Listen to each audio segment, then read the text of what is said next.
Man, it's crazy. No, I'm serious. She actually choreographed this dance, which is actually the craziest thing. But no, Nick, I'm telling you that for the Wednesday dance, that's all her. She didn't have any help. Nick, she choreographed it herself. Welcome back to the Papa Meat channel. How you doing? How you doing? Come on in and sit on down. Today we're going to be talking about Scream 6, starring Jenna Ortega, and I don't know anybody else really. Oh, and Courtney Cox. She's back too. I had no idea that there was 6 Scream movies. I saw the trailer to this movie, and when I saw that it was Scream 6, I thought to myself, what happened to 4 and 5? Don't remember those coming out, which apparently 4 came out in 2011, and then Scream 5 came out last year? What? That actually blew my mind. But if you know anything about the Scream series, you know, Scream is one of the most iconic names in the slasher genre, being extremely pivotal in the 90s with flipping the expectations, flipping the tropes, using audiences' preconceived notions of what, you know, the very formulaic slasher genre had built up to by that point, with the extreme slasher fatigue that we had from all of the 80s, you know, Nightmare on Elm Street, Friday the 13th, Halloween, and then like the billions of clones that came after that, you know, put like a list here. Oh my God, 700 slasher movies that all follow the same formula. How fun. But luckily, in the 90s, we were saved. I believe it was 1996. Scream 1 came out, directed by the brilliant Wes Craven, who also did Nightmare on Elm Street. You know, it took the idea of what a slasher movie should be and, you know, flipped it on its head. One thing that was kind of cool was that you had Drew Barrymore on the cover of the Scream poster, but, you know, they kill her off in the first scene in the movie, so it's just disregarding what the final girl is and establishing somebody else as that, and, you know, playing with the tropes and having the characters also be self-referential, you know, very campy, very cheesy, fourth wall breaking kind of stuff, and it's very fun. The infamous little ghost face, the mask that everybody knows, has been parodied to death. I mean, my God, when Scary Movie came out, when I was younger, everybody did the "what's that" thing. What's that? Ugh. Glad those times are over. It would have been funny if in Scream 6 they actually included that. Today's video is sponsored by Raid Shadow Legends. You've heard the name, but let me tell you what you've been missing out on. Raid has hundreds of champions to collect, a super in-depth RPG battle system, amazing graphics, and intense boss fights. But wait, there's more! To celebrate Raid's 4th anniversary, we're hosting a dinner party, and I need your help figuring out who to invite. Here's who I'm thinking for the 4 most wanted champions. Ronda Rousey, legendary champion based off the MMA fighter extraordinaire. Bellinor, attack champion from the High Elf faction. Juliana, epic magic champion from the Sacred Order faction. And Talia. Talia has a really hard-hitting A2, and using her signature move, Nuke Her, guarantees you're gonna do well. Comment down below who you think would make the best dinner guest. But that's not all. Since Raid's 4th anniversary is finally here, there's a ton of incredible offers, free gifts, promo codes, events, and brand new Fusion event where you guys can get your hands on an anniversary legendary champion. If you haven't started playing yet, then what are you waiting for? Use my link in the description or scan my QR code to get insane bonuses. We are talking epic champion Kalan the Shrike and other useful things. Thank you to Raid for sponsoring this video, and back to the video. From 1996 until right now in 2023, we are up to Scream 6. And before we get into spoilers and all that, I give it a 5 out of 10. You know, should you go see this movie? I'd say, why not? If you like the old movies, you might like this one too. But without further ado, let's talk about Scream 6. Scream, just all the Screams. When Scream came out, the big thing was that there's 2 killers at the end. You know, always in typical slasher films, it's always one killer who has a motive. But in this one, it was a multiple series of killers that really kind of like, you know, flip people on their head. They're like, oh my God, this is crazy. I just want to briefly go over all the ghost faces real quick so you're all caught up to speed on all the previous killers. Because it's not just one guy, it changes each movie. So, you know. Scream 1, Billy Loomis, who wants revenge for Billy's dad cheating with Sydney's mom, and Stu, he's just kind of along for the ride. He's a big horror fan, and he's like, I just want to be in the movie. Very fourth wall breaking, very fun, and it all just starts with a weird love triangle. It's a fun motive. It's just a weird, pissed off teenager who's just like, I'm gonna start dating this girl, and I'm gonna mess with her psychologically, and I'm gonna murder this, and you know, then people are gonna think this, and it's a fun build-up. You know, you should watch it. If you haven't seen Scream 1, it's good. It's a classic. You gotta watch it. But that leads us into Scream 2, which is Billy's mom who wants revenge on Sydney for killing Billy. Her sidekick is Mickey, who is a film student who wants who helps her out for tuition money. Kind of has like a Friday the 13th, the first one, where the mom's pissed off that her Down syndrome child was all bullied and drowned in a lake. You know, sure, I'm pissed off mom. You know, who wouldn't be pissed off that their kid got murdered? Scream 3, the ghost face is Roman Bridger, who is Sydney's mom's illegitimate child and got Billy started started on the murders so Sidney would notice him. He is the only ghost face to kill alone, so that's how they switch the expectations on you there. The first two movies, it's always been 2 killers. This movie, it's been 1 killer. That was the last movie that came out in 2000. Now we skip 11 years into the future, right? 11 years in the future, Scream 4 comes out, and Jill is Sidney's cousin and is jealous of Sidney's life, wishes she was the last girl. Charlie is the accomplice. So basically, we have a girl who's just like, wow, Sidney, I wish that my friends were killed so I could get all this attention. And then we have the Kevin McAllister brother. What the fuck's his name? Macaulay Culkin. A Culkin brother is just along for the ride, probably because he wants some sniz. And then lastly, we have Scream. It's just called Scream, but if they put the 5V in the M, fuck you. Scream 5, Sam's boyfriend Richie and his secret lover Amber wanted to provide more source material for the in-universe stab movie franchise, which is based on the Scream killings. It's like an interesting thing, wanting more material from the, like, even more meta in-universe movies of a movie about, the killings that we're seeing now. It's fun. So we're up to this point. All in all, like, as a franchise, it's not bad. I mean, like, 2 and 3 aren't, that good. I had no idea 4 and 5 even existed. But, like, all in all, it's not egregious. It's not like, Jason X, dude. You know what I mean? Yeah. But that leads us up to this pivotal moment where now, here we are with Scream 6, which still focuses on Sam from the last movie and her little sister, Jenna Ortega. So Jenna Ortega and Sam, who I no name, who cares? She's not Wednesday Addams, sweetie. And we have a lot of, through the years, it's been a lot of reoccurring cast of characters, so there's some people in here. Courtney Cox looks like the Crypt Keeper in this movie. I just want to throw that out there now before I forget. Move on to spoilers for Scream 6, so if you want to be surprised and all that kind of shit, don't watch any further. But let's talk about it. Before we even get into any of this, guys, I just don't want to waste your time. Jenna Ortega does not do a viral TikTok dance in this, so if that deters you from seeing it, I completely understand. God bless. I hope you enjoyed the movie review. So as a brief summary of going into Scream 6 is that it's a continuation from Scream 5 where Sam and her sister, Jenna Ortega, can't even remember, what's her name in the movie? Do you remember? Tara. Now live in New York City, and Jenna Ortega is going to college, and Sam's just kind of there because, last year people were murdered and she's all freaked out. It's Scream, but New York. That's the general vibe. We're not in a small town anymore.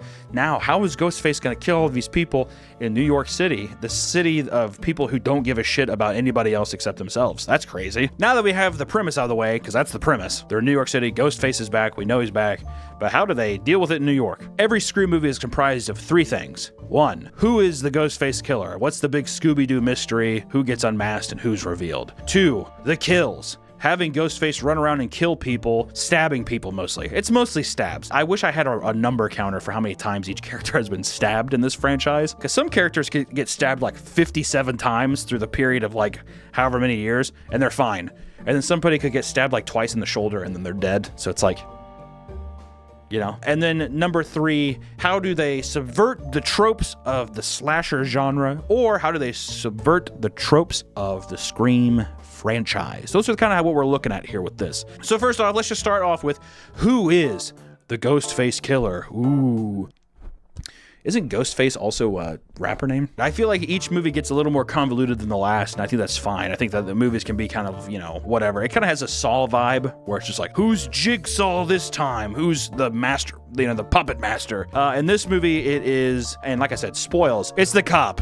And the problem with this is that the cop, who is the worst actor in the film, which is actually surprising, which if we had to break it down real quick, the 2 worst performances in the movie are the cop and Jenna Ortega. I simply cannot believe how bad she is. As like a rising star, holy shit. Also, this other guy, the cop, he's been in tons of movies. I've seen him in some movies where you're like, oh, he's pretty good. Horrible. Some of the line deliveries, my God. But in this movie, it's the cop who is the dad of one of the roommates in the dorm that she lives in with Jenna Ortega and her sister, and he's also the dad of the new C-list Evan Peters. And the big shocker is that it's Richie's family. It's Richie's dad, who was the last Ghostface killer, who was dating their main character, Sam, which is just odd to me because it's like, how did they not know that this person is the dad?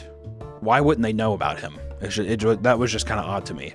which maybe that flew over my head. Maybe there's something I didn't see in the past. I don't know. It just feels cheap as a viewer when you're like, oh, okay. It's like, oh, if only you would have known how to kill me. Like, it's like Superman. Superman's like, haha, I'm fucking invincible, you idiot. If only you would have known that kryptonite's my weakness. And it's like, okay, well, how would I have known that? Like, if no one told you that, how would I have known that kryptonite is your weakness, kind of thing?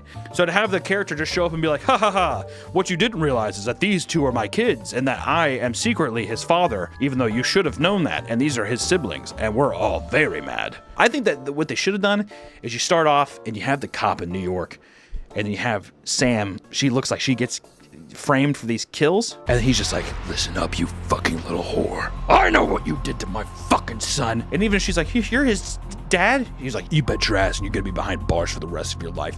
You hear me? He like grabs her, fucking pulls her in. You hear me, bitch? You're going to jail. Like, freaks out, right? And then at the end, it's just like, by the way, I'm the killer, and these are my kids. And you're like, oh, so that's how he knew. It's just odd. I don't know. It's convoluted and fucking stupid, but that's the answer to that question. To the kills. My God, the idea of getting stabbed by a knife is horrifying. I feel visceral pain, but watching people get stabbed by the knife over the course of 6 movies is just so boring. They introduce one time in this movie where you're like, ooh, okay, new kill. Because Ghostface gets a shotgun. They're in a little bodega and he has a shotgun and it's like, oh shit, okay. And then he kind of just like shoots it twice, I think, and then he drops it and runs away. So you're like, huh. Okay, and then you just watch people get stabbed in the stomach. Pretty much just the stomach. It's always right to the stomach. There's a couple of people who get stabbed in the face, you know, that's pretty cool. Somebody gets stabbed in the mouth and the eye and the nose, and then it's mostly just bellies. Little slaps like that. So it's like, I don't know. The kills weren't anything, you know, it's not like Terrifier. It's not like that. You know, you're not going into a Scream movie getting Terrifier. I was just stoked, you know, it was in a way, it was kind of messing with the tropes of the franchise of having the, you know, a shotgun instead, or maybe the Ghostface has a gun this time, which is like a cheap way, and it's not as intimate, but still. I did have tons of fun watching people die, which is kind of a twisted thing to say, but at the same time, if I'm going to a Scream movie, yeah, just, you know, just want to watch people die. In the first movie, you have times where it is people just getting stabbed and chased in their home, but there's also like a lot of like weird psychological kills. Like, you know, there's the classic scene where Drew Barrymore's boyfriend's on the back patio and he's like all duct taped up, and it's like more of like a twisted game, and that's kind of horrifying. I think that's what also makes like The Strangers, if you've ever seen that movie, so horrifying, is like, yes, they're not like superhuman people, but they just like, they mess with you. And that within itself makes you feel so like defenseless and helpless, and it's just like, I think we needed more of that instead of just Ghostface basically getting hit in the face. God, I don't know. How many times did Ghostface get hit in the face, bludgeoned with an object? Bludgeoned in the head, and no concussions. So, I mean, so many times. Boink, hit in the head, he falls down, gets back up and starts sprinting. You would think that there would be severe damage, even if it was split amongst the 3 of them. I'd say there's at least a solid 8 to 10 hits per person in the head. And then there's just like weird things too, because just to fixate on the stabbing, is the barometer of if a stab can kill you or not fluctuates per character. We have some characters who get stabbed and they just die, and then you have some people who get stabbed like a bunch of times. The biggest glaring one is Chad, who is one of the 4 survivors of the last movie. He gets stabbed like 18 times in the chest and stomach at the end of this movie, and then at the end you see him in an ambulance bed, like he's like, I'm okay, and you're like, what? And the scene before that, his sister gets stabbed in the stomach twice on a subway, which, let me tell you something, I lived in Bushwick, Brooklyn for 6 months. That could not be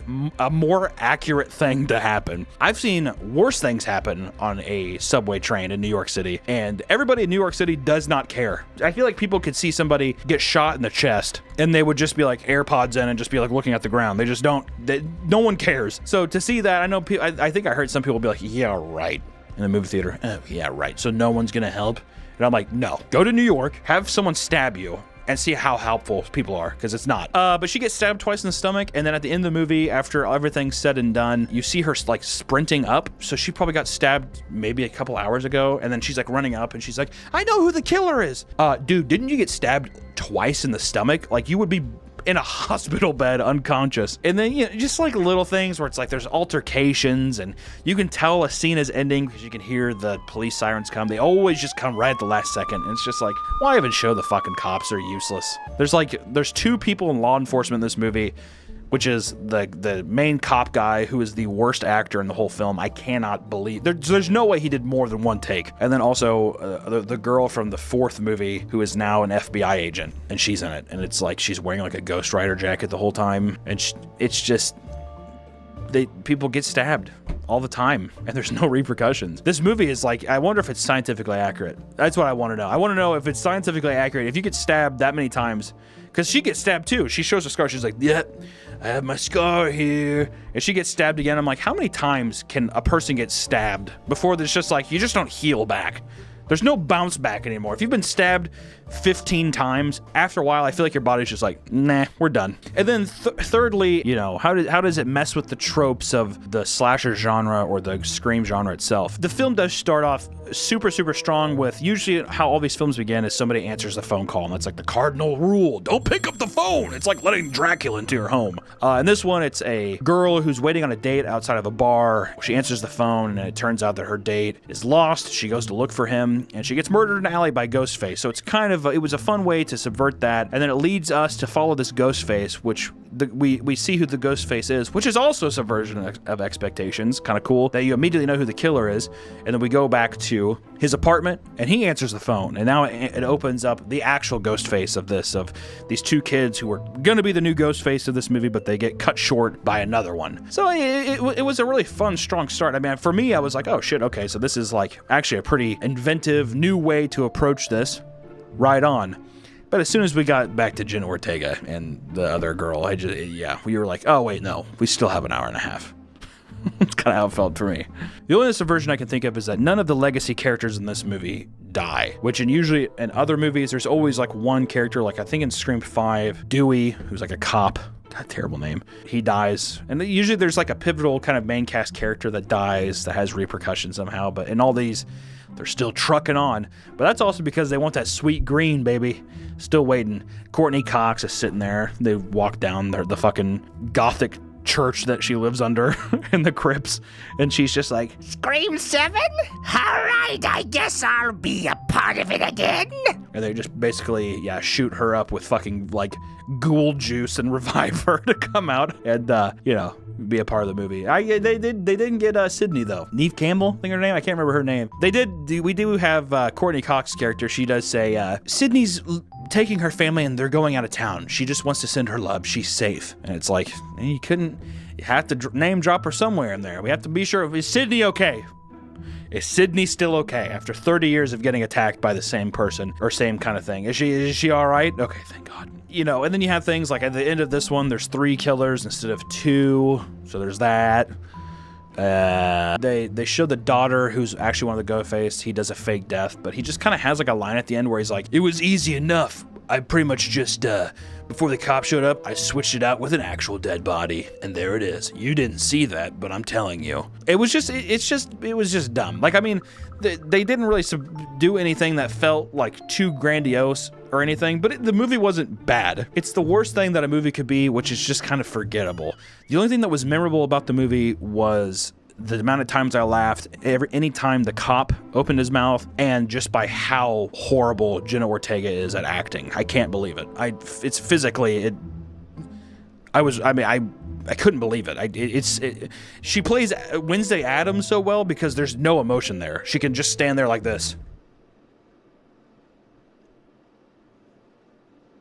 Oh my God, wow. How did she pull off that performance? That's crazy. All in all, this movie is a 5 out of 10. It's very middle of the road. Like I said, if you got free time this weekend and you want to see a fun little slash 'em up movie, it's fine. It's dumb enough too to where it's like you get a couple laughs out of it. I look at this and people, I've been seeing on some recent things too, people say, did anybody really expect Scream 6 to be good?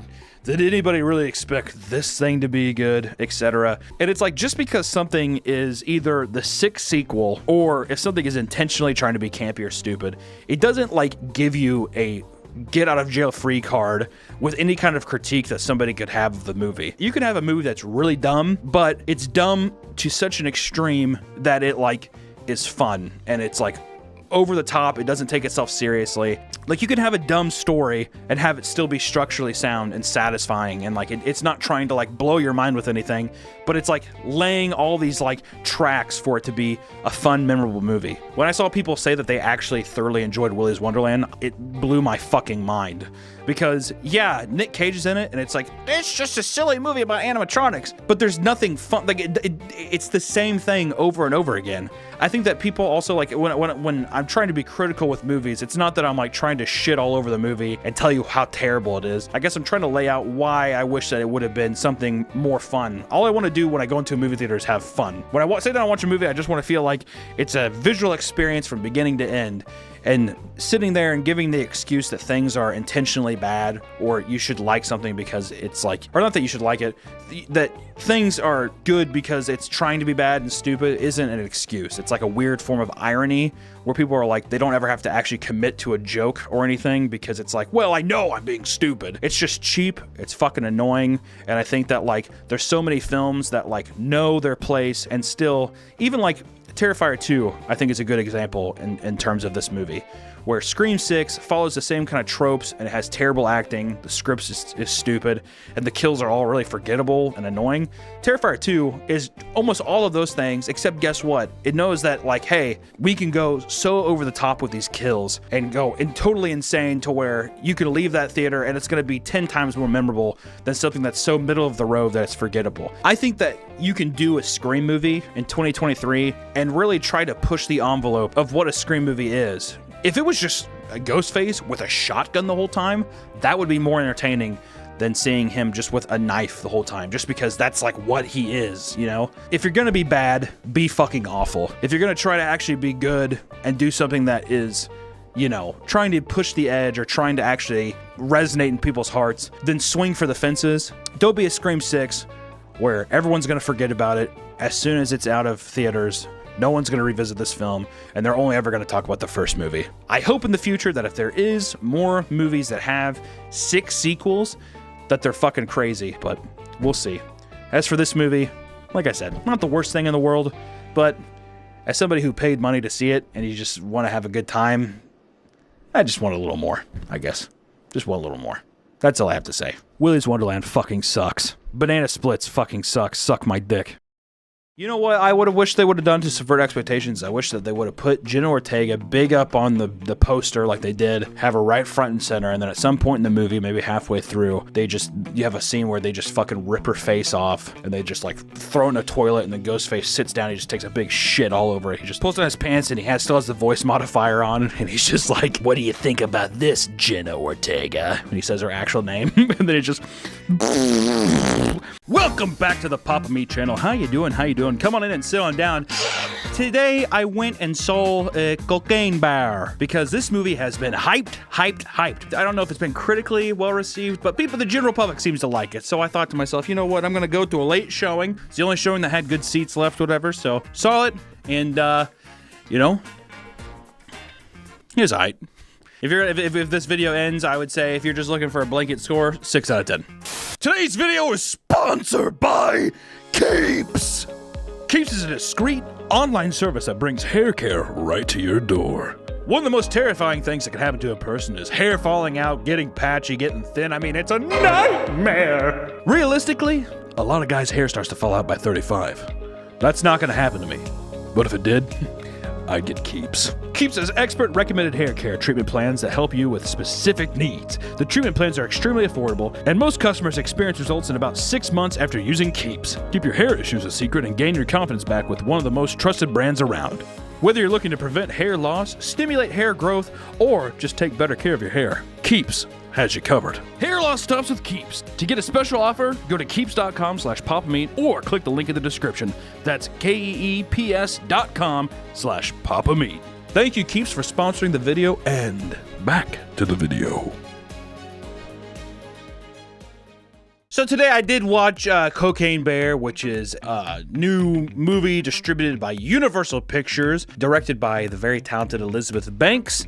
You might know her from Wet Hot American Summer or her huge hit, Charlie's Angels, that everybody loved. And this movie takes place in Chattahoochee, Tennessee, and follows an angry bear who stumbles across cocaine in the forest and kills all sorts of unsuspecting victims in the forest.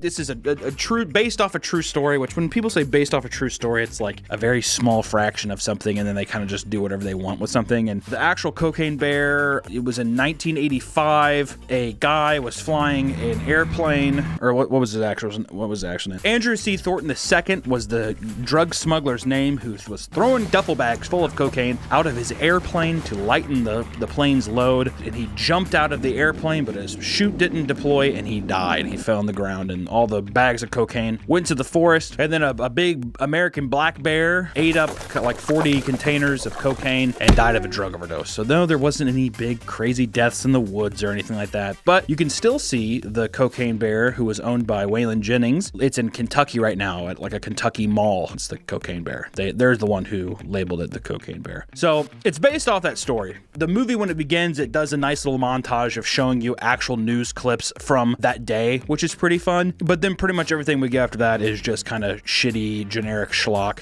That's kind of fun. You know, it's a little fun. You know, the story itself feels so generic. To me, you know, the whole movie is just about people that are in the forest with the bear, and it's just about finding really stupid ways to have them go up there. One of the stories being a mom looking for her daughter, and you kind of have this like little beginning thing where it's like introducing the mom and her daughter, and the mom's just like, hey, I've been getting my pipes banged out by some new dude. We're gonna go to Tennessee with him. And then the girl's like, I don't want to watch you get your pipes banged out, Mom. That's too much. And it's like they try to start like a little bit of like, ooh, there's some bad blood between the mom and the daughter, but it's really not that big of a deal. If anything, the daughter's like, all right, fine. And like, that's the extent of it. But then the daughter skips school with her autistic friend, and they go into the woods to paint like a waterfall or something. The whole thing with the mom and the daughter, I'm like, just get rid of that. Just get rid of that. The movie also focuses on these 3 drug dealers. Ray Liotta, Random Guy, and Ice Cube's son are all drug dealers who were supposed to be the people who got the cocaine, but there's like weird family drama where Ray Liotta's son, who's this crybaby sad boy, is upset because his wife died, and he has a kid that's pawned off on Ray Liotta, and you see the kid once in the movie in a ball pit. You don't even see him. It's just a child jumping into a ball pit. And then Ice Cube's son is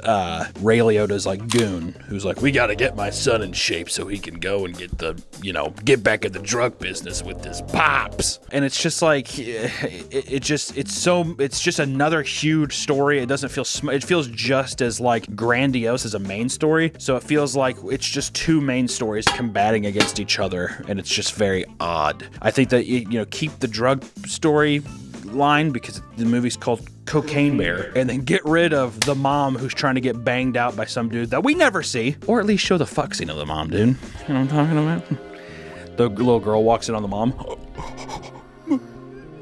And the movie does like a weird thing where it's like you have the mom and the daughter, but the dad's missing. You have the drug dealer who's upset that his wife died, and he pawns his son off to Chantix sponsor Ray Liotta. And then it's just like it feels like all the little main cast of characters are all like people that have broken families, kind of. Because even the mama bear doesn't have a papa bear. It's just a mama and her kids. So it's like, it feels like they were trying to say something with that, but it just kind of feels like an odd coincidence where I feel like after the end when they wrote it, they're like, oh, that's kind of cool. It all kind of just makes sense. Should we do anything to really tie it in?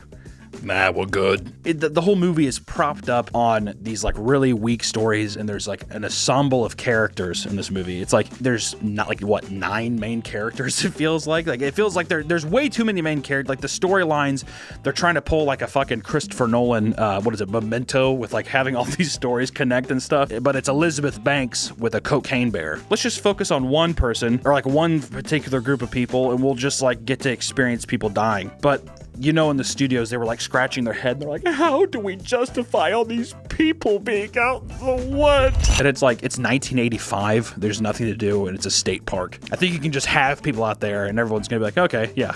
It's 1985. There's nothing to do. People, cell phones, those aren't a thing. You know, people can just be walking around the woods. It was a happier time. The movie itself is fun. We get to see a big bear, and they kind of introduce the movie where it's like you start off with a pretty gruesome kill, and all the kills are pretty gruesome. You know, it's a bear ripping people apart, but they don't really cut away. We get to see a lot of it. That's kind of fun.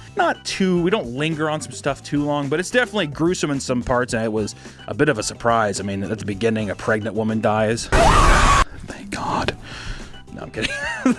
A pregnant woman dies. She gets like brutally eaten by this bear, and you're kind of led to immediately believe like, oh wait, no, this, anybody can be a victim in this movie, which is kind of fun. I like that. But even at the peak of the movie where I was like, oh, this is the funnest it was, it's probably like right around the midway point. So then like you peak in the middle and you kind of seen everything you needed to see with like a bear killing people in the woods. And then at the end, you kind of just, the rest of the movie, you just kind of have to wait for a generic storyline to finish. Oh God, I wonder what happens with this mom and her daughter.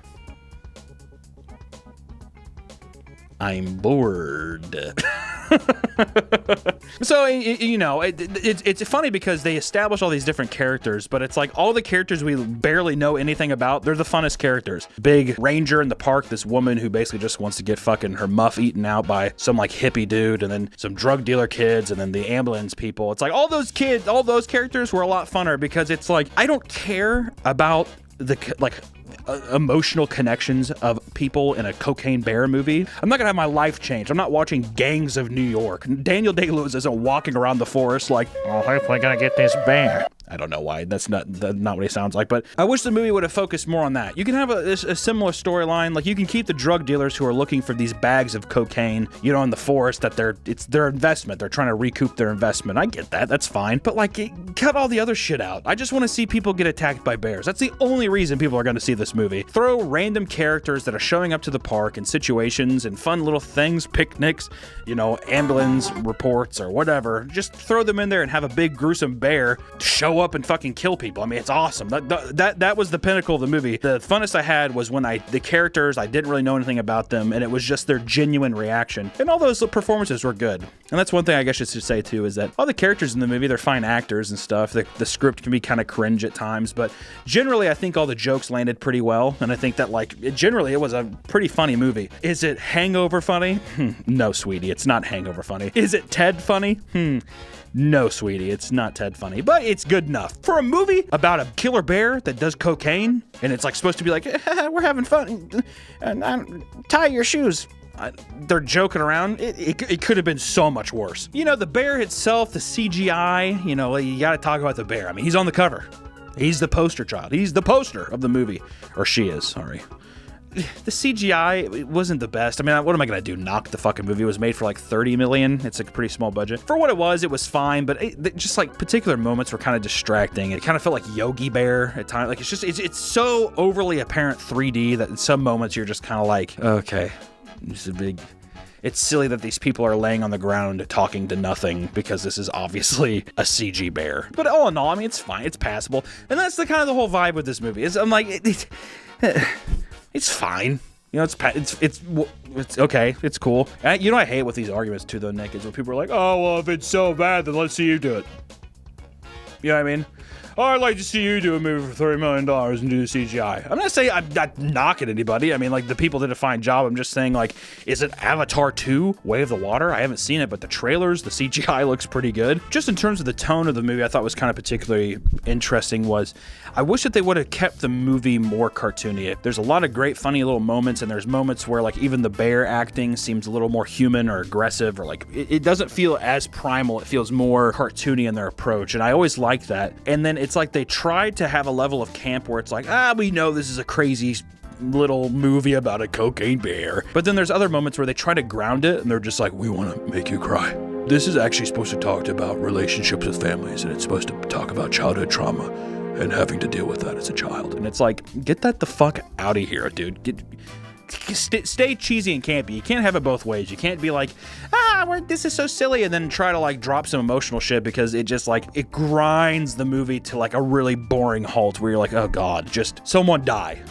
Someone needs to die in this scene for me to like kind of snap back to reality. Oops, there goes gravity. Oops. You know, with the whole the campy side of things is you could look at a movie like Sharknado, another little quirky animal movie, but at least Sharknado is just like, hey, we're a big dumb cheap movie about sharks getting thrown through windows, and it's really kind of cheap and stupid. I don't think Cocaine Bear has to like be really cheap and stupid, but I think it just needs to be more consistent with like, what is it trying to be? Are you trying to make it a drama about like a mom, like Mystic River or wherever the fuck that movie is, or Brother Bear? Or are you trying to make it like, hey, we want to literally just give an experience for people to come see a movie about a bear ripping people's faces apart high on cocaine? And if it's so, just own it. Who cares? That's fine. What are we doing? You know, you're not making something respectable.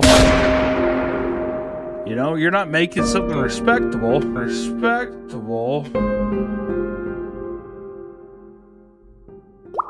It's kind of like if you're buying pussy for the first time and it's like, yeah, you had sex, but you bought it. I don't know. That doesn't really work, but I don't know.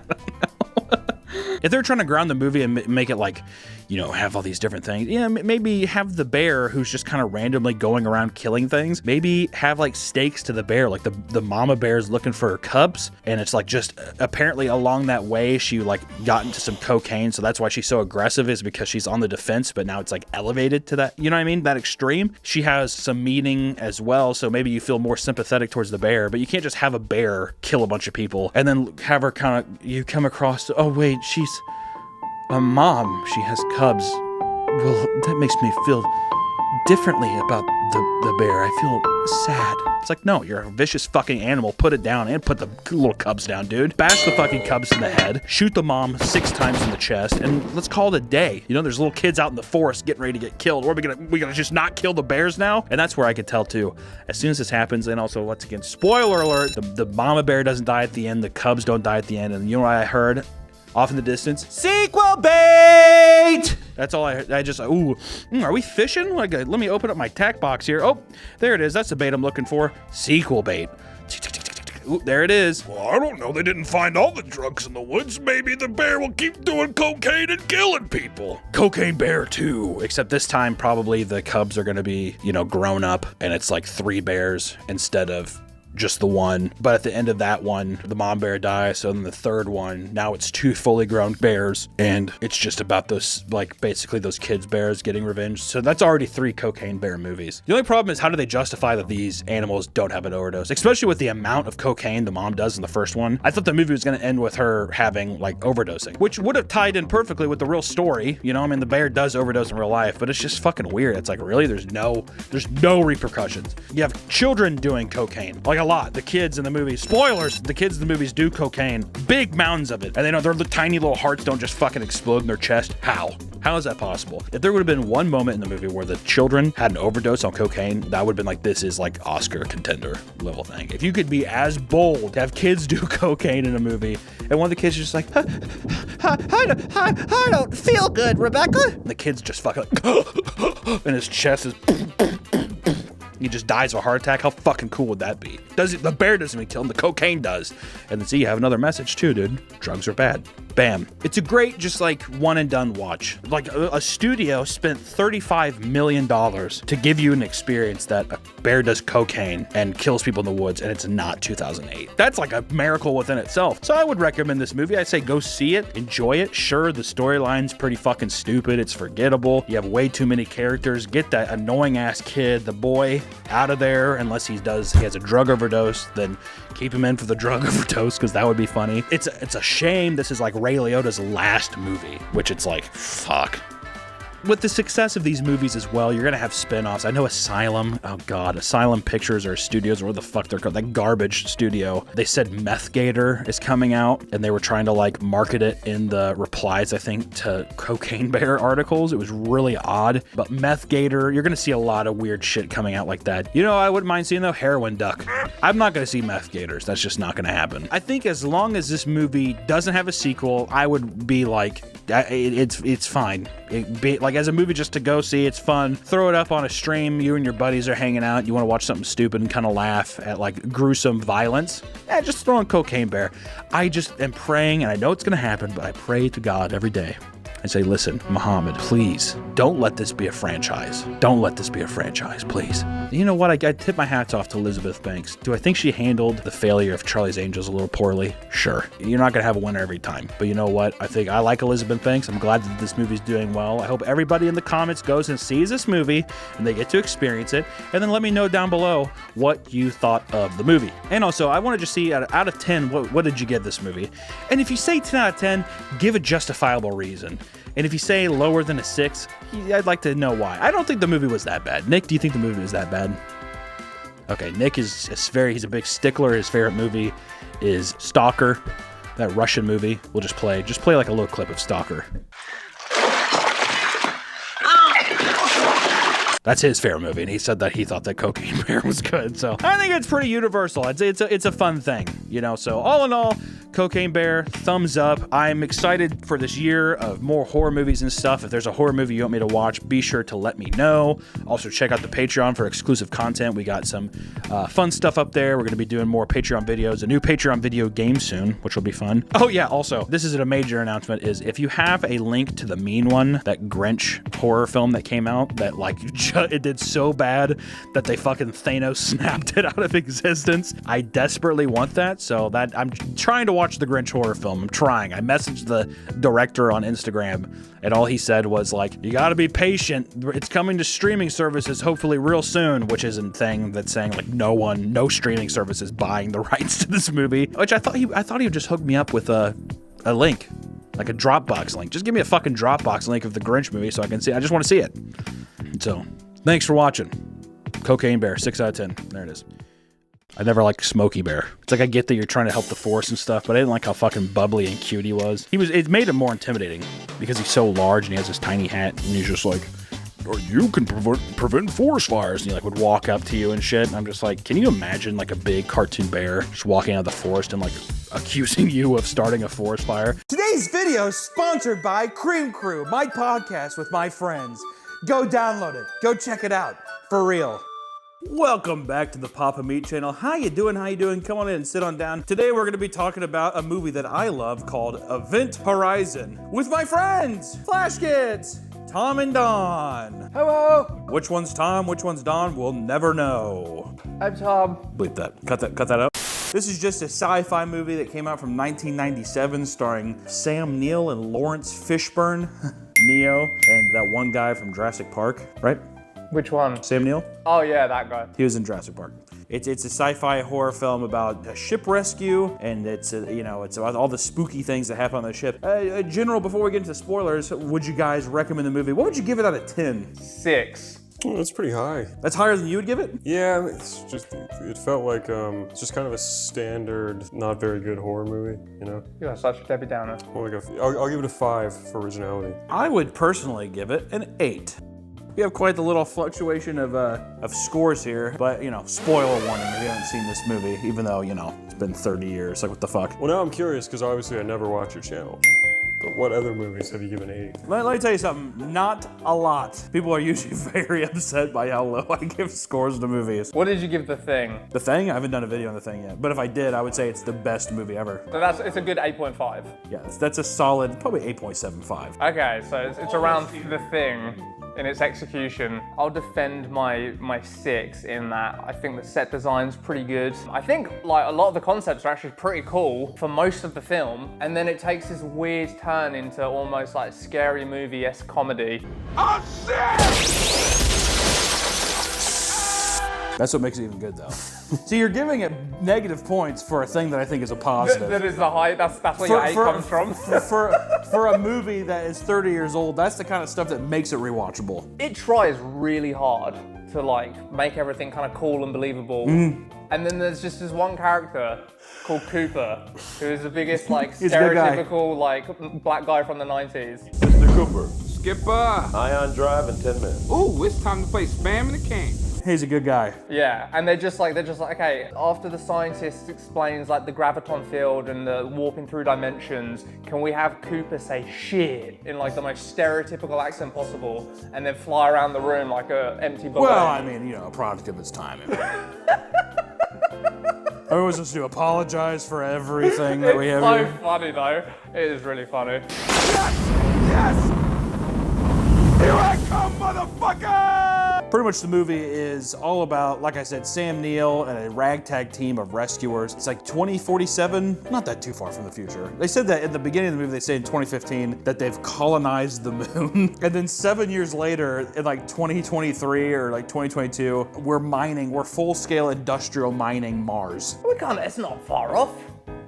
Yeah. You won, bro. Well, what's weird is like, it's such a weird thing where it's like, this film was made in 1997 and all of a sudden they're like, by 2015, we're probably going to be For sure. colonizing The economy's really good right now. You know what's funny is like, it's not even 20 years later. They're like, by 18 years. Yeah, everything was rosier before 9/11. I could have seen being convinced in 99 doing Like, that. checks out to me. So we were there like, what, 40 years ago? I mean, we can't- did just get Walkmans, We so... can't pitch a tent up there and... I think people also, just before the 2000s hit, I think that if you saw anything like 2015, you're like, oh, what a far away number. That's how I feel about 2040, so I can see it. But anyways, that's the title card of the movie. We're lingering too long on the title. Yeah, you know, that was a big thing in the 90s too, was the text crawl across the screen giving you information.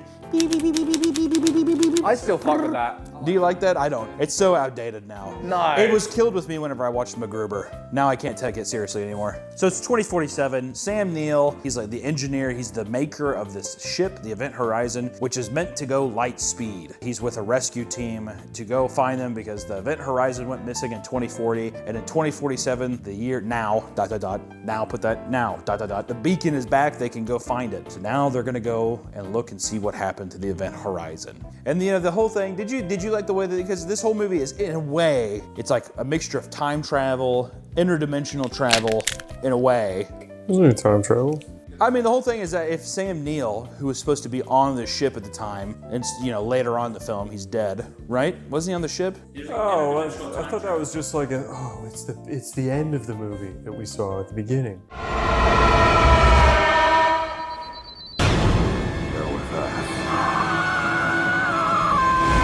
I don't know. But essentially, it's dimension traveling. He uses an example of putting a piece of paper and he pokes one hole at the end of it and the other one at the end, and he folds it. And he's like, that's how it works.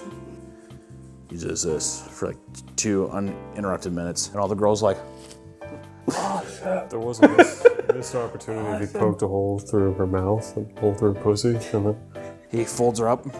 then all the guys are like, That's awesome, though. both at once? He's like, Miss, may I? And yeah, he like folds her up, pussy to mouth.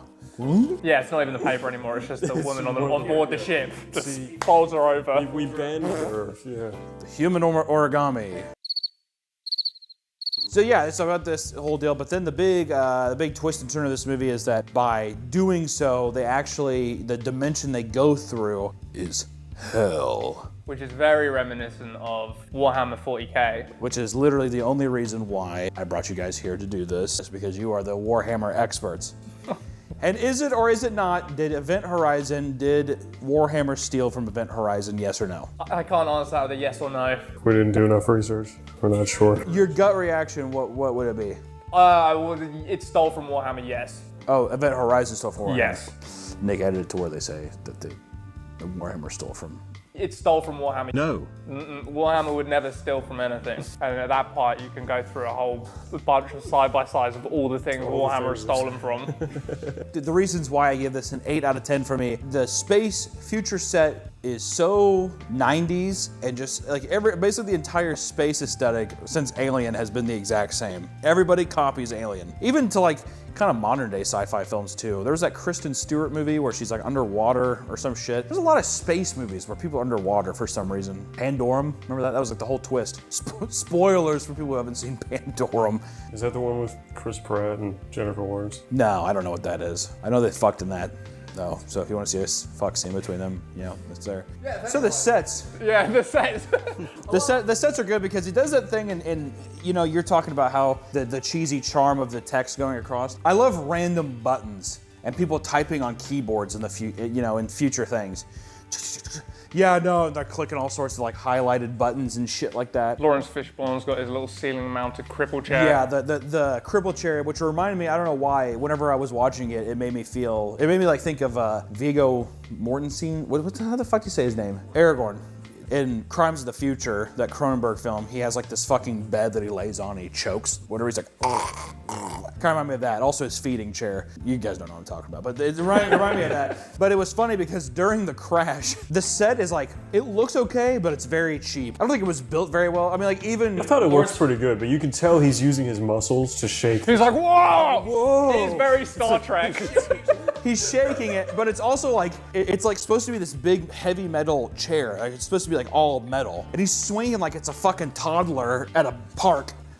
He's like, oh my God. And like people, you know, so his legs are kind of gimpy and he sits there and he like. He does Stephen Hawking sit. It was like the chair was too small. Yeah, he's kind of. He's like, what's the coordinates? And it's like Stephen Hawking like turning around and talking to people. Even though Sam Neill later when he's in his demon form, the chair kind of worked for him there. I liked him in the chair. I liked the set design because it was very, in a Warhammer sense, like unnecessarily gothic. Oh yeah. Like spikes everywhere. In the like main converter room, which like the technology is like a gravity core or whatever the fuck they called it. But the room that it's in and even the device itself looks like a doomsday device. Like it looks like a fucking, like it looks evil in nature. And like, I think it's cool. I thought it was just fucking rad. But I mean like there's a lot of great little set pieces like the kitchen, which is just a blatant ripoff of the Alien kitchen. Even like the weird, Sam Neill has to like go and check the computer or like the server room underneath the hell spike pit thing. It's in that room and he crawls through and it's just like a green corridor of like computer motherboards basically. Well, to give more context too, it's like they go to this ship to see what happened to the old crew, and as soon as they get in there, they basically start hallucinating and all this crazy shit happens. Yeah, people getting like it's dragged very, through portals, like. It's like very Lovecraftian in nature in a way. It's like descending into madness, which is funny because Sam Neill was in At the Mouth of Madness. Well, what Sam Neill does in this, after literally people see guts everywhere, people are like flying through portals, like crazy shit is happening, and Sam Neill spends the next 40 minutes of the film gaslighting everyone. Love it. That's another reason for a big 8.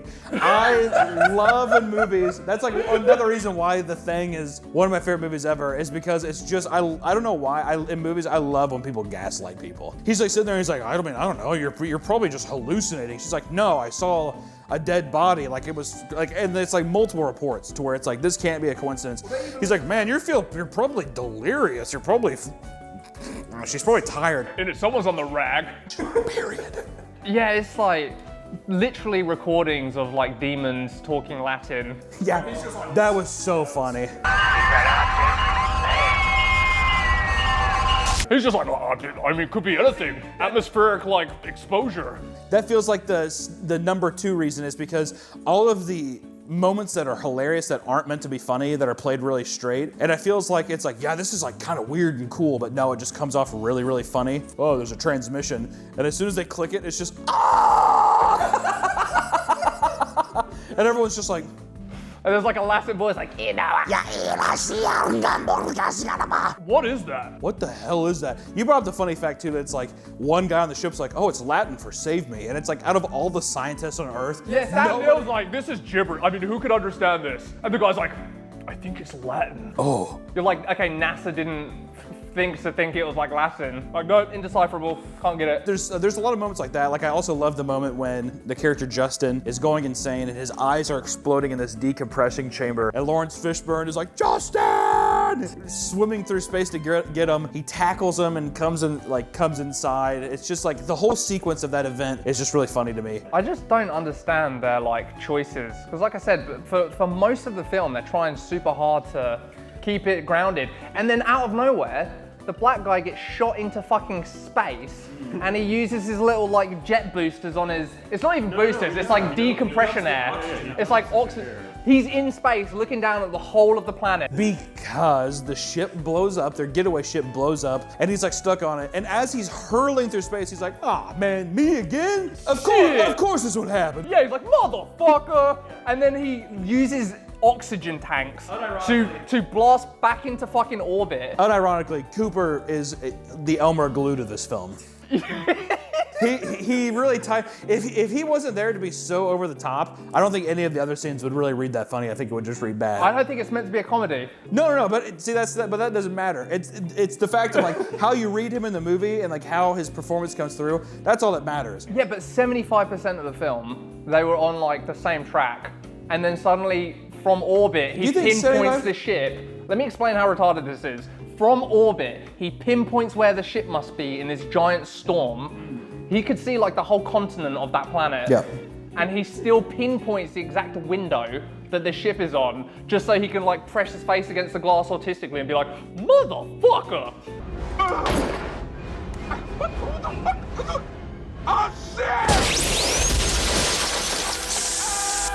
Yeah, the comedy is a great aspect, but that's just, and then of course for me, I love the Lovecraftian kind of descent into madness. There's a lot of cool, a lot of fun kills in this movie. The one that always makes me think of is when the mom is hallucinating about her son, and then she's like chasing after him and falls through and hits the fucking floor. But it's like it's done really graphically and it just looks really good. Again, I just don't know how you have the good taste to do something like that, and then you're like, okay, now for the fight scene, add kung fu punch sound effects. I think the sound effects, which one, that adds to my point too for comedy. That adds. Yeah, it's not a comedy film.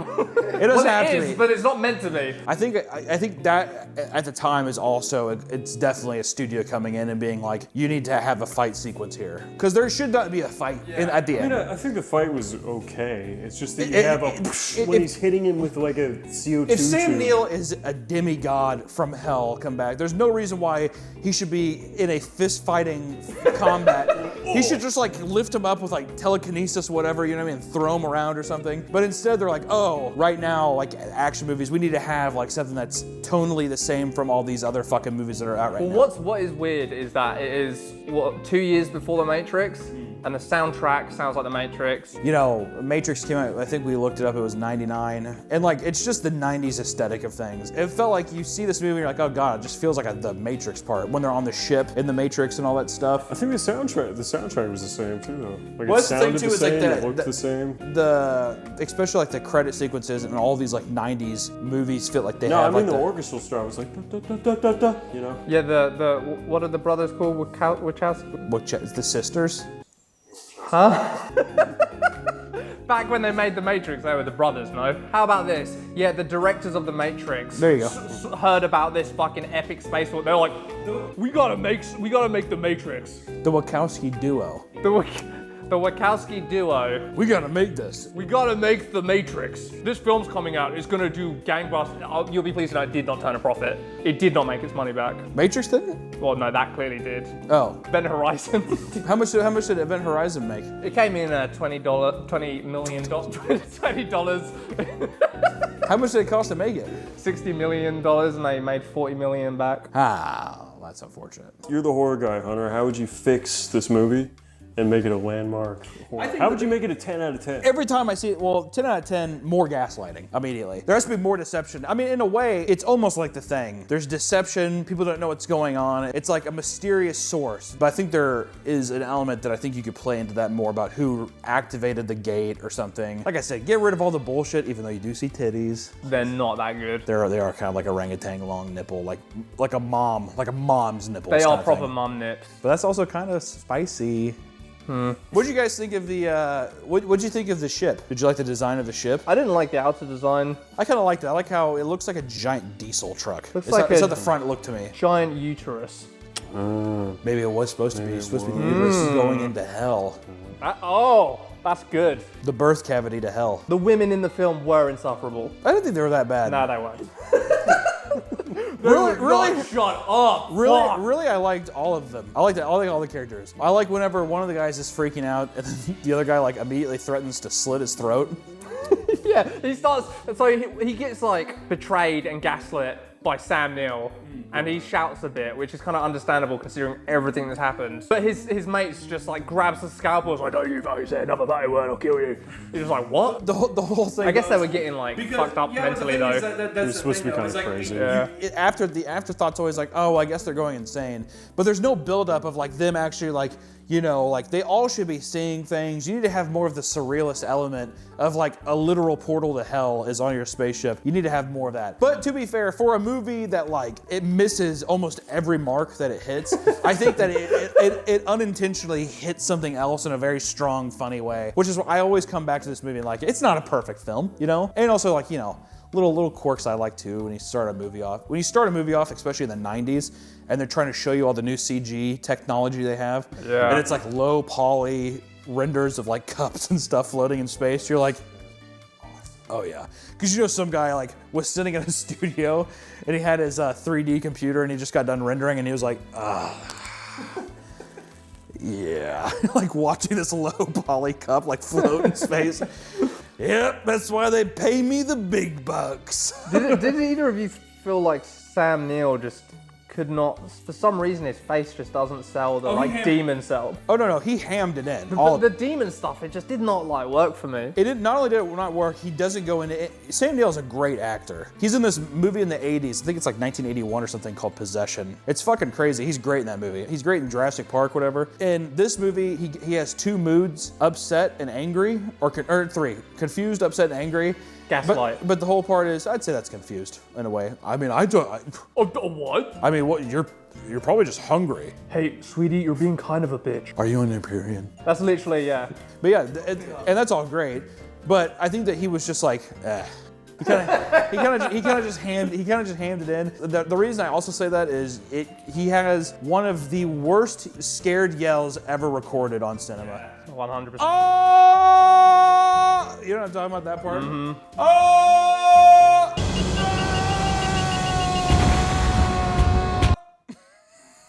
Yeah, I guess you know he's definitely capable of And they're more. like, Sam, maybe one more take, Sam. I don't think so. I don't think so. I don't. What's that? What's that voice you're doing? Sam Neill. He's British. He's British. In the movie. Oh, okay. So He's British in real life. We're going there, huh? They're like, Sam, you've got to be British in this movie. I really don't want to. We really need the audience to think you're an asshole. I don't want to take another. I don't want to do another take. Yeah, he was Wesley Snipes in Blade 3. I don't want to. What Wesley Snipes in Blade 3 sound like? Well, not like that. Ham it in. Well, yeah, like phone it. Like there was that thing where he wouldn't open his eyes, so they CGI'd eyes on him that open. You know what I'm talking about? Yeah. He didn't learn his script. He was reading cards the whole time too. Reading cards. In Blade 3. Oh, someone's just like. And like, I mean, the cards are like, and he was just like, no. You know what I mean? It's like just really simple shit. I forgot that he refused to open his eyes. That's so funny. That makes the movie that much better. That movie's so. I love Blade 3. Blade 1 and 2 are like, unironically, I think they're great action movies. I love watching Oh, them. and Blade 3's not. 3, no. I love it. No. It's Dracula dildo. It hits in a good spot in different ways than the other movies, but I don't know. Anyways, this isn't a fucking Blade video, so who gives a shit? So let's talk. Let's talk about the Warhammer aspects of this as your experts. That is the saving grace for this film for me, is the Warhammer kind of adjacentness of it. It's like the only part that really fucking tickles my dick, because it is very close to like, well, this is like ties into the lore. Do you ever? Do you know of any other actual I couldn't think of any other Warhammer like horror films out there, or movies that are directly There are inspired no in like that way. actual Warhammer films. No, not apart actual from, ones, like, inspired He means kind of thing. ones that- Oh, This that one like feels- really this- feel like it. I mean, Alien and what you were saying, Starship. Well, the Troopers. Alien came first. Alien came before Warhammer was even a thing. Oh, you mean that ripped off? It means the Warhammer? other way around. I mean, I'm not even sure this one ripped off Warhammer. It might have. It might have. It might have. But it is definitely the closest film I've ever seen to like tying into that universe's lore. And that was It's kinda cool. it's such an interesting concept, and I know too at the time it's like $60 million though for like 97. That's a fucking budget. A lot of films didn't go that high, especially back then. I actually thought the sets were pretty good. The sets, like I said, look awesome, but it's one of those things where it's like people get, it's like little shit. When you see like something's happening in a scene and somebody gets slammed up against a wall and then the whole wall kind of moves a little bit and you're like, okay, all right, like that kind of thing. Like Sam Neill crawling around the motherboard thing looks cool, but if you look at his knees on the, you like see the indent of like his. Yeah, the plastic. Yeah, the bending. plastic is like bending in the fucking thing. Which it's whatever, but it looks cool. All the lighting, there's a lot of great, like, there's the yellow of that computer room. There's the dark, like, grays and blacks of, like, the black hole gravity machine room. The blue liquid in the tanks, the blue there. There's the one, like, walk pad area that's all yellow. Like, the way that they color-coded everything feels like a Doom game, which I thought was kind of sweet. Like, you kind of have these, like, areas that are all kind of color coordinated, like the kitchen's all white, once again, like the fucking alien thing. But it reminded me a lot, especially the under the server room thing, the motherboard thing. It reminded me a lot of Cube. I don't know if you've seen Cube, but Cube is like very much like that, and they're all like color-coded areas and stuff. And I just think aesthetically it just looks really cool. A lot of great like lighting, and I like all the sets. I just like the idea that someone had to build these things. Like the tube, and Sam Neill had to get inside this tube and be like float around in this fucking thing and be like, "Boo." I like that the set design had, again, much like Warhammer, no respect for like actual usability. Yeah, there's no functionality or anything. It's all aesthetic. It's like, yeah, it's purely like, in that green tunnel he's going through, like how the fuck would you know where you're going? You'd literally get lost in there and die within like a day. Why would you also make it to where you have to crawl on your hands and knees to go fix something? Yeah, we didn't have much room left after the giant fucking NASCAR spinning contraption. A computer server that like makes your ship function is right next to the black hole machine. It's like, the functionality of it is stupid. But when he opens up the hatch and you see that green pour out into that dark room, it's fucking sweet. It looks really cool. Also, why didn't they just test this little black hole thing like before trying to use it? Why didn't they open a black hole and like send someone in through the goop or something? A camera? Or a monkey. Or a monkey? I don't know. I think that it's one of those things where I feel like they're like, they kind of explain it, but then they're like, we'll never touch on that again in the film. Because it's like, it might not make sense. It's like the whole thing with like, in the Marvel Endgame and shit, when they talk about like time travel, it's kind of like when people use time travel as like a cheat code to fix weird shit or whatever. You know what I mean? It's like that kind of shit. This is nowhere near as complicated as time travel though. They could have cooked up something. Do you know what I mean? I mean, they kind of did, but it's like, how do you show it? And that was the biggest thing I was gonna say is like, with the budget they had and the limitations of the time, like if this movie was made today, it'd be a CG nightmare, first off. But then also you would at least have some moments of like seeing into the portal. You'd probably see more hell landscape stuff. But I think it was just them trying to like play onto the ambiguity side of it. I did think it was funny, like when you see the flashes of like, he's like, let me show you how. It just looked like a 2007 Dimmu Borgir music video. It was super funny. That's what I'm saying is they definitely filmed in that room that they're in, the gravity machine, and they just had the actors come in one by one, and they kind of just did shaky cam, and they just like did a circle around them. So people were like, ah, and they're like, were turning around and stuff. But yeah, it looked a lot like, it reminded me a lot of that Dimmu Borgir one where they're going up the elevator. He's like, whatever, and he's like, they're going up with a giant, oh yeah. I was like, oh my the god, giant this pentagram. This is allowed? Oh my god. There's that chick with massive tits on a chain leash. I was like, oh my god. Oh my god, get her off that. Yeah, is she okay? Why the hell are you chaining her up like that? Yeah, I don't know. I mean, Event Horizon, what a fucking movie. I want to get the Blu-ray of it. I want to hear if there's any like director commentary to get any tidbits of him being like, yeah, I mean, we had to build this set in like 3 hours. You know what I mean? Like, that's the fun shit about these movies too. If you like enjoy these movies, you should always try to find like director commentary if you're ever interested in the actual background stuff, because you can usually find like really funny stories. Like people hurting themselves and they have to like redo shit, like all kinds of stuff. It's really interesting. But yeah, no, Event Horizon. I'm sticking to 8 forever. I don't care how bad. The movie is not a testament to filmmaking. It is a testament to the experience, and I love the experience. Oh yeah, it's definitely 6 out of 10. For 5. If you're a Warhammer fan. I wouldn't even go, yeah, 5 out of 10 if you're a Warhammer fan, 4 out of 10 for anybody else. Or 8 out of 10. Yeah. Yeah. So, all right. Oh, also, yeah, if you enjoyed this banter. This was epic. Hey, if you really had a good time listening to this, we have a podcast called Cream Crew. It's back. It was dead before, but it's back now. You should go click. We're going to leave a link in the comment section, and we'll probably leave a little link at the end tag screen thing. So click that if you want to have a podcast so we can make money for more cartoons. Where's the energy? Come on. Cream Crew. Epic. Check it out. It's fucking awesome. Best podcast ever. Delete all that other trash and download Cream Crew. Click here. Link. Description. Yeah. Maybe we'll start a Patreon and put this up uncut and you can hear all Hunter's thoughts about Cooper.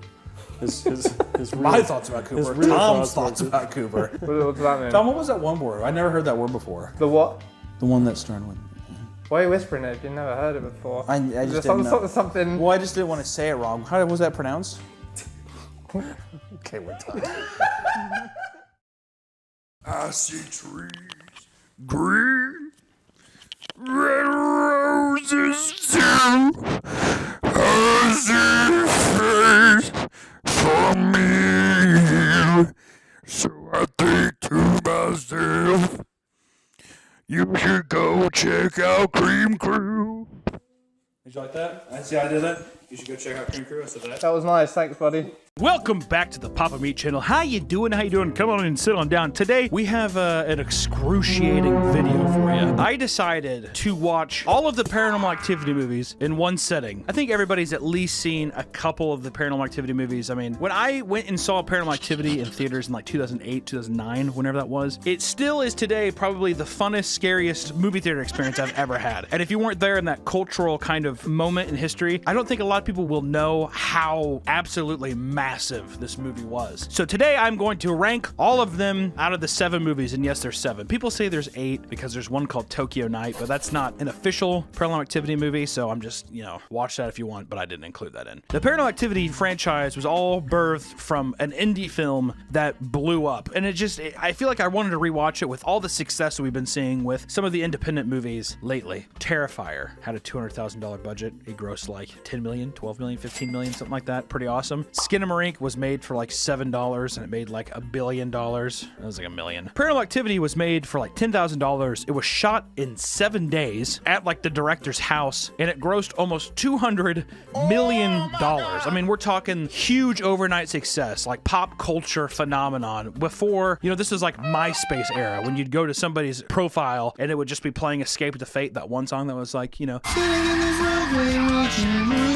that song, or it'd be playing Bubba Sparks' Big New Booty if you went to my page, maybe. But this is like before viral marketing, and it was just the trailer of the original one was footage of people inside the theater, and it was so captivating. I was so excited I wanted to see it. And what started as like a little local showing ended up having Steven Spielberg attached to it, and I think he tinkered with the ending. And then it became, oh, let's put it in a couple more theaters. Oh, now it's national. Oh, now it's global. It's pretty crazy to think. And from that was born 7 monstrosities.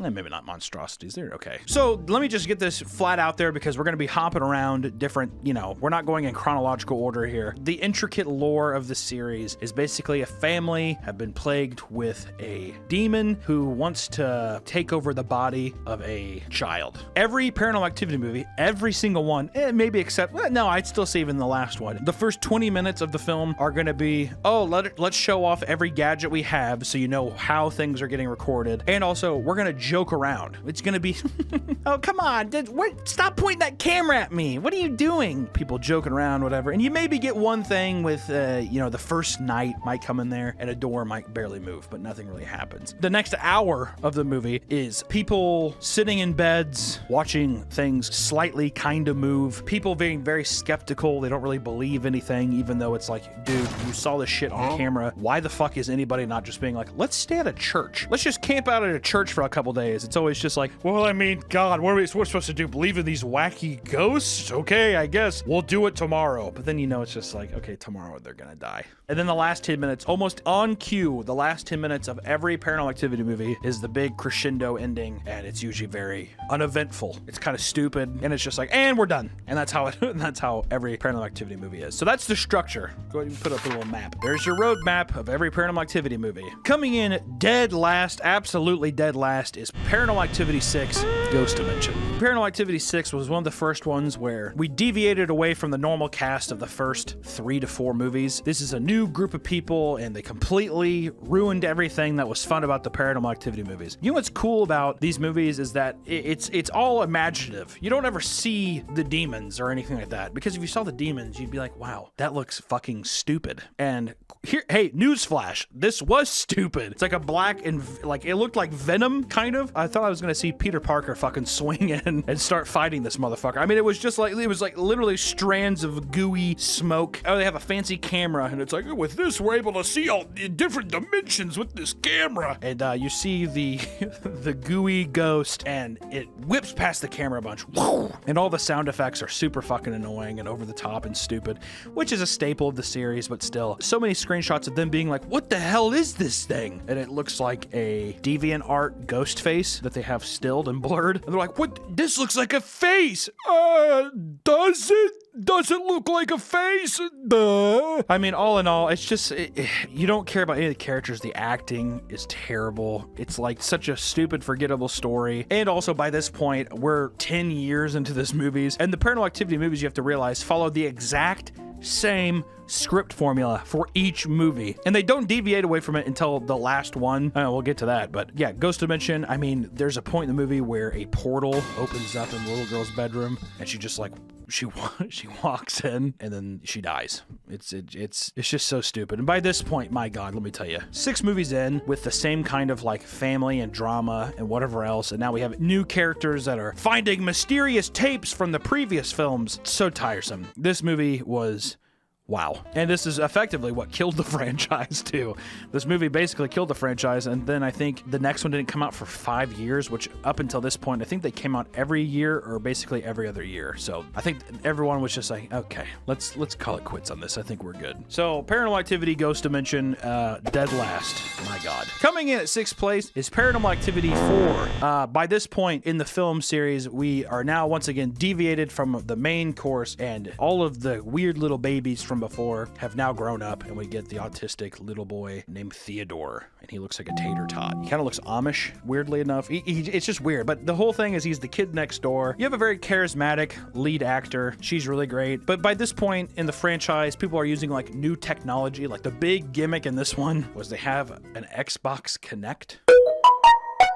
That's a rough piece of technology to use. That didn't age well. I'm pretty sure those were out for like, what, a year before they became completely obsolete. But they have the little dots on the wall, and it's supposed to be all scary, and you can see stuff moving in there. It's just such a forgettable, who cares movie. And once again, the last 10 minutes are just chaotic nonsense of people screaming like, Dad, help! People getting thrown around, dumb old bitches walking around. The amount of times in this film franchise where it's just like hooded old women walking menacingly towards you, it's too much. The whole movie is just super forgettable, really annoying jump scares. It's just like, this one was such a pain to sit through. And also just all the comedy, you know, where it's like, you know, I don't know, babe. I mean, we have the recorder. Why don't we fuck? Should we fuck?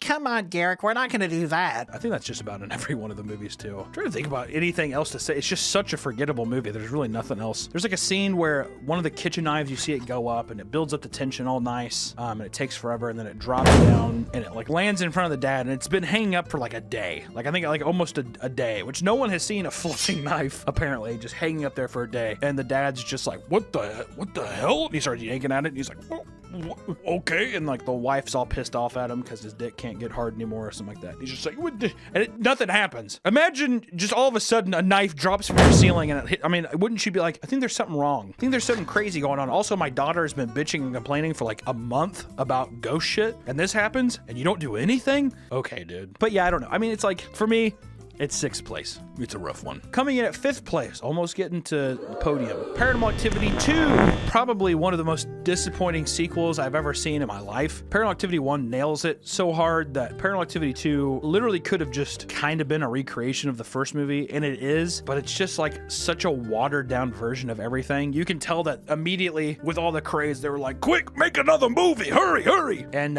in this rush, they forgot to put anything interesting in the movie, and it just follows whatever her name is. Who cares? Katie's sister, she has a baby, and they do like a weird thing where it's like, well, actually, if you start this movie before the first movie, and then you pause the first movie, and then you go over, it's like a weird like interjection time thing where it's like, oh, part of the movie happens before the first movie, and then it finishes after the first movie, if that makes sense.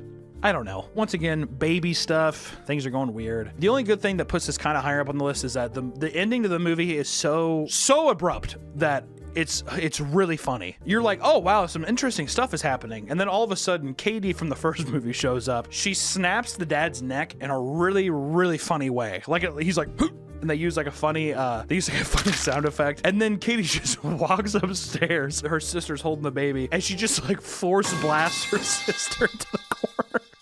And it's a really funny sound. I mean, she walks in, she's like, Katie? And she just force blast her. Like, force blast. You don't even see her, like, yeah, she just kind of hits the wall hard, but you're like, oh, she's dead. Okay. And then Katie just grabs the baby, which miraculously survived this force blast. And Katie takes her. The whole movie was just so bad. It almost was last on my list. It was almost last, but the Force thing really, it put it above the other two. I mean, it was so funny. But it also has the cheapest scare where it's like a bunch of shit where it's like stuff falling, like a pot falls. And then I remember seeing this in the movie theater and I was so pissed. This one came out in 2009 or 2010. And I remember sitting in the movie theater and there's a part where she's sitting in the kitchen and like it's the most obnoxious jump scare. All the cabinets and shit falls, opens at once, and the girl screams. But it's mixed so high that it's just like, fuck you, dude. Like that, what an annoying thing to do. Yeah, so fifth, Force Blast was really funny. If they would have had multiple Force Blasts in it, this might be, you know, it might be number 3. I don't know. But yeah, Force Blast, pretty good. Coming in at 4th place is Paranormal Activity Next of Kin. This movie is so high on the list, or higher at least, because we get rid of all of the stupid lore that we've had to deal with the entire time. And now we're just like, oh, restart. Basically, this movie it was like Cloverfield Lane, where it's like, this doesn't really have anything to do with Cloverfield, but they just sold the movie with Cloverfield Lane so people would, one, the studio would buy it, and then 2 people would be like, oh, I remember that movie, let's go see it. This could have been any horror, like found footage horror movie, but they're like, what if we threw Paranormal Activity on top of it? Oh, okay, I guess so. So Paranormal Activity, fuck you, Next of Kin. That's kind of what it should have been called, because this has nothing to do, even with like the previous like demon or anything. It's just kind of its own thing. And maybe this was supposed to be a soft reboot, but it's really bad. It's like really boring. It's shot at least a little better, but it doesn't answer the age-old question of like, why are you filming? That's like the biggest thing with found footage horror films I know a lot of people have gripes with, is like, why are you still filming this? Why are you still holding an industrial camera and being like, let's get out of here, and like stabilizing your shot and running? This one, it's a person is trying to find her mom, but her mom is from an Amish village or something. Wouldn't you know, the mom ran away with the baby because the woman was subject to a demon transfer or something. God, it's just so tiring. This is the last movie I had to watch for the night, so by this time I was beat, bro. Absolutely beat. But you have to give it credit. I mean, it's number 4 on the list, you know, so. But, you know, you get a creepy dungeon thing where they like go down to like a feeding pit thing, so there's that. I mean, I don't know. It was just so refreshing not have to hear about Katie or any of the other stupid fucking things that they have like built on this lore. It felt like just a different movie, so I think that's why I was like, oh, that felt refreshing. But all in all, I mean, you know, you have the 20 minutes of build up with the funny, big, gawky, stupid son of a bitch they have to play their sound guy. It's just all the same tropes. The practical effects for the monster thing at the end is cool, and we get to see that, but it's not like cringy like Ghost Dimension where it's just like, do you see it in the camera? It's like a big pale woman. Oh yeah, the monster in the well is the girl's mom. So there's a funny moment where she's like, Mom, do you know who I am? It's like, dude, weren't you abandoned as like a baby? Why would she know who you are as an adult? Do you know who I am, Mommy? And then she fucking jabs a hook in her neck and throws her into a hay baler. It's just so forgettable. And then once again, the last 10 minutes of the movie is, you know, it's kind of cool. You get like a jaw rip, but I feel like they really wanted to milk this shot because there's one moment in the scene where they're like, yeah, well, we can do ultra slow-mo, and it captures things that the human eyes can't see, but for some reason the camera just kind of does it randomly when the sound guy's jaw gets ripped off. So it's like a weird slow-mo rip, and I'm like, is that supposed to be cool? Am I supposed to be like, oh nice, from the sound guy getting his jaw ripped off? Maybe so. This one just like I said, I think it just is this high up because by this point it's like it just doesn't try to pander to the bad story, the lore of this previous family, and it's like shot okay, but once again it just doesn't.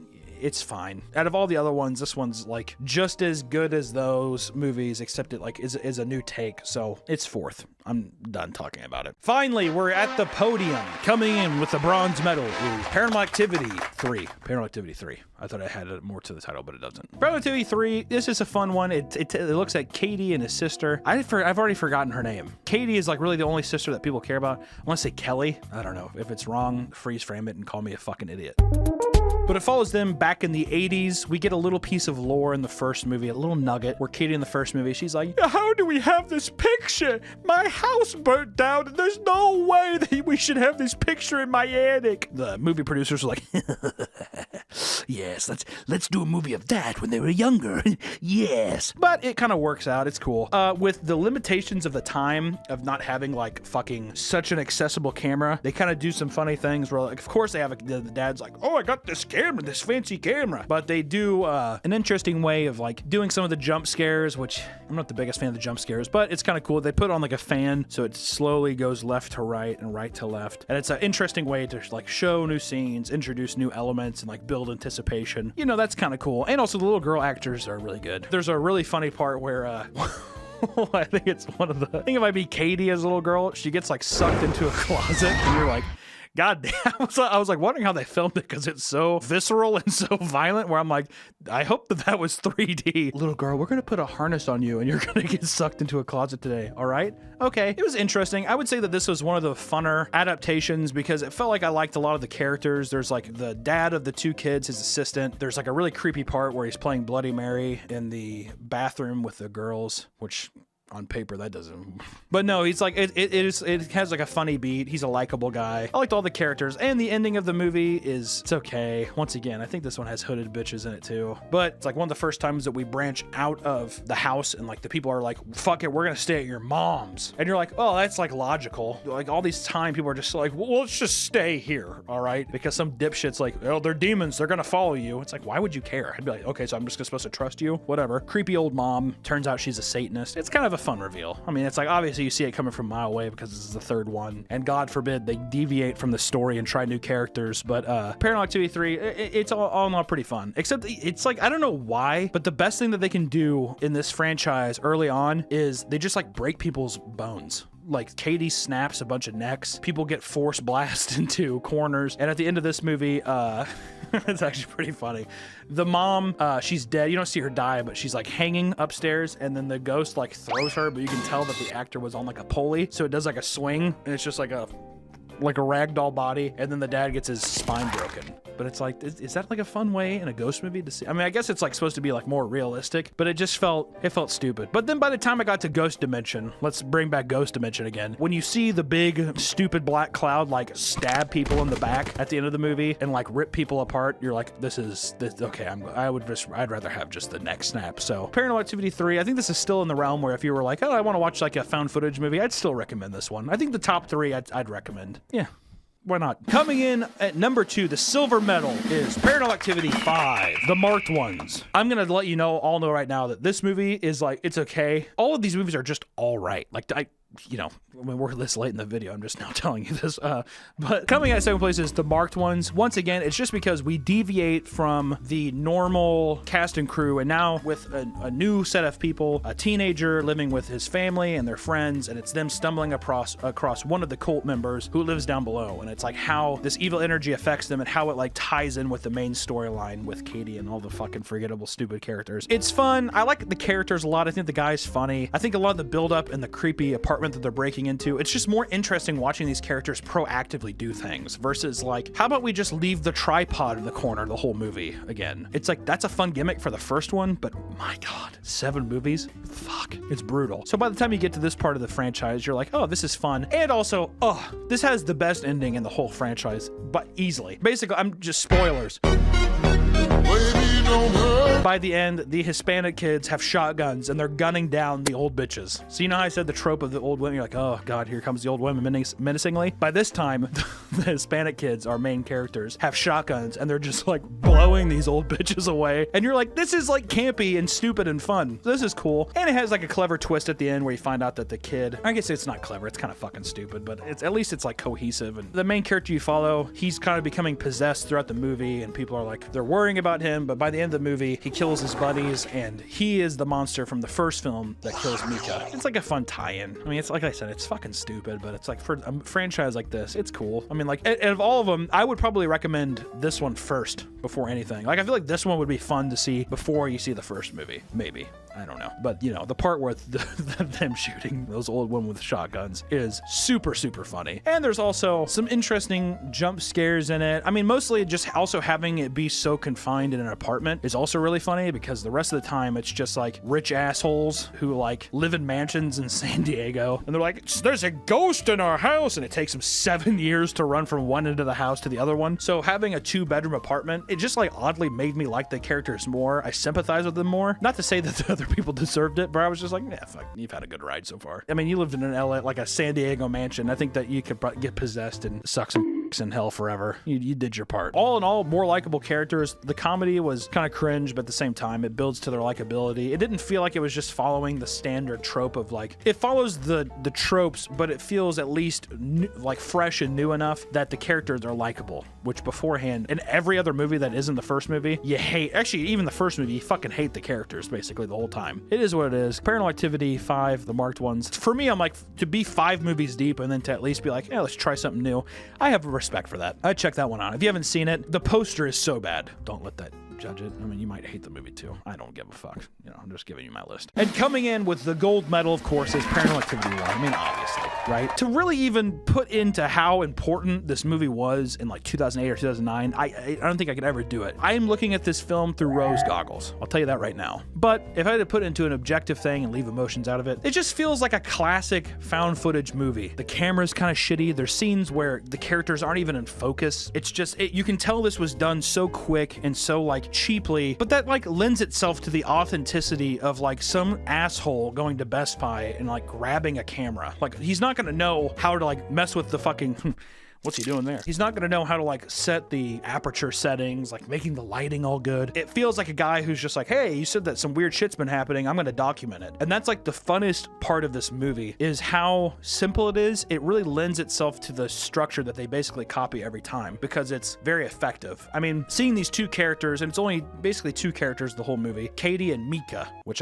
fuck that name. Mika? I thought it was Micah. I've heard Micah before. Mika? Fuck you. The whole dynamic between the two is very believable. You have Mika, who's like, I don't really believe in any of this shit. I think it's stupid. I'm kind of like hoping that it is real, so then maybe we have something here. You kind of get the motive. He doesn't really directly say this, but you kind of get the motive that he's like, oh, this is a big thing, we'll just sell it, or it's like crazy, this is kind of wacky. And Katie plays it in an interesting way, and it's interesting from the first movie because we don't know her whole backstory. We don't have 5 films of history building, where after a while you're just like, God, let her burn. Let her burn in hell. It's all little trickles of information you get where she's like, yeah, I mean, it was kind of weird when I was a kid. And that's like interesting because you're like, oh, so this has happened before? That's kind of weird why you'd never bring that up. And it just introduces little bits of information from her backstory, but it's just so bite-sized and digestible that you can either kind of just block it out, or you can like really think about the backstory in your head and let it run and like, you know, give it legs to fuel your imagination for such a like weird and interesting idea. And this movie isn't doing anything new that other movies haven't done. It just is extremely solid. All the scares are like really fun, but the one thing they did like capitalize on is the nights. It catalogs the nights, and it like, you know, night 1, oh, the door moved. Oh my God, that's crazy. And they kind of go through, look through the footage, and he's like, look at this, I found this. And she's like, oh my God, that's weird. Well, whatever. He's like, babe, don't even fucking worry about it, all right? It's probably just the wind. It's like closed windows. Sure. But then you have little moments where it builds the escalation of having a spiritual guy come over and he's like, yeah, I think that you have a demon here, actually. I don't fuck with that stuff, but I know somebody who does. You should give him a call. Mika, being the proud man he is, doesn't call him, and he just kind of lets it get horribly wrong until I think like 2 weeks goes by and they call the guy again because it's gotten so bad. And the guy takes one step in the room and he's like, yeah, this place is fucked. I'm leaving now because the demon is pissed. Peace. And they leave. And you're like, oh shit. It's just like fucking scary that like this person who's supposed to help you is just like, you're fucked. Bye. I really enjoyed that. But it's just a great build up too. And I mean, like, even just the things of like being attacked by things you can't see. And there's a great little thing where Mika puts baby powder on the floor and you see the footprints walk in the room, but they don't leave. So you have like, you're imagining like, oh fuck, is this thing just standing here? It also completely goes against the idea of whatever the fuck was going on in the Ghost Dimension movie. They apparently just threw that to the side, but weird like alien hoof prints or something. It's just odd. And there's just tons of just little great parts of the movie where you're like, oh, this is creepy. This scratches an itch. The scratch is a horror itch. And from the emotional side of things, I just remember going to see this movie with my friends and like sitting in the theater, and it just plays like, he plays the opening card, which is like, Paramount Pictures wants to thank the families of these people and whatever for giving us the footage to edit this movie. And you're like, wait, hold on.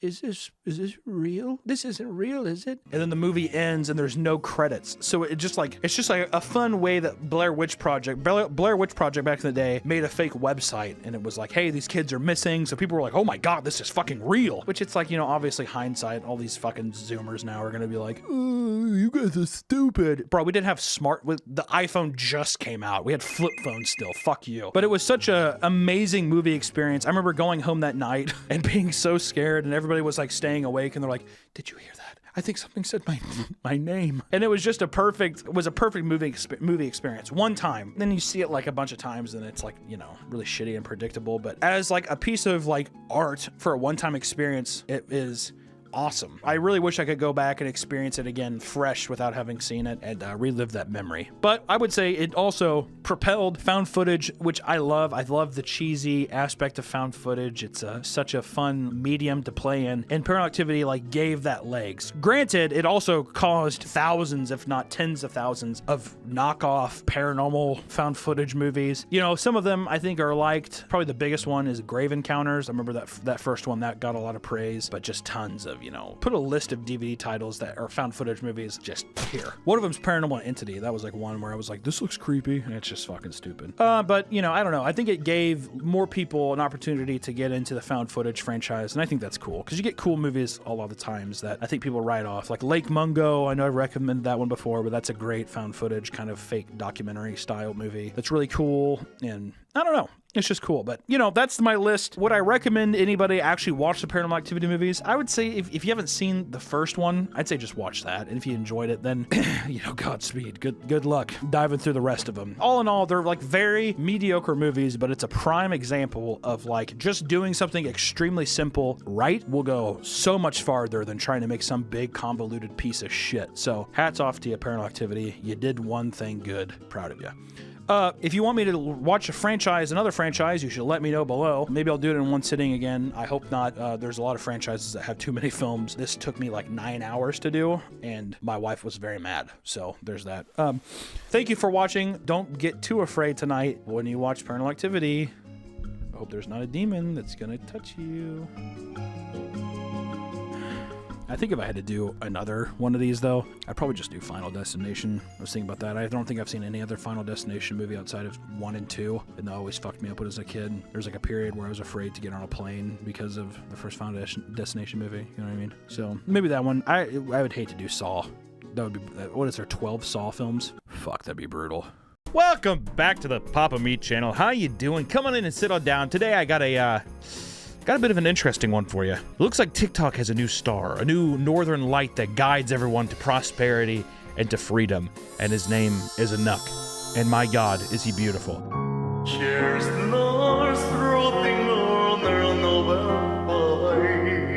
He has been just, I mean, all over TikTok. You can't scroll anywhere without seeing him. I mean, he is all over the place. Yeah, I don't like TikTok. It's a time waster. I don't know. I only watch it whenever I'm laying in bed or I'm taking massive shits.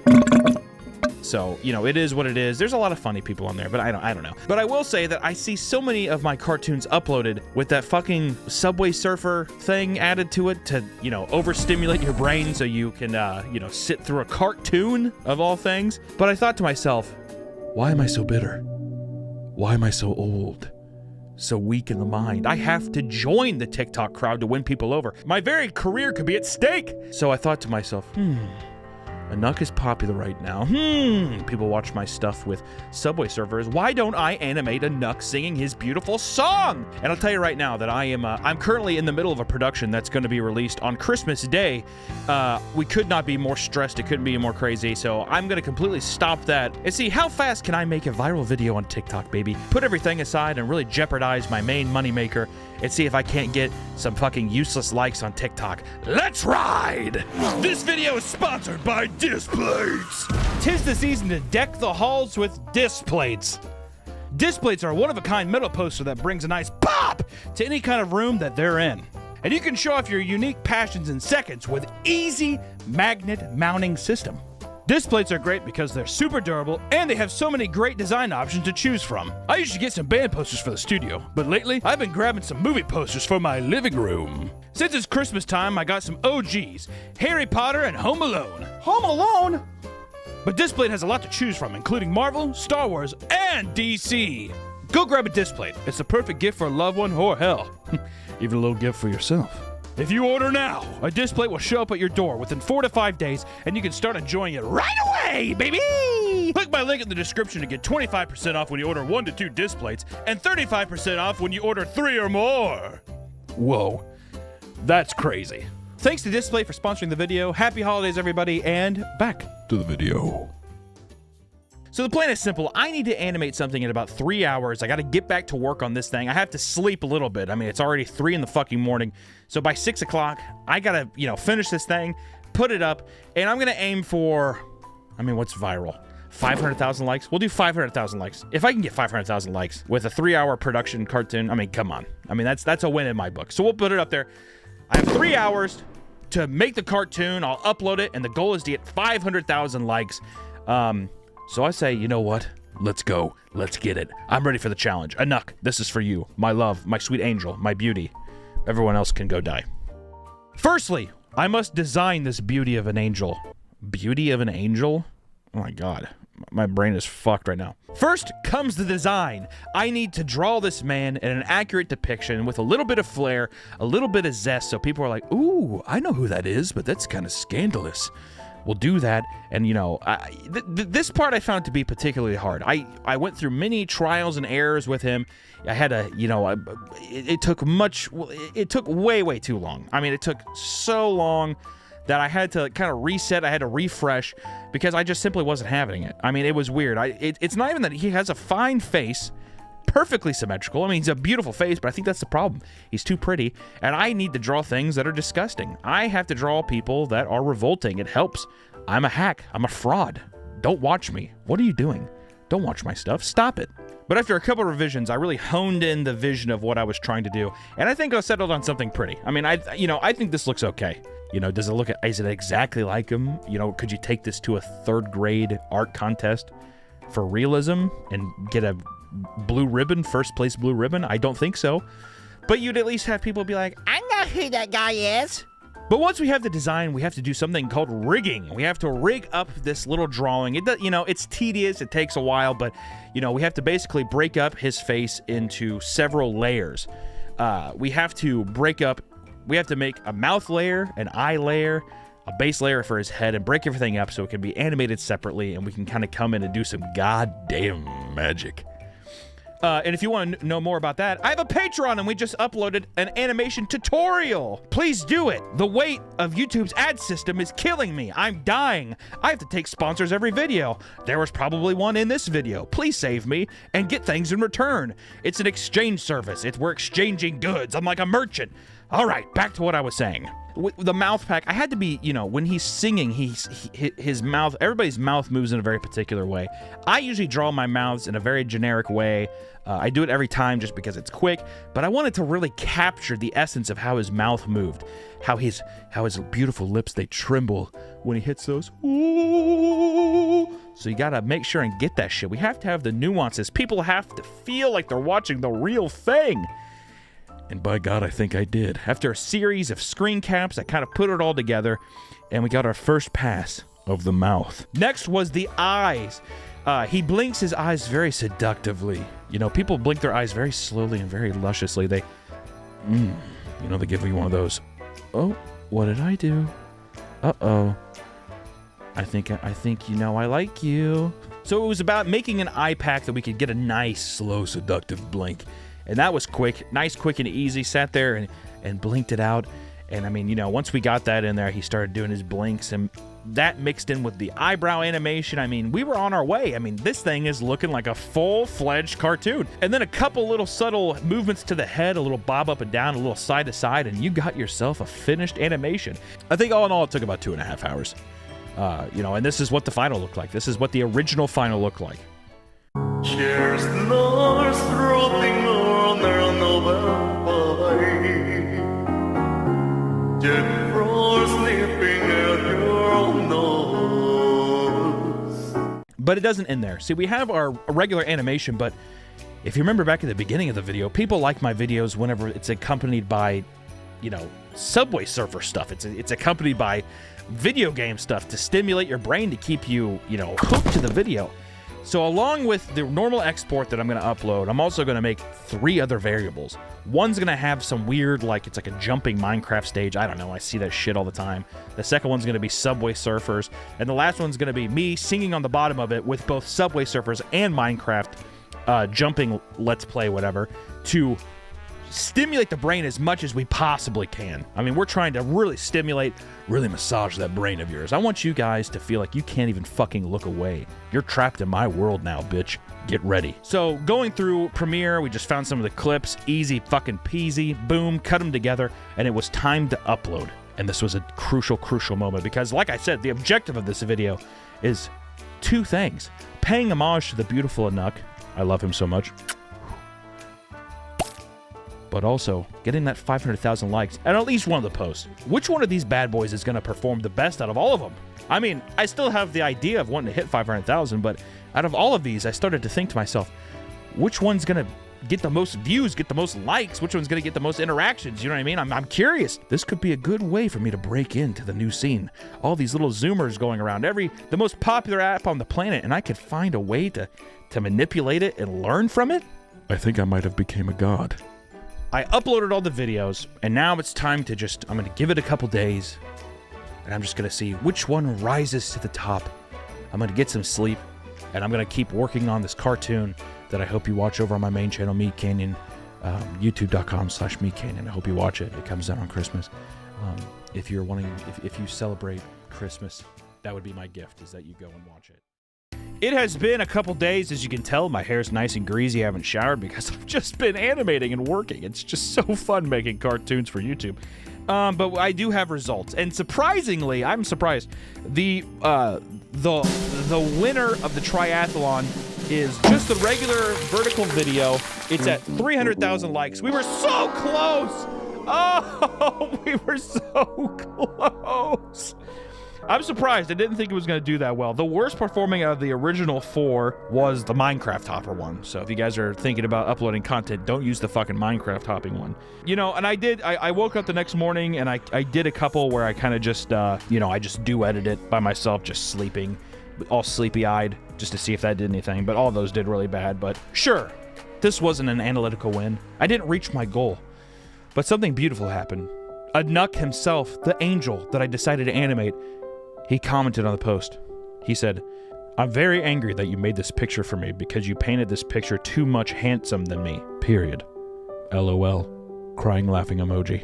I then responded with, "You are beauty, King. Happy holidays, buddy."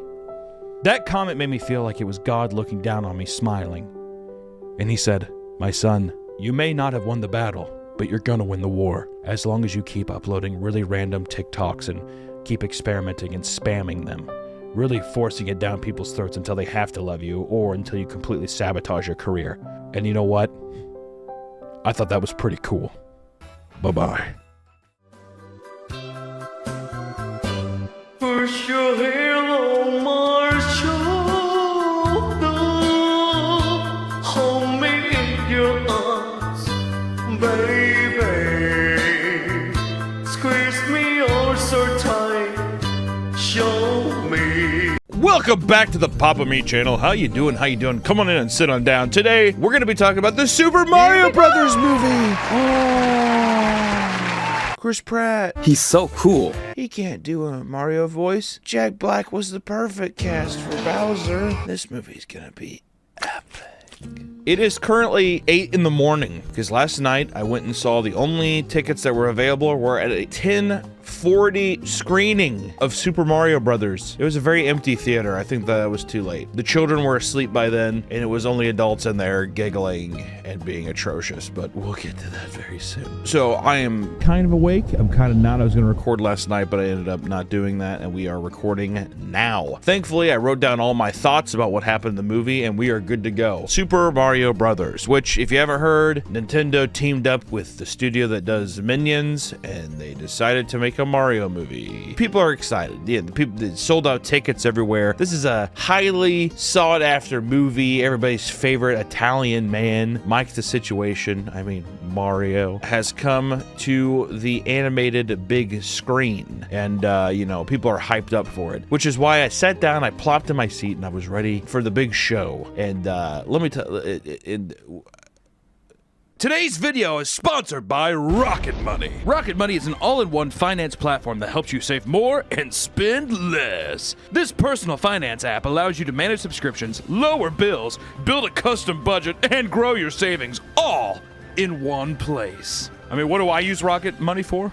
Let me tell you. I like to set budgets for myself because when I buy my yachts and my big buildings, it can go a little crazy. So I make sure that I to monitor the credit while also establishing budgets to make sure that I'm not myself. And it helps me cancel unwanted subscriptions like Netflix. To save more money and spend less, join the 3.4 million members using Rocket Money. Go to rocketmoney.com/papameat or by clicking the link in the description to get started for free or unlock even more features with premium. That's rocketmoney.com/papameat to get started for free. Get your money right with Rocket Money. Thank you, Rocket Money, for sponsoring the video, and back to the video. And it starts off, every time you go to the movies, it starts off with some nice trailers. And right away, as soon as I started seeing the trailers, I was like, something's wrong. Something is going on that is devious. I feel like somebody's tricking me. Starting off with Disney's Elementals. What the fuck happened to Disney? Elementals? Oh, really? I'm fire. I can't be with water. I wonder if they're talking about interracial couples. Could you be more on the fucking nose, dude? Elementals looks so bad. It looks like the premise to one of the shorts at the beginning of the movies, doesn't it? Remember that one where it's like the Asian kid and he turns into a dumpling or something like that and his mom like fucks it? Yeah.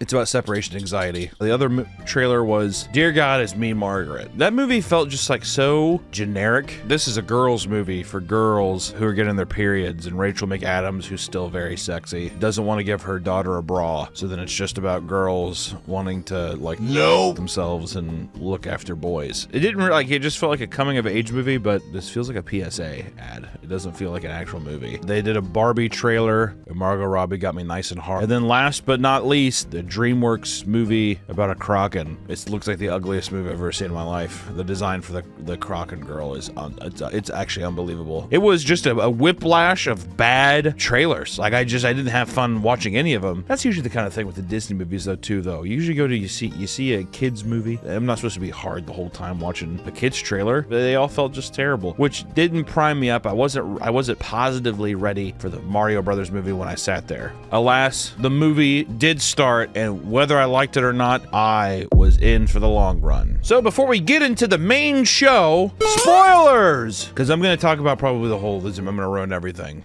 for you. If you haven't seen it and you're like, I wish you wouldn't have said that, this is your time to click off. I'd give it a 4 out of 10.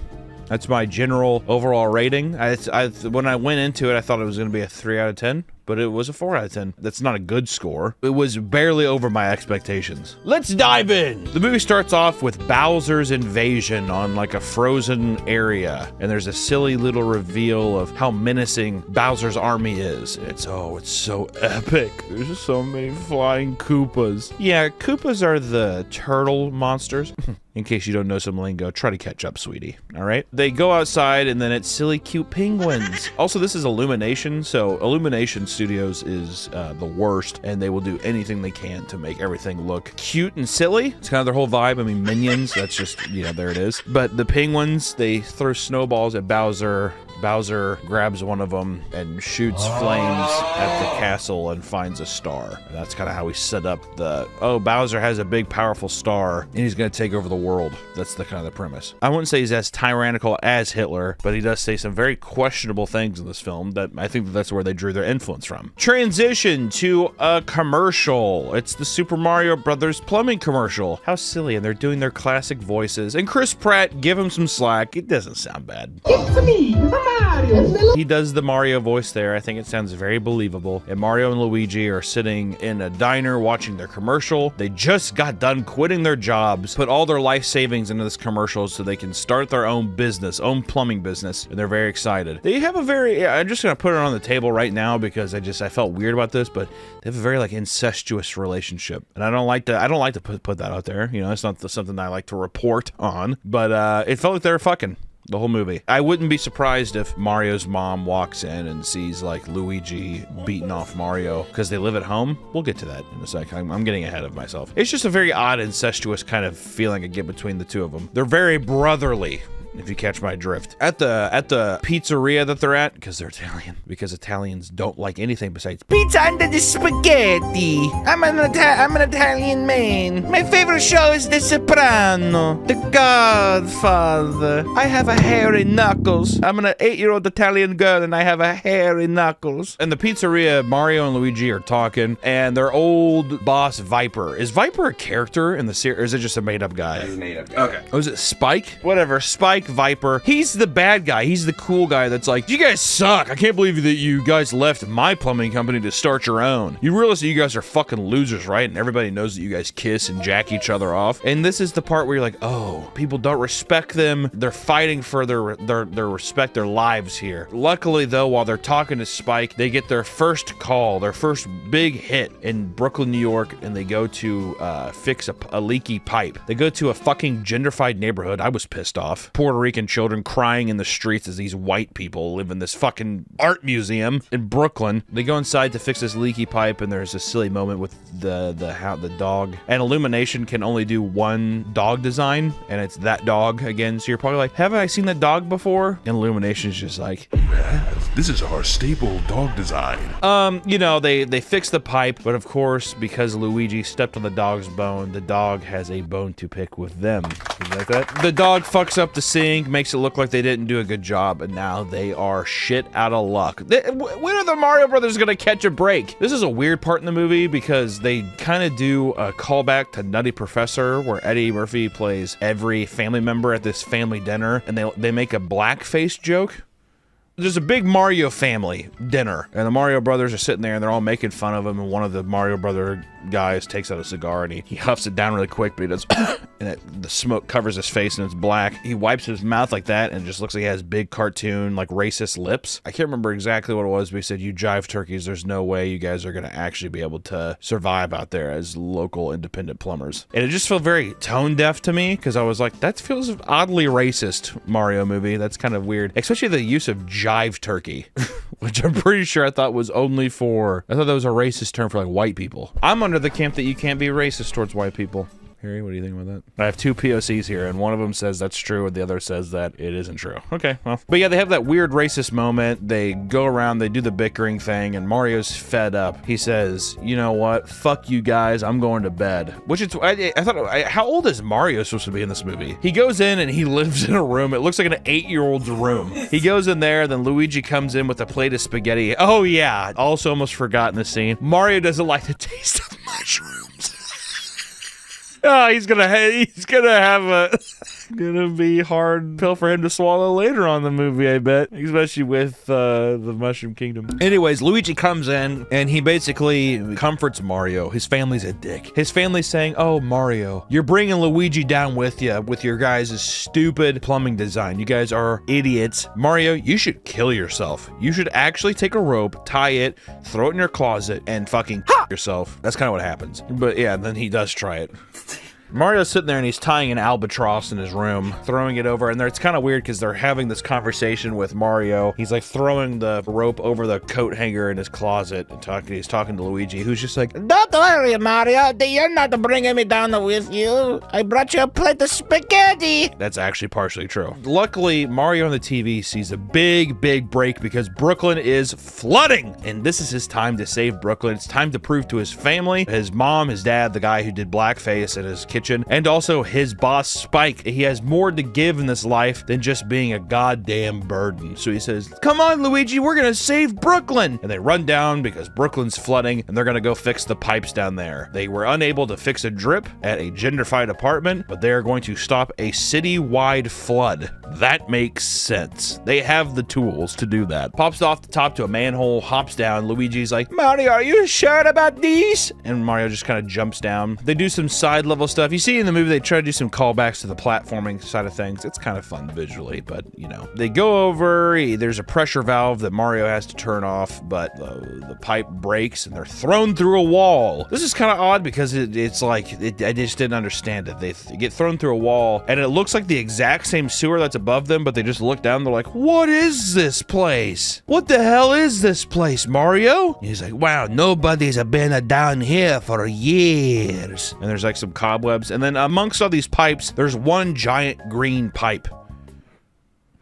It's just kind of there. I just thought that, okay. They get sucked into this green pipe and Mario and Luigi are thrown through into this new galaxy dimension where they're being transported to another green pipe. But along the way, they get split up. So now we have our motive. Mario needs to prove something to himself, but he needs to save his brother Luigi. And he has to do that. And then Mario gets sent to the Mushroom Kingdom and he meets a silly Toad, which Toad is, he's our minion. Like the Toads are the minions of this movie. You know, they're supposed to be the very cute, silly kind of things, but they gave Toad a very gruff Armenian accent the whole time, and he only makes Uber and Lyft jokes the entire time. I thought that was kind of inappropriate. He just kept being like, kid, I dropped this other guy off in the Mushroom Kingdom and I only got $14. What the hell's up with that? There's periods in this movie where they're just wanting to just show off visual stuff, and they will just throw in a top of the charts song every once in a while. It starts off with No Sleep from Brooklyn, Beastie Boys, and it only gets progressively more obvious and more meme-like. It's borderline, it almost feels ironic, some of the songs they choose. So the Armenian Toad and Mario head off to the Mushroom Kingdom because they need to go talk to Peach, because Mario needs to help his brother. But we cut back to Luigi, and Luigi's in a spooky lava place that's run by Bowser. He runs up through a spooky forest. We get some evil skeleton Koopas. Remember those in the game when you hit them and they come back to life? They just don't die. What the hell's up with that? And they go into the castle. The Shy Guys are there, and Luigi, what's gonna happen to him? Who knows? We come back to Mario and we go to Mushroom Kingdom. There's just tons of, you know, toads. We get some funny little back and forth here and there. Look at how they live. They're all freaks. Look at these little freaks and fucking little insects compared to our beautiful, nice, tiny little Peach, our leader. And, you know, this is part of the things where you see Mario's having to learn and adapt to what he does in the games. In a way, I feel like this is a director nodding at, this is the part of the game when you're bad at the game, but as it goes on, you get better at the game. After we see Luigi get caught, though, we do cut back to Bowser, and we get probably the best arc. I'd say Bowser's probably the strongest character in this movie because he just wants pussy the whole time, which I think is pretty funny. He's sitting there, and his whole goal is that he stole the star to impress Peach, and that's kind of fun. I like the incel vibes of that. I think that's cool. And all the little Koopa guys are like, well, dude, what the fuck are you talking about? He's like, I stole the star to impress Peach. I'm like, dude, what? Well, what if she says no? What if she declines your advances? Surely you're not gonna her. Okay, I'm not gonna put that in. And basically Bowser says like, oh, if Peach declines my advances, is how I read it. If Peach doesn't marry me, I'm gonna destroy the fucking universe. And everyone's like, yay, we're evil, let's do it. Oh, and then there's a funny scene where he's nervous that Mario's gonna impede on getting his pussy with Peach. He's like, oh, is Peach attracted to Mario? His little goons are like, no, sir, you're the true cream of the crop, and we found this guy. And they have a funny mustache pulling part of interrogating Luigi. Mario goes up to Peach's castle next, breaks in. He's getting chased by all these silly toads with their armor on. They look silly. They don't look threatening at all, do they, Nick? They do. The princess is in another castle joke. Oh, is that from the games? The toad that's with him makes a stir fry, and then Mario's able to just like walk past them. In the game, are they just like historically dumbfounded by like food or something? Get in there, Mario. I'm making them grub. I'm making them snackies. They go in, walk in. You find that there's a council meeting. The other toads are saying, and it's cool because the joke is that the guy sounds really serious. He's a toad, but he sounds like this. Princess Peach, Bowser's coming. We have to figure out a plan. And Peach, our sexy queen.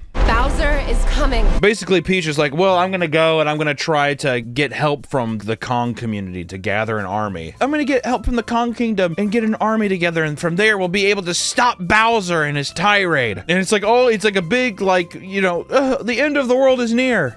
And then Mario shows up. They have a weird, awkward first interaction. Mario's dick gets hard because of how pretty Peach is. And then he says, oh, I need help saving my brother. So then they spend like days training Mario on a platformer thing. And she's like, if you can complete this, then you can come with me. And it's like, you just wasted days training an Italian man how to like jump up and eat mushrooms. And remember when I said that Mario doesn't like mushrooms in his spaghetti? Well, whenever she gives him the power up, he has to eat a mushroom and he does not like it. He throws up and you feel bad for the guy, but you're like, oh, they didn't say this in the games. They never said they didn't like mushrooms.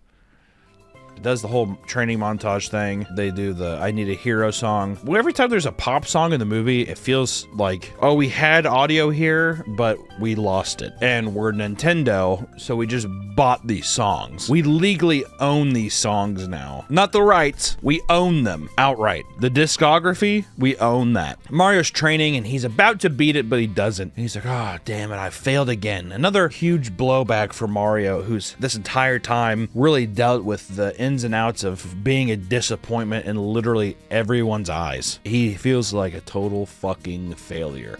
Guess what, Mario? Same. Which I thought was weird though, because Peach, like I said, she's already taken time to not save her kingdom to train this Italian 48-year-old man. And then she sits there and then he doesn't even complete the track. And she's like, it's okay, you almost got it. We'll just go. Well, why did we even put that in the movie then? Wouldn't it have been funny if she was like, I don't have fucking time for you, dude. Aren't you, you're a 5'3" Italian. Also, everybody shits on Mario for being so small. Like when Peach and Mario first meet each other, Peach just demasculates the shit out of Mario. She's like, wow, you're very tiny. You're a little tiny guy, huh? But you got a tiny little dick, you short little fuck. She like grabs his big fucking Italian nose. Are you even human, you freak? God, your knuckles are so hairy. That's weird. Why do you have the full DVD box set of The Sopranos on you? I don't know. James Gandolfini is a funny. But yeah, it's just kind of like, oh, well, you didn't beat it, but you know what? You showed courage, and I think we're ready to go. It's like, no, you didn't complete the test. Well, I guess I should say right here, too, that this is halfway through the movie. I was surprised by how little actually happens in this movie. Visually, it's beautiful. Like, all the rendering and stuff is crazy. I think we cut to another montage with Bowser, and he's talking about how he wants Peach's pussy again, and he's singing songs, and we get more funny Jack Black incel stuff. But then we cut back to Peach and Mario, and they're already at the Kong Kingdom, and the whole thing is that they're there to get the army. It's funny because there's an 80s-inspired monkey who has a white business suit on. It's like the most played out trope ever. They get in his car and then it's just another montage with another song, Take On Me, aha. And it's just them driving around the Donkey Kong Kingdom, blowing up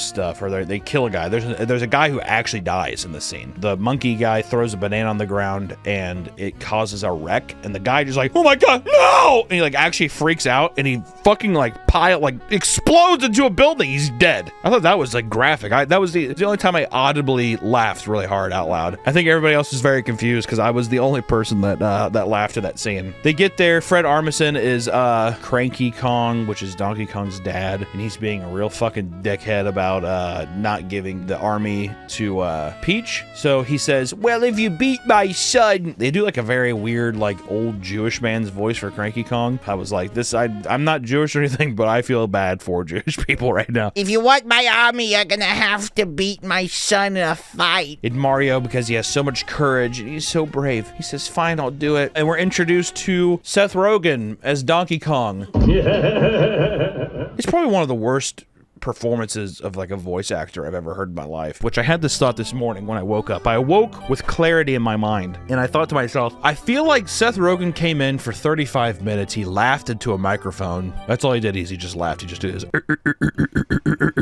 and then they just used ChatGPT to do all the rest of his lines. It sounded that fucking robotic. God, Seth Rogen's voice just does not fit Donkey Kong. I'm trying to think about what I would even want out of Donkey Kong. Maybe like a deeper kind of voice, or like the way that they portrayed him, it should have been like maybe like a bro-y kind of voice or something. Moral of the story though is, oh man, does Mario get his ass kicked. Bam, boom, bing. But then he eats a silly little cat plant and he turns into a cat and he beats Donkey Kong. It's visually, once again, it's all pretty cool. But from there, they publicly humiliate Donkey Kong after this, and Donkey Kong takes out a banana. It holds it basically where his cock's at, and then a guy basically like peels it, and I think that it's like a metaphor for castrating him. They peel it and they throw that away. And I thought that was it was pretty odd. But then the people in front of us, the 4 guys who all ordered Moscow mules, were just laughing their asses off. And I was like, this is literal castration that's happening in front of us, but okay. So they beat Donkey Kong, right? We're over halfway through this movie, and nothing has actually happened. The only thing that they have to do to defend Bowser is just go to the Kong Kingdom. So then the Jewish old Donkey Kong grandpa or dad is like, well, I guess I'll give you my army, but we're gonna have to get carts. And then we get another music montage. AC/DC's Thunderstruck. Wow. And remember Mario Kart? Remember Mario Kart? Remember that game? We get Mario, and he makes his own. And it's really silly because Toad makes a big one. He's a tiny guy, but he makes such a big vehicle. And they're driving through, and they're all like, hell yeah, this is awesome. They go on Rainbow Road. Remember that map in the game? Remember it? It's awesome. It's in the movie. Bowser shows up because he's pissed off because he thinks that Mario's been finger fucking Peach this whole time. So he says, fuck you, Mario. I'm going to literally kill you. And they fucked up the Rainbow Road. Everybody gets fucked up. The monkeys get taken. Mario and Donkey Kong fucking die. They fall into the ocean. They're dead. Peach and the Toad guy, basically, she's just like using him as a vibrator, riding home. And she's like, I gotta go back to my kingdom and say and warn everybody. But luckily, we cut back to Mario and Donkey Kong, and they're in the ocean, and Mario saves Donkey Kong from drowning, but they get eaten by a giant fish. They're dead again. They're dead. They're not coming back. The movie's rated R. You see Mario's fucking stomach rip open, his intestines fall out into the water. It's awesome. Peach basically goes back to her kingdom, and she's just like, run, Bowser's coming. Bowser's coming, run! And you'd think that there's some kind of time, but no, Bowser's just there. And he's like, hey, I'm gonna kill your Toad friend here, who you've known for 7 hours, or you have to marry me. And she's like, well, I guess I'll suck your cock forever because I don't want this one Toad to be killed. Would you ever just let the Toad die? Well, he was saying all the Toads. Yeah, he's gonna, so that's why. He was like, I'm gonna nuke all of your... Okay, so fine guys, Jesus. She valiantly decides to marry Bowser to save her people, the Toad people that helped raise her. Also, we got some backstory on Peach. I forgot to mention that she, as a child, just shows up through a pipe and the Toads raise her. But it's like, okay, so there's probably some random woman in Brooklyn who is just like, my daughter was kidnapped and probably fucking murdered years ago. But now we're preparing for a royal wedding, and Bowser's sitting there in his fancy little white suit, and he is getting ready to marry Peach. But luckily, we cut back to Mario and Donkey Kong. Psych! They're not dead. They're still alive inside the stomach, and they have maybe 70 seconds of them reflecting on the mistakes they've made so far in the movie. But it's okay because they have a rocket ship and they fly it out of the fish. That's how it's literally, that's how it's done. And they fly this rocket ship all the way back to Mushroom Kingdom. All the way back to Mushroom Kingdom. It's pretty funny. Peach has a badass boss girl moment where she kicks the shit out of Bowser and everybody. And luckily, Donkey Kong and Mario show up and they power up and we get another montage. Behemoth's Blow Your Trumpets, Gabriel. That's the song that plays. Bowser, as his gift to Peach, is that everybody that he's conquered so far, including Luigi, the silly penguins, and the monkeys, he's gonna kill them in the lake of lava as a sacrificial ritual to her. So it's causing even more like, oh god, I hope that they can stop this from happening. And Mario and Donkey Kong fight their way up to the tower, and they're able to stop the people from melting to death. It's pretty funny because it's like a literal, like Bowser's gonna drop a literal A-bomb on the Mushroom Kingdom. I thought that was kind of funny. But Mario, he's wearing that one suit, like the raccoon suit that he's able to fly with. He's wearing that the whole time. And then he like hits the eye of the giant A-bomb Bullet Bill, and it pisses off the Bullet Bill, and the Bullet Bill chases him around. But then Mario tricks the bullet into going into one of the green tubes, which it kind of makes it seem like it's going to New York. And there's just like a bunch of like very obvious 9/11 jokes you can make with this movie. And it explodes. The bomb explodes in the pipe, and that merges the worlds together. Maybe everything gets sucked into the pipe or whatever. But anyways, they all end up in Brooklyn, right in Mario's neighborhood. Spike from before, remember that handsome guy? He's back, but he is scared because Bowser's here now. And Bowser just beats the shit out of Mario, and Mario, you know, this whole time he's been unrelenting. He's been on top of the world, but now he's defeated. Oh, Bowser's too much. But luckily, through the power of friendship, Bowser's beaten back, and Mario is given the star from earlier, and him and Luigi, they dive and they get the star. Basically, god damn, I'm so bored. They grab the star, they do a big fighting montage. They only do this in New York so that their family can see them, Spike can see them, and then they basically get to save Brooklyn. And then the little things from before, people now respect them. They once hated these sexual brothers who fucked each other, but now people are like, yeah, it's still kind of gross that they fuck each other and jack each other off with their hands, but at least they saved Brooklyn. So they beat up Bowser and they shrink him and they put him in a jar. They basically put him in a cum jar and they fill it up with cum. And then after this scene, there's a newspaper article where no one actually cares that there's a giant 8-foot-tall talking gorilla that's wearing a tie, and that there was a giant flying volcano with a giant 12-foot-tall turtle that can breathe fire. It just says local hero saved Brooklyn. And then you see that Mario and Luigi are living in the Mushroom Kingdom, and they dive into a pipe, and that's the end of the movie. They do put Bowser into the cum jar. They come in it, and they say, "So long, gay Bowser." The very coveted trademark line, "So long, gay Bowser." It was very, very silly. You know, all in all, like, that was a very quick recap of the movie. Actually, I mean, fuck, I mean, I literally probably just did beat for beat the movie. I mean, I sped through some parts, but it's weird watching this movie right after, and listen, I'm a 47-year-old man, so like, I'm not one of those guys where I'm like, I mean, I saw Puss in Boots, and Puss in Boots was better, but that's... Can you be critical of a children's movie? This is a child. If I was a child, I would have been clapping and slapping my belly and, you know, laughing and giggling. And look at the visuals, because the visuals are very impressive. I thought it was going to be some big, bright fucking monstrosity. The designs and stuff are great. Some of the rendering on the textures of like skin and like claw, it's very impressive. Like visually, it's incredibly impressive. A nice visual appetite. In terms of like an actual story though, and like, you know, having fun jokes for the whole family, having something memorable, it's very odd that they spent that much money on the movie and they just like the story, it seems like it was done in a day. Because you watch something, and you know, like I said, I hate to do this, but Puss in Boots was something where I feel like you could be any age and it has a little something for everybody. It's funny in that way. It's not overly gratuitous anyway, but it's like not like super innocent and stupid. This movie just felt like it's like only meant for 4-year-olds, which if that's the case, that's fine, but I will never watch this movie again. I just won't. The movie is full of these like really awkwardly placed pop songs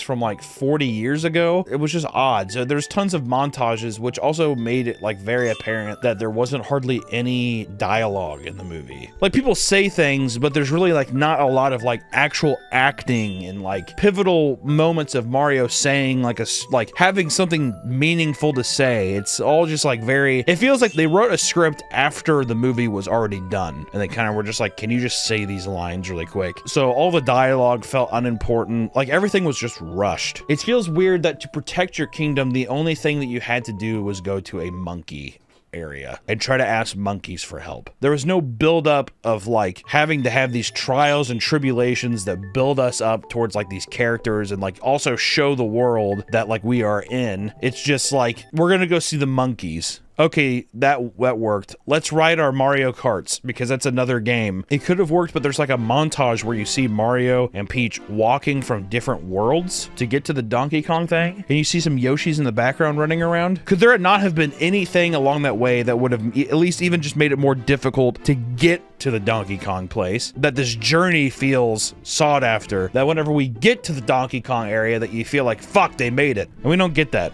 You think about all the great kids movies, right? Shrek.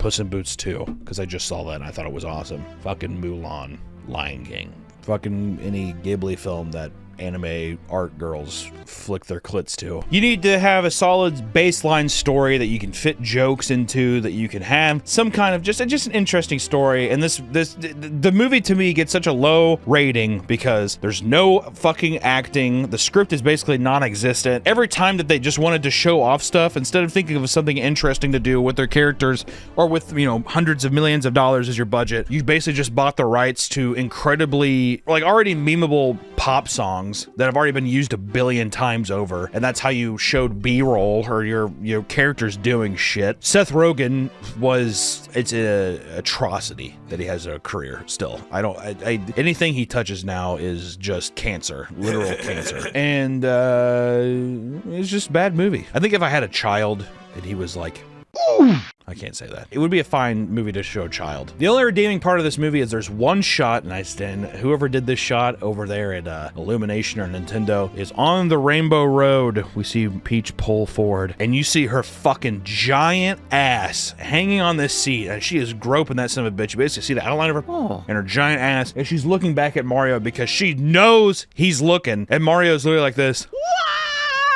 If there would have been more of that, if there would have been more of like, because I think that also helped The Incredibles be so memorable, was Mrs. Incredible's big fucking ass. You know, I know that there's Princess Peach Rule 34 out there, but still, I wanted more nods to it. We had nods to everything else in the film. We only had one nod to the Rule 34, which has carried the franchise, let's be honest. So yeah, I don't know. If it was me, if I were you, just for the visuals alone, I would go see it up on the big screen, but if you wait to see this at your house, you're gonna be very disappointed. There it is. I hope you guys are eating mushrooms today, and I hope you get big, or you get a little flamethrower. I don't fucking know. I'm done. Also, justice for Chris Pratt. Sure, he's a religious freak. He's a weirdo.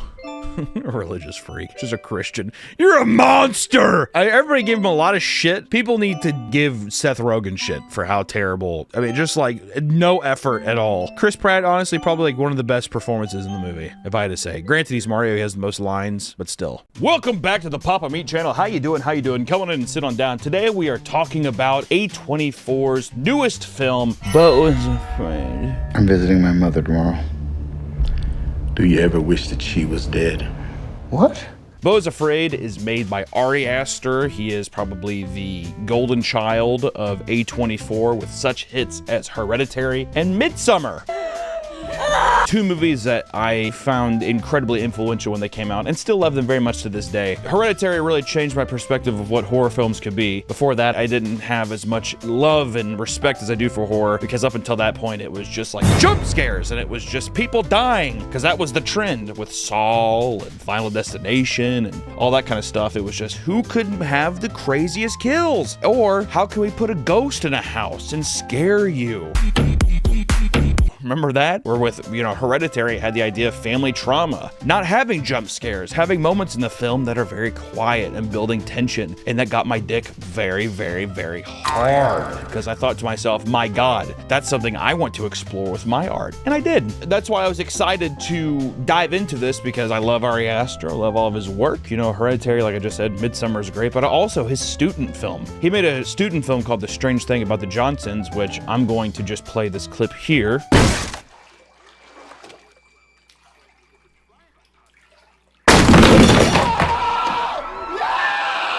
I'm gonna show that out of context, and you can just watch and see what that film's about. Speaking of, the strange thing about the Johnsons is that Beau is Afraid was also a short film as well that has now evolved into a 3-hour-long odyssey of a surrealist nightmare comedy that I think is going to polarize people in many, many ways. The film starts off very traditional, and then it goes into a Charlie Kaufman-esque nightmare of surrealist introspection that makes you think about all of the horrible things that happen in your life, and it brings it to the front, and Beau is the perfect catalyst for the reflection of your own terrors and your own insecurities, which is really fun. Before we get into any spoilers, let's just talk about what the movie's about really quick, just a general understanding. Which Beau is Afraid is a story about a man who is experiencing guilt, anxiety, and depression, all stemming from his traumatic experiences he had growing up with his emotionally manipulative mother. Put a picture of my mom right here. You fucking bitch. And the entire movie is basically a huge odyssey, a journey trying to get to his mom's house and meet with her. And it's just all of the crazy shit that happens along the way. To give a brief rating, if you want to see this on your own and you want to just see what I thought of it, it's 2 ratings. I gave it a 9 out of 10, and I also gave it a 2 out of 10. It's gonna be a movie that you either really vibe with it or you just were bored. I don't know. I left the theater and I was at a high, at a 9. But that's also because, you know, maybe I'm just like, you know, Daddy Ari Aster, love me, because I love you. But then part of me was also just like, what the hell is this thing? It's just crazy. I mean, if you have 3 hours to kill, hey, go see it. And if you're the kind of person, too, where it's like, I mean, what am I going to do, sit there for 3 hours? You're not going to like this movie. If that is a hurdle for you to be like, I mean, what am I going to do with 3 hours? All right, I mean, I got the stock market to look after. All right, I'm playing the numbers game here. Then don't watch this film. This film is not something that you are going to enjoy. I promise you that. By that conclusion too, I don't really know who this movie's for. It feels like this movie is for Ari Aster. It doesn't feel like it's really for anybody else. The attention to detail and the storytelling and like the imagery and the metaphors and all these like this crazy epic adventure. I think you can see yourself in this story, but it's not like I'm like, oh, dude, this movie would be right up your alley. This movie does a lot of great things that makes you think. It will sit with you, and I think you'll be thinking about a lot of the moments that happen in this movie, which I think is an effective movie. But let's get into it. Spoilers are ahead, so if you don't want no spoilers, don't be watching no more. Fuck you, Mom. My mom was actually in a very funny movie where she was on a bus. So roll that clip real quick of my mom. Jesse's delicious. He's gonna take me today to get a new toilet seat because mine got broken. It was sliding. Wow, look at her go. So to get just a idea of structure of this film while we talk about it, the movie is basically broken up into 4 parts, 4 chapters, if you will. The first chapter is Bo being in his comfort zone in his apartment, and his journey is about to begin, and he's in the big city, and it's basically hell on earth. It is chaos. It is an over-exaggeration of all of the plights and troubles of the world manifested into an absurdly funny and crazy roller coaster of people that he has to survive every day. The second chapter is Bo basically getting a new life with a family that strikes him with a car, and it's almost like a faux new beginning to like a parental relationship, and it's also the family's coping mechanism with losing a child. Chapter 3 is a theatrical representation of what would happen if Bo didn't let the traumas of his mother, if his mother didn't ruin his life, what would have happened? What would have happened if Bo would have lived a normal life, basically, is how I read it. And then chapter 4 is the moment of reckoning and also the judgment of himself. Notice how the last 2, chapters 3 and 4, were a bit kind of weird and out there, because the movie gets very weird and out there at a very sharp turn in the movie. So buckle in. I think that the first 2 chapters read like a general audience could go in and find it really funny, disturbing, and well put together, and understand what is happening on in front of them. And as soon as we get to Act 3, you could just tell people are like, what? And I guess just to paraphrase, if you like Charlie Kaufman movies, you like this movie. You ever see Thinking of Ending Things? Did you like that? Huh?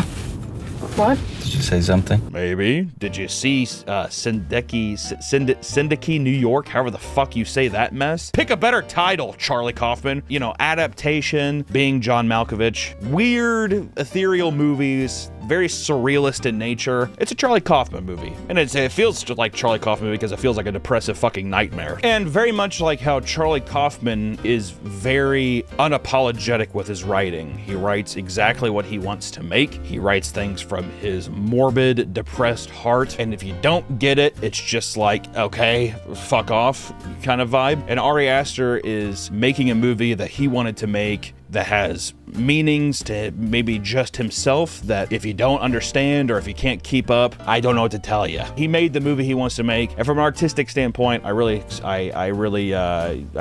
that. That doesn't mean you have to like it, but from a creative perspective, I'm just like, fuck yeah, man.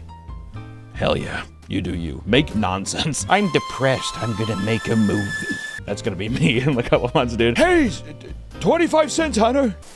Oh, God, I'm gonna make a depressed movie. A24, give me some money. I got a story I want to tell. It's about an overweight son of a bitch who makes parodies online, and he wants to kill himself. But going into it, let's get into chapter 1. He lives in what I would assume be New York, in like a very like underpoverished kind of area. People are just fucking ransacking the spots. There's just naked people in the streets. It's just a crime-ridden area, but it feels like the entire city is this way. It kind of feels like the entire world he lives in is just chaotically evil and like out to get him. And this is where immediately when I first saw this, I kind of started to question like, oh, is this how he is perceiving the world, or is this actually how the world is in this like weird cartoonish landscape? So immediately we're kind of like put in this realm of like, is the perception reality or is it through Bo's mind?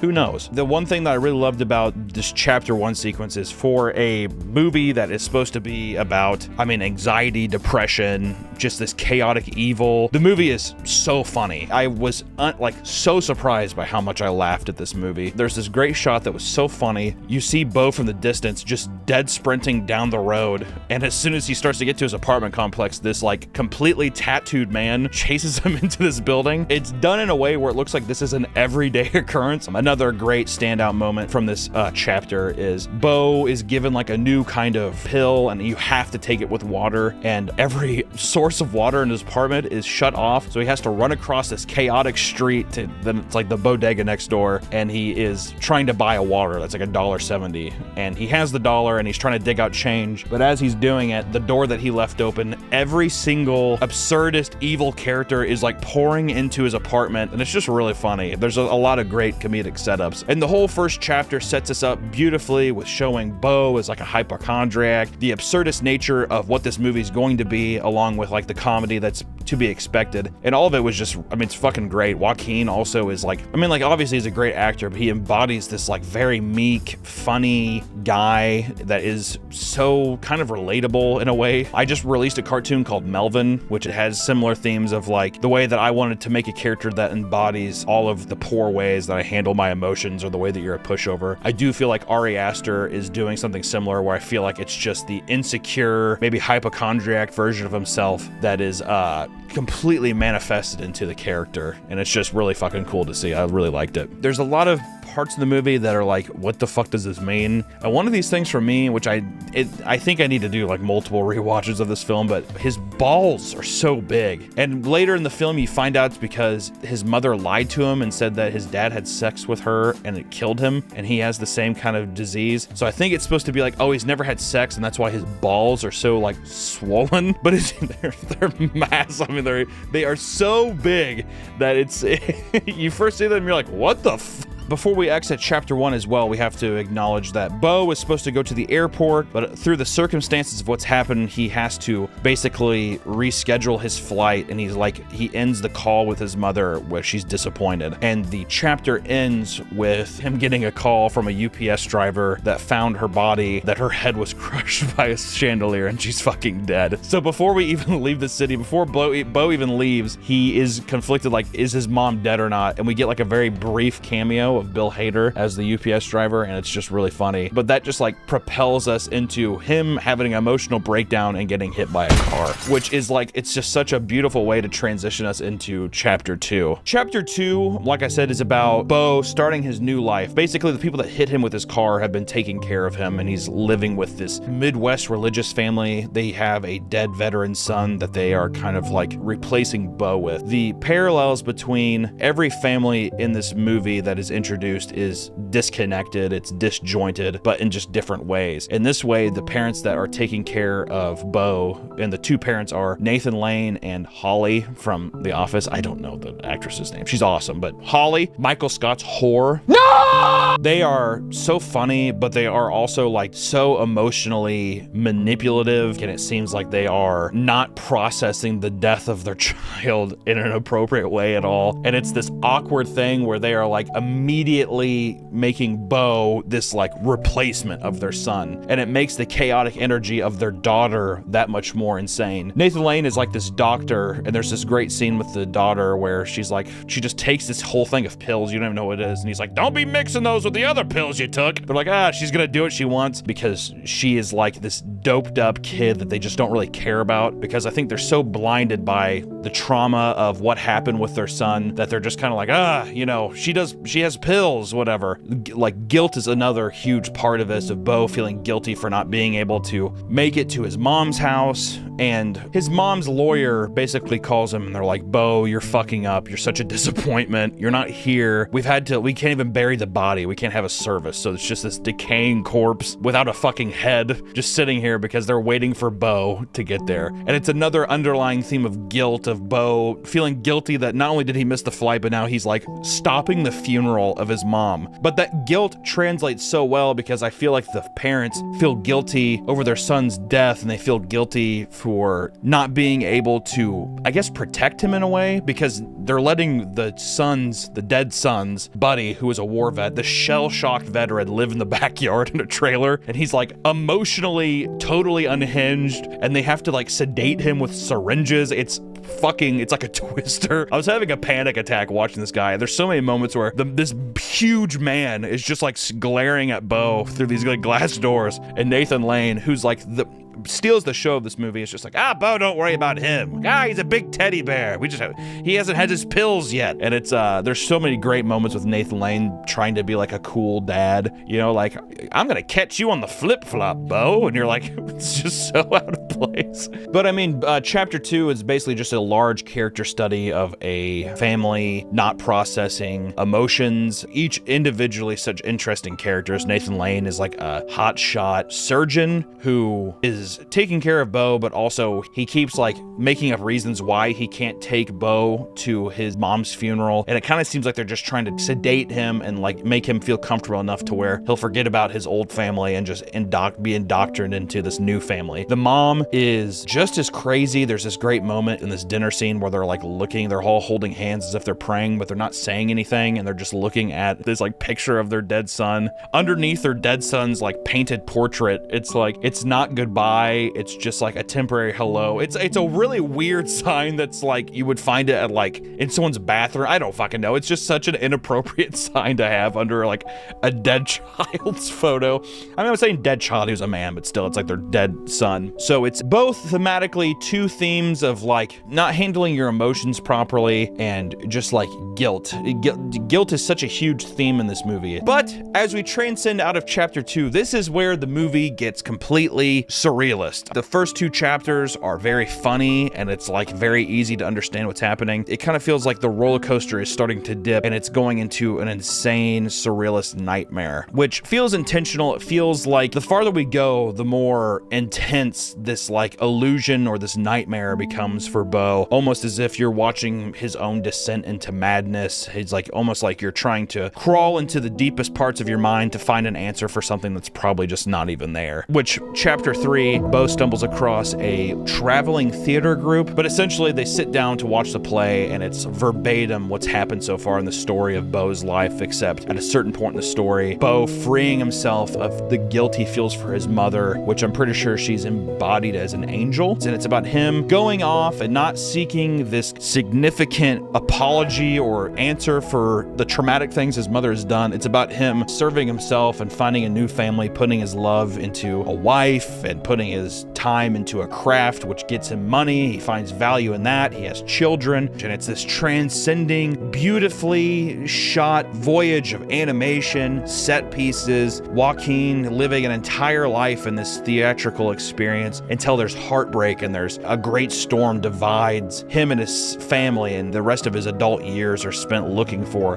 this family that he lost long ago until he is reunited with them once again. And by the time we get to this part, it looks like he's in his 90s or something. He's like 90-year-old Joaquin Phoenix, and he stumbles across the exact play that he's in, and the people up on the stage are his sons, and they come in and they're talking to him, and they're just like, it's held for such a long time. He's like crying and he's happy, and it's this like embrace, but it lingers like a little too long, and he keeps like kind of grabbing them and bringing them back in to the point where you're like, this doesn't feel right. Like, this feels unnatural. And essentially the kids are asking for if there's any other family that they have, you know, and Joaquin, 90 years old, says their grandpa and their grandma, but their grandpa died long ago because he had sex with his mom, and that's why he's never had sex, because it's a hereditary disease that he has passed down to them. And the kids are confused because they're like, well, Dad, how did you have us if you've never had sex? And it's like this really funny beat of Joaquin being like, Like, I'd be like, I don't know. And we snap back to this reality of Bo sitting and looking at the play. Like, he has lived this entire exaggerated dream in his head, only to be cut short by the realization, like, oh yeah, that would never happen because I'm too afraid to have sex with a woman. It's a very interesting way of, like, kind of the dream he would have if he would just stop worrying about the approval of his mother. It's a very fun way to show that. And it's such a drawn out thing. It's so dry and so slow that you could just see people kind of like... But because it feels so long, it does feel like this, like, extended life. Like, you feel like you've, like, lived this life with him. That's how long it feels like we've been in here. Until it's cut short by him realizing that he hasn't had sex, and that wouldn't make any sense. And that's where we end chapter 3. We enter chapter 4, which is the last final layer of this surrealist nightmare hell, which is Bo making it to his mom's house. And as Bo reaches his mom's house, it is a sense of clarity because he sees her dead body. It's just a body in a coffin without a head. It's very funny. It reads a lot like a Hereditary thing, like even the clothes and stuff. It made me think of the old woman's coffin in the Hereditary scene. I don't know why, just stylistically, I was like, oh, it looks a lot the same. Chapter 4 is all about kind of like the accumulation of all the things that he wanted are being presented to him. Like a girl that he used to fantasize about. They met on like a cruise ship. She gave him a picture of herself and said, wait for me. They knew each other for like 2 days. It's pretty funny, but she's there and she takes Bo's virginity, but Bo doesn't die. He thinks he's gonna die because he's getting ready to, you know, finish. I'm about to come. And he doesn't, and he's so relieved. And it's kind of like, it feels like the movie hits this pinnacle of like his hypochondria is kind of melted away with this realization that he's been living in fear. But as he looks up, the woman has died from the sex. And you find out that the mom faked her own death and that these like series of events that have been happening in the film have been under her eye and under her supervision. And the only way that she could have gotten Bo to come to her house is to fake her own death and like have this huge orchestrated plan. And it feels like this giant fuck you from the mom kind of thing. Basically, the movie ends on Bo being judged. His mom collapses and dies under the realization that Bo wants to kill her. He like grabs her and strangles her, but then he stops. He's like, I'm sorry, mommy. And the shock of that kills her. He gets in a boat, goes onto a lake, and basically goes into this like fucking cave. I hope you're keeping along with me. He's in this cave and it's like this giant aquarium. It looks like a Shamu show tank area. The mom is there. She's not dead. And there's like a guy who is saying all of the horrible things that Bo has done to his mother. And he's like presenting it to this court. And the movie kind of just ends with him being found guilty and he capsizes and he kind of dies. He drowns in his own guilt. The boat kind of goes and you hear him drowning. He wasn't able to process the emotions that he had and he was totally consumed by it. And you are kind of led to believe, in my opinion, that Bo maybe went insane or he lived his life completely in the shrouds of this like turmoil of a relationship. And that's the end of the movie. And when I say that I've been in a lot of disappointed movie theaters, this is one of the top ones. I mean, the guy next to us is just like, Jesus fucking Christ, that was terrible. This is a career killer. Yes, it is. Ferrari Aster it is. You know, my final thoughts are, you know, this movie is experimental. It's all over the place. I mean, this movie it's fucking insane. And when I mean insane, it's not like Jackass where it's like guys tearing off their testicle hair and you're like, I can't believe they did that. This movie challenges its viewer with trying to process what's happening in front of them. And I think a lot of people will find that to be negative and they'll find that to be bad filmmaking, but it feels like such a translucent approach of a director wanting to like get something off of his chest, except he has $30 million to work with. And that to me is just fucking awesome. Visually, the movie is amazing. The cinematography is beautiful, like the weird practical effects in certain scenes, the way that like we introduce flashback sequences and dreamlike sequences and how they weave together into like this beautiful quilt. It's like a beautiful tapestry. That's what this movie feels like. Interwoven stories that are collectively and beautifully put together that it just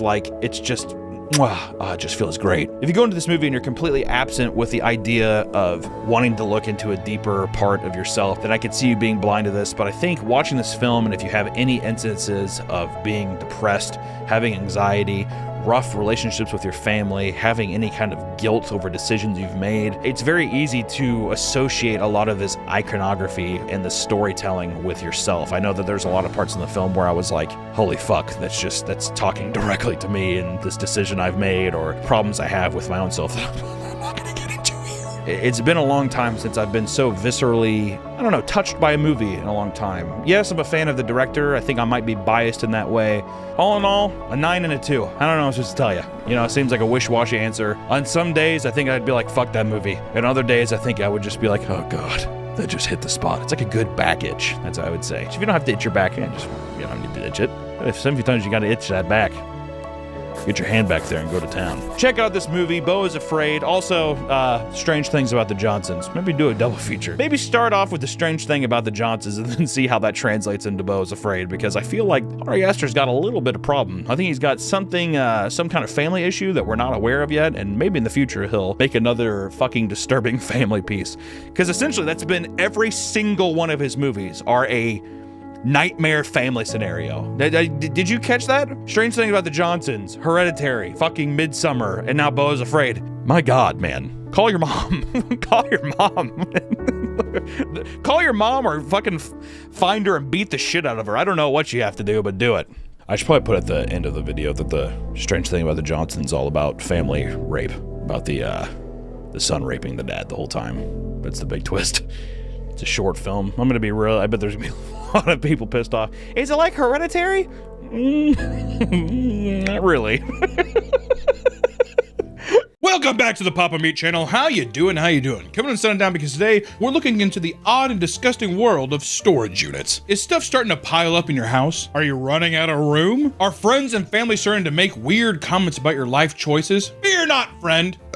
Because there is a simple solution that may only cost you roughly $20 a month, allowing you to relocate your hoard of filth elsewhere. So first off, love Storage Wars. Fake TV show, love it. Love Storage Wars. But then I've been seeing all kinds of videos online of verticals of people like, they find tons of money. It's all fake. I mean, don't get me wrong, I bet you there are storage units where people find some crazy shit, but I want to know, what's some real crazy shit someone's found? I want some disgusting, depraved stuff. And that's what we're going to dive into today, all right? Storage units are a great solution for those with too many possessions. The services range from small rooms to large garages, and these labyrinths are found worldwide and hold all sorts of strange items. However, these large steel buildings are not as safe as you may think. From burglaries to insane tenants and even murder, storage facilities are the Wild West of urban cities with chaos hiding behind every turn. So, grab your padlocks and steel boots as we get ready to lift the door on the strange ongoings of storage units.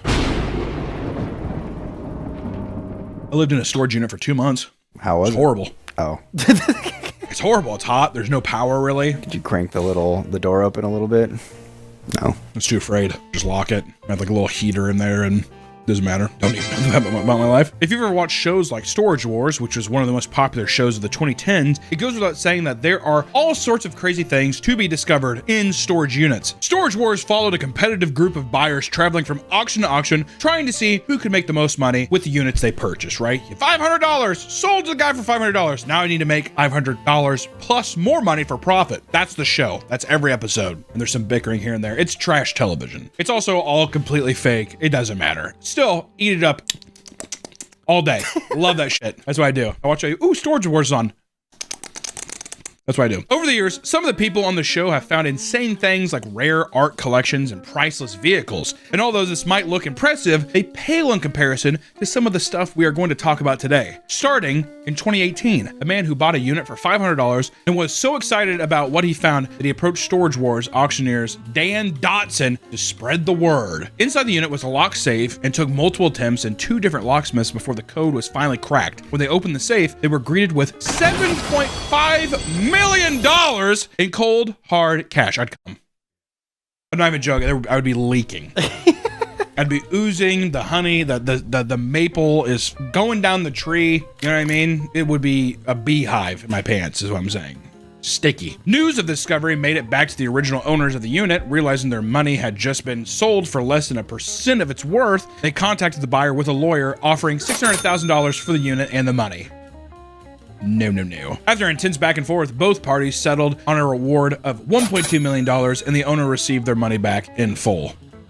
You still got $1 million out of it. But I would have been like, I'm not fucking giving you shit. That's also why you lie. You lie and say, I found $3 million in a deal. I'm not going to tell people about the other $4.5 million. Come on. So wait, also, is this the owner of the original storage unit or the... This is the owner of that's like his unit. That's his money. So he's like, wait, what? Because he's probably like, I forgot about it. It's in there. No one will ever find it. Well, how do you not pay it? I don't know. Bit suspicious in my opinion. This is I feel like a lot of dubious activities, dude. How do we know it's real? That's the thing now. You can't trust anything. If anything, now I'm like, it's just a headline to get some good press. Many believe that the cash was unmarked and was being held in a locker to avoid the law. Storage lockers are typically used for non-perishable items, and while some are climate controlled, it's never a good idea to store food inside. During a routine lock check, a manager began to smell a funky, sweet smell emanating from a nearby locker. When they opened the door, they found 4 large 55-gallon drums. They slowly opened the barrels and found that inside the unit was over 200 gallons of maple syrup. Oh man. Can you imagine that? We gotta keep those. Relieved that it wasn't anything serious, they contacted the owner and asked why they were storing so much liquid inside the facility. The owner said nothing. The manager didn't remove the syrup, but did notice that bugs and other vermin were starting to hoard around the locker. I think they stole the syrup. I think it was a little syrup thief. So you think that these are people that like, they went to the Aunt Jemima factory. Yeah. Does syrup go bad? I don't think it does. I think about it. I'm like, I don't think I've ever seen bad syrup. Editor note: can syrup go bad? Editor, also, sorry, do some math. Aunt Jemima is how big? So if there's that many 55-gallon barrels, how much maple syrup is that? And is it worth the headache? I feel like that's like $400,000 worth of maple syrup. There's no way it's that much money. I'm gonna guess it's maybe a little over $1,000 worth of maple syrup. Like not enough to me. I'd like to have to carry the barrels in there. There's no way it's worth it. Oh, did we say 55? I was thinking like 55 gallons. Even then, you think that's $400,000 worth of condiments? It's a condiment at the end of the day. I love how high you price maple syrup, dude. A lot of storage facilities act as graveyards for deceased people's stuff. Once the person is gone, their belongings can sit there for years until the container is auctioned off along with the stuff inside. One of the most common finds is war memorabilia left behind by veterans. Usually it's old medals, uniforms, and guns, but on rare occasions, it leads to live arsenals being discovered, aka they have like a fucking bomb. Out in Rockwell, Texas, bomb squads were called to a storage space containing what they were told were live military-grade munitions. When they arrived, they were greeted with boxes of hand grenades, old ammo, and even live tank rounds. That guy's just like, I want to take them. My business is not done. After safely removing all the explosives, they were taken to a nearby field and detonated. God, what a fun day. How sick would that be? Well, you got to use them. Look at your buddy. You're making my dreams come true. Oh, that's ooh. So did they get to watch? Yeah. The people blowing them up? Or I meant the people who bought the storage unit. Oh, they better. I'd be like, yeah, this is fucking bullshit. You better let me blow. I'd be like, you need to rent me a tank so I can shoot this. I feel like you can rent tanks for not that much either. There's no guns. Like they're not, but you can drive them. That's a lot of places you can do. You can like run over cars with them and stuff. Oh, but in a location, you can't just take it to your house. No, it's a. Oh, okay. No.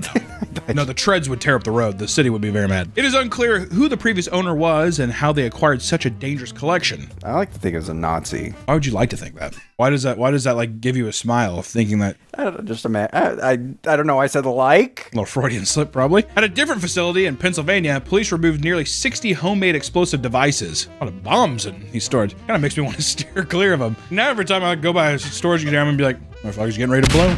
Probably statistically, there is probably one storage unit with explosives in every single. I would say, yeah. If there's a storage container area, there's got to be one locker that has explosives in it. That's what they have in the contract too. There are probably explosives somewhere in here. I don't know. Sign here. Investigators discovered the bombs while investigating the owner for a massive Ponzi scheme. While searching his locker in hopes of finding more evidence, investigators instead uncovered explosives. In total, police removed 60 PVC pipe bombs and over 400 cardboard explosives. Motherfucker's a Home Depot terrorist.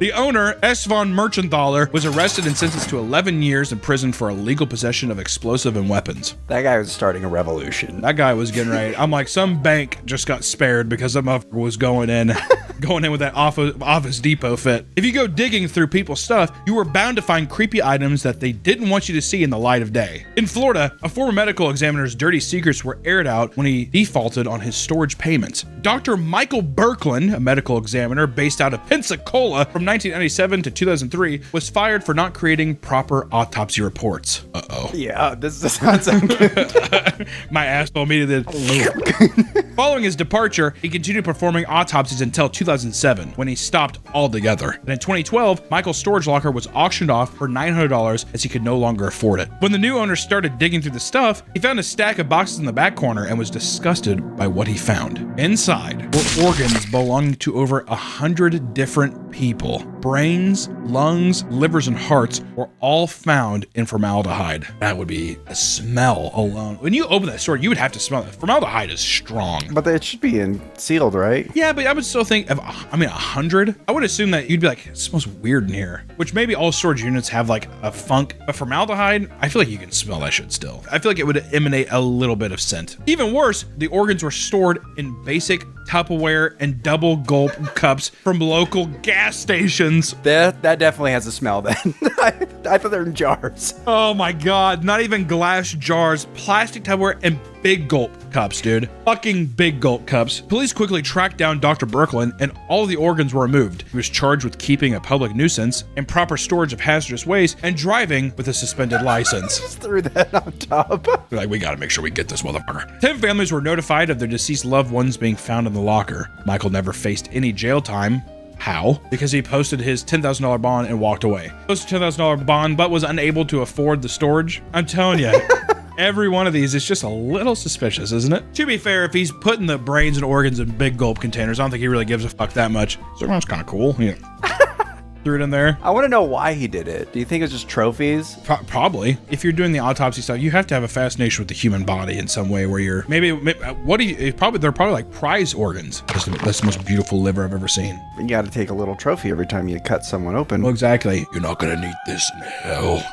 I thought he was going to do something much more diabolical. I thought he was fucking dead bodies. Because also, that's another thing too. People that do autopsies and shit, this is me just completely speculating and no real fact to it. I imagine all those people fuck the bodies. I think men that have dead women in there, I think they definitely have sexual Actually, bodies. I think I've read that women are actually more likely to do something to the body. If a guy dies with a boner, the boner stays. Because the blood stays there, right? Because it's not circulating anymore. What would a woman do? Now that I said that, I don't know. Fingers all calcified, whatever, and she's just like, Hey guys, this video is sponsored by Starforge Systems. Head to Starforge Systems and check out their holiday sale to get up to $900 off on PCs and gaming accessories. Whether you're in the market for top-notch PCs or customizable accessories, check out the link below to see all their great options, and thank you for sponsoring this video. Back to the video. But Dr. Brooklyn wasn't the only one misusing a storage unit. While his story may have been the most grotesque, others have turned the spaces into makeshift homes. The price of rent has become nearly unaffordable across the United States, causing people to look for cheaper places to live besides being outright homeless. Many have chosen to move into storage units. Certain storage facilities offer climate-controlled units, plug-ins, and public bathrooms, covering all the basic essentials one would need in basically an apartment. With the average size of a container being 10 feet by 10 feet, that is more than enough room to fit a single bed and a small kitchen. Plus, storage facilities cover the cost of the utilities, so really saving some money. Granted, you're in a rat cage, but still, out of the rain. So long as you can afford the cheap monthly payment, you can live well within your means. And one woman chose to move into a storage locker after her rent was raised from $850 to $1,300 because the building had to be rebuilt after a tornado leveled it. Which I want to say, that's unfair. That's a huge jump too, my God. $800 to $1,300? Holy fuck. That was just an excuse to raise rent. Yeah, exactly. Well, we had to do a new one. I have to do it. It's like, fuck you, dude. Yeah, right. In 2021, Mayfield, Kentucky was hit by a massive tornado that left most of the town in ruin. Angie paid her rent by driving for Uber Eats, Grubhub, and Lyft, and was barely making her rent. But after the tornado destroyed her building, it was sold to new owners who raised the rent to $1,300 a month to help pay for the renovations. Tired of living in a one-bedroom apartment with a collapsed roof, she decided enough was enough and packed up all of her things and lived in her car. Since her car was crammed with stuff, she couldn't do ride sharing anymore, so she decided to rent a storage unit. At the time, she also began dumpster diving for Nike shoes and selling them online, which we've discussed too. But the dumpster diving thing, good way to make quick cash, especially if they're nice shoes. Why the fuck not? So she upgraded to a larger unit to store her inventory after discovering it had a power outlet. She brought in items like a fan and lamps and eventually decided to stop sleeping in her car and live in her locker full time. Angie was able to live in the facility for quite a while, living off her Uber and Grubhub money. However, she was eventually evicted because she was found storing her stuff in units she didn't pay for. All right, Angie. Angie was she was rolling hot. She was like a Scorsese like protagonist in a movie, and then that's the thing. That's the thing that flew too close to the sun. To make things worse, she lost her Uber and Lyft license because of a DUI from 34 years ago, and has since moved to a different, cheaper storage facility where she lives now. I want to say that's fucking bullshit. 34 years ago I had a DUI, and that's an Uber gets me for that. Word? How about you fucking forgive and forget, dude? People must have complained that they maybe smelled alcohol on her. She keeps putting stuff in my storage locker, and I think she's drunk. What if it was that? On TikTok, a couple went mega viral for showing off their elaborate home inside a storage locker. Leyland Brown and his partner run multiple social media accounts under the name Fullest Nest and have gone viral because of a video showing off their storage unit. Hidden behind a wall of boxes was a full-blown apartment, complete with a couch, dressers, and a small kitchen. Leyland claimed he could run through the halls for exercise, use the bathroom whenever he wanted, and play loud music without disturbing anyone. This video would not only build his online following, but also get him kicked out once the property manager saw the video. Following the move out, Brown and his partner had been living in the woods inside a tent and getting continually evicted because he would post where he was squatting on private property. Buddy, give up the social media thing. That or lie about your location, holy shit. Today, the couple lives permanently inside a hotel room and uses generous donations to help them stay out of storage lockers. Despite there being numerous instances of people living inside of these facilities, it is actually against the law to do so. Some places have input extreme measures to ensure that people don't attempt to create makeshift homes. Managers are trained to identify suspicious activity and contact the police as soon as they suspect someone is living inside a unit. Additionally, more security guards are being hired to patrol, making it increasingly difficult to stay overnight. New locations are being built to be more hostile inside, with no restrooms on the property, no electricity or temperature control, and even poor circulation to prevent air from circulating. Excessive. It really seems like storage facilities are growing more heartless by the day, and the staff shows no sympathy, which comes across some as dehumanizing. If someone's just like, I want to rent this unit, I'm going to stay inside, I'm storing myself.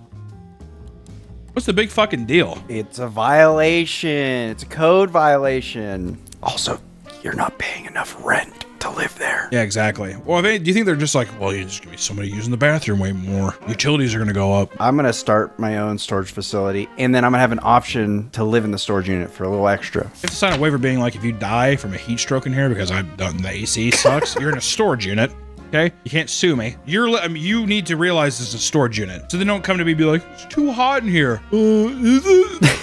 You know what I mean? That's fair to me. Like any business, you're going to encounter weird customers, and storage centers are no exception. For some reason, the halls of metal doors and concrete flooring really get people hot and horny. Numerous cases of people getting caught having sex have been reported, and what is even more strange is that 90% of them are cheaters trying to find a hidden place to elope. I'm going to treat my baby right. I'm taking her to the storage unit. It's hot in here. Because, yeah, you could set up a bed. Oh, yeah. That's a good idea. Easy. Jesus. God damn, dude. You need to calm your ass down. In Cleveland, Ohio, the chief of police was found cheating on his wife with another woman. Chief of police is so funny. Wes Snyder had served as police chief for a decade and was widely respected for his dedication to the city. Definitely respected by somebody. That all changed when workers at the storage facility noticed that he and Sharon Marr, a city nonprofit employee, were entering a unit together for 60 to 90 minutes several times a week. God damn, good for you. God damn, 60 to 90 minutes. This boy knows how to put in some hours. I mean, like, realistically, I was gonna be like 20 minutes. When the staff opened the doors, they found the couple having sex in a makeshift sex dungeon. The dirty deed took place on a rug with pillows and blankets. Other things like alcohol, baby wipes, paper towels, and hairbrush were found inside. God damn. It's very depressing. It's a very depressing locker. If you're the chief of police, can you not get a bed? Get a hotel, dude. God damn. A sex dungeon, too. I mean, it really is. It's just a thing where it's just like, this is our fuck shack. I call this the raccoon trap. After 33 years of service, quickly resigned, and both parties issued an apology to the city council. I wouldn't have fucking resigned. Oh, so what? I have a storage unit where sometimes I go there by myself and I beat off. Crime rate's low? Is it not? All right, well, good luck when this city goes to shit. Oh, man. It's becoming more difficult to be at a storage unit when nature calls. Bathrooms are now private use, and this has left some tenants to leave their shit elsewhere. At one facility, workers were alerted by a bucket found in the middle of an aisle. When they found it, they witnessed that it was filled to the brim with human feces. Filled to the brim. Do you think that's an exaggeration, or do you think it was just right to the... I think, yeah. It's like, you know those videos where they're like the men doing the water challenge with a cup? You're on a very gross tear today, dude. He was conveniently found in an aisle that didn't have a working camera, and it is believed that the person shit there on purpose. They're making a statement, dude. At an outdoor facility, a property manager hopped on his golf cart to patrol the grounds when he found a t-shirt discarded outside a unit. He reached down and tossed the shirt into the back of his cart, only to be hit by a spray of cold diarrhea. What? Someone had used the shirt as toilet paper and covered it in feces. So everyone that's watching this video is clicked off, right? Yeah, at this point. They're gone. I'm talking to no one now. Online, multiple people have come together to tell their stories of how people will simply poop in trash cans or next to fire hydrants, like a dog. Another manager complained to having to deal with a serial pooper who stalked the grounds at night and pooped on buildings and the streets. Goddamn serial shitter's back. You think he like shows up there like the sheriff's like looking at it? What is it? He's just like, I know who that's from. It curves to the left the same way. Poop is the least of the staff's concern because tenants are regularly found passed out or injured near their units. The owner of a storage facility was alerted to a specific unit after smelling smoke in the hallway. Smoked himself out. When they opened the door, they found the owner on the ground unconscious and a jerry-rigged kitchen cooking food. Got a big old like pork chop in there. Nothing I love more than cooking a pork chop in my storage unit. The renter had set up a hibachi grill. What? He was practicing? The renter had set up a hibachi grill and covered himself in the grill with a blanket to mask the smell, but asphyxiated himself with the smoke and fumes. What a dipshit. He's doing that thing. He's like, dude, I'm doing that onion ring volcano. He's like, that's awesome. Just blacks out immediately. A similar situation occurred during what the owners referred to as a dead body walk, when one of them discovered a customer passed out drunk in the middle of the aisle. The owner was drawn to the man when he found a long extension cord that spanned nearly the entire building. When he found the drunk, he passed out with a beer in one hand and the other down his pants. In front of him sat a TV and a VCR that was playing pornography. What a king. Wait, so he was fucking jerking himself off with the He bottle? brought an extension cord over, he was plugged it in, he was beating his dick off, getting drunk. He's like, ugh. How do you wake, even if no one found him, how do you wake up from that? Yeah. What am I doing? Why do I keep doing this? The VHS has popped out because it like, you know, it stops, it rewinds, and it pops out, and he's sitting there, he's like, pushes back in, round two. Takes his onions. Covers himself in a blanket. The police were called, and the sound of sirens woke the man up, giving him just enough time to hide in one of the empty units. He had previously been given keys to all the vacant units in the facility after helping the manager move some things. What? Oh, now he's the key master too. You helped me move a box, so here's every key to every unit. The same man had been seen just a few days earlier, naked and unconscious, in front of a different unit, but no action was taken. Damn, dude. That's a minotaur. That's a labyrinth I would not want to walk into. Can you imagine like sitting there and grab your stuff? I'd be scared. I don't know. I'd run away, probably. If I saw a naked, passed out guy, yeah. Well, I'd probably call 911 because, like, hey, there's a dead, naked guy. After the police left, he emerged from the hiding and confronted the owner for calling them, only to be kicked off the property for living inside the unit. I like how he had the audacity to be like, dude, really? Or you're gonna call the cops? Cool, man. I thought we were cool. He has like a giant keyring. Does this mean nothing to you? I'm never helping move your Hot Wheels again, man. Hot Wheels, Matchbox cars, not doing it, dude. NASCAR, I'm not doing none of it. Not moving the cars anymore, man. In another unit, a tenant was evicted after the manager discovered bloody handprints and smears stretching from the front to the back of the unit. According to the manager, the space was packed to the ceiling, forcing the tenant to climb over her belongings to reach items in the back. In the process, she would cut her wrist and body on exposed roofing and metal walls, leaving streaks of blood behind as she crawled out. I completely understand though. Am I gonna take everything out? Just crawl over it. Yeah, I got cut up a bit, but I'll be okay. I wonder what if she died in there? It's like a saw trap, trying to get to your Furbies in the back. Back in 2008, an obese 60-year-old woman. Why are you looking at me? Back in 2008, an obese 60-year-old woman came into the front office to pay her bill when she tripped and had the front door pin her to the floor. What does that even mean? How did it pin her to the floor? I'm guessing she like tripped and the door broke and then His staff rushed over to help her up. She was screaming and hollering in pain. Ah! The general manager was the first to reach her, freeing her leg from the door. Once free, she was dragged further into the lobby and rolled onto her back like a manatee. She tried to get up on her own, but she was so large that her gut prevented her from sitting up. Preach. Staff described her situation as rolling around on her back like a turtle and could not get up. That's a quote. That's a legitimate quote. Rolling on her back like a turtle. I thought they're just watching her. And they're just looking at her like Let's just wait for her to die. Eventually, the manager pulled her up off the ground, and staff were checking her over to make sure that she was all right when they noticed that she had pissed herself during the fall and soiled her pink sweatpants.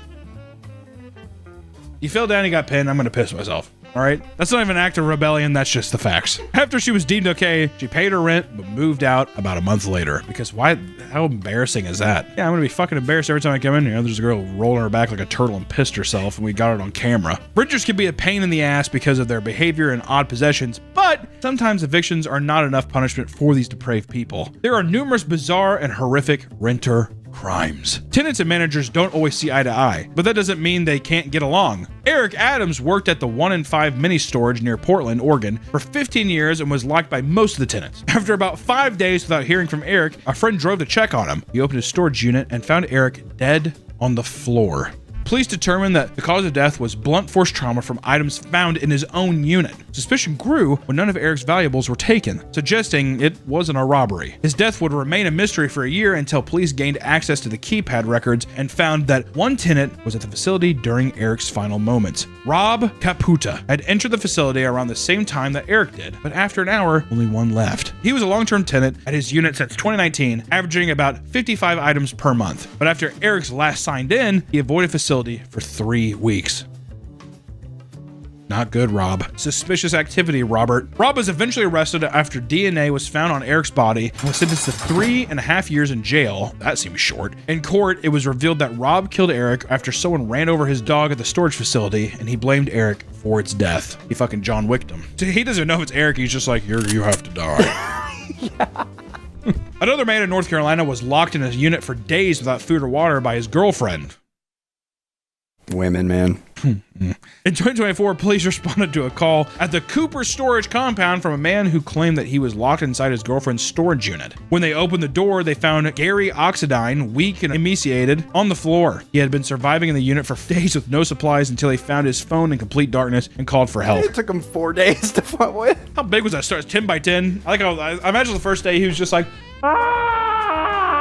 I wonder if on the last day he's just like, I really should look for my phone, actually. I'm not gonna die here. After his rescue, his girlfriend Robin Deaton was arrested and charged with attempting murder and kidnapping. However, after the charges went public, Gary spoke to the media and claimed that the accusations were bogus. He said he had simply fallen asleep in the unit and his girlfriend had locked it without realizing he was inside. Word. Come on, Gary. The pussy can't be that good, dude. This was in complete contrast to what he said in the 911 call, where he claimed his girlfriend was trying to kill him. When the case went to court, the charges were dropped after Gary admitted to lying, and the couple was able to walk free. I'm telling you, that is some diabolical fucking sniz, dude. Holy shit. That snoo is better than Kobayashi. If you think padlocks are going to keep your stuff safe, then you're mistaken, because break-ins happen all the time at storage facilities. A traveling nurse in Colorado had $80,000 worth of stuff stolen over an 8-day period from Extra Space Storage. She lost furniture, medical equipment, family heirlooms, and even her engagement ring. Police responded to the break-ins and added her case to the long list of 55 previous incidents reported at the facility that year. Since the incidents were reported, no other break-ins have occurred, as the facility upgraded security. Did ya? With what money? $80,000 worth of stuff is what I think. That's what I'd be suspicious of too. The people that work there, they see you bringing in stuff. What is this? Oh, just like my grandpa's baseball card collection.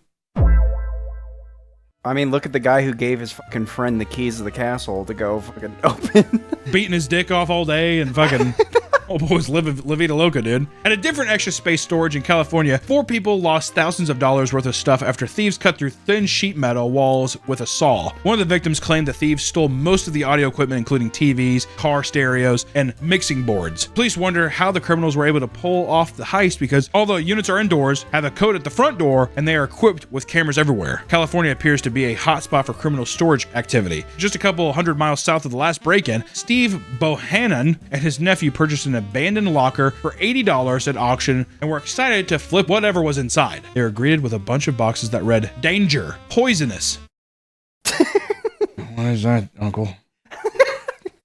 After opening them up, they discovered that every single box inside the container was filled with meth, beakers, and safety equipment. Thank God. Steve called the police to report his discovery, and they arrived in full hazmat gear to safely remove all the drugs and the equipment. But just want to say, this is not me actually saying it, but don't get an extra storage thing. Extra storage seems like a scam. That's not me saying it. Disclaimer, I'm not really saying that, but extra storage seems like a bad place to keep your stuff. I I wouldn't do that. Not that I would say that. Everything I'm saying is a lie. It might just be best to keep all your stuff at home and not risk enduring the horrors of modern day storage facilities. Between unruly guests and incompetent managers, you never know what you're gonna get. And if you're not careful, you might just lose everything. However, if you need to rent a storage unit, make sure to do your research. And if you're choosing to live in one, Godspeed. If you live in a storage unit right now, send pics and record your setup. Actually, that's true. If you do live in a storage unit, please tag me on social media so I can see it. Post it to our subreddit.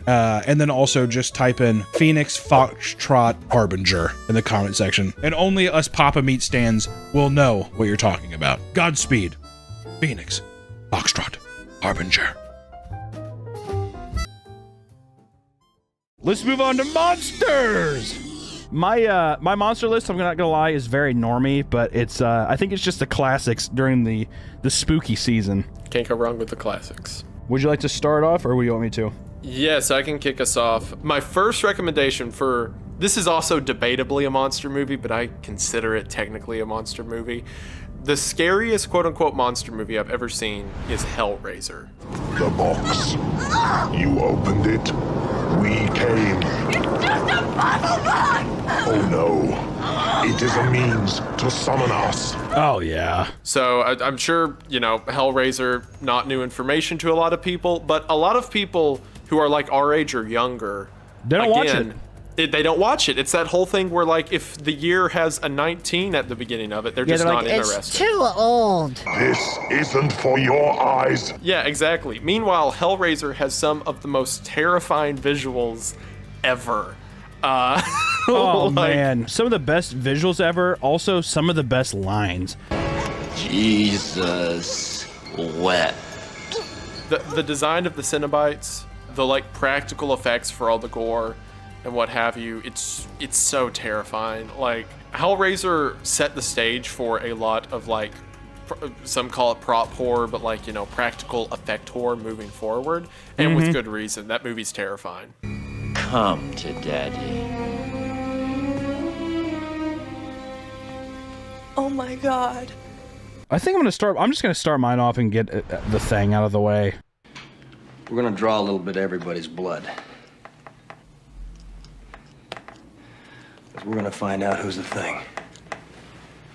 I mean, anytime I can, I recommend The Thing. Yeah, you gotta absolutely. recommend The Thing. You The Thing is my favorite movie ever made. In my opinion, just like it's everything I want in a horror film of like deception, great practical effects, beautiful score, amazing acting. I mean, it's just like, it's fucking great. Wilford Brimley in that movie is just my idol.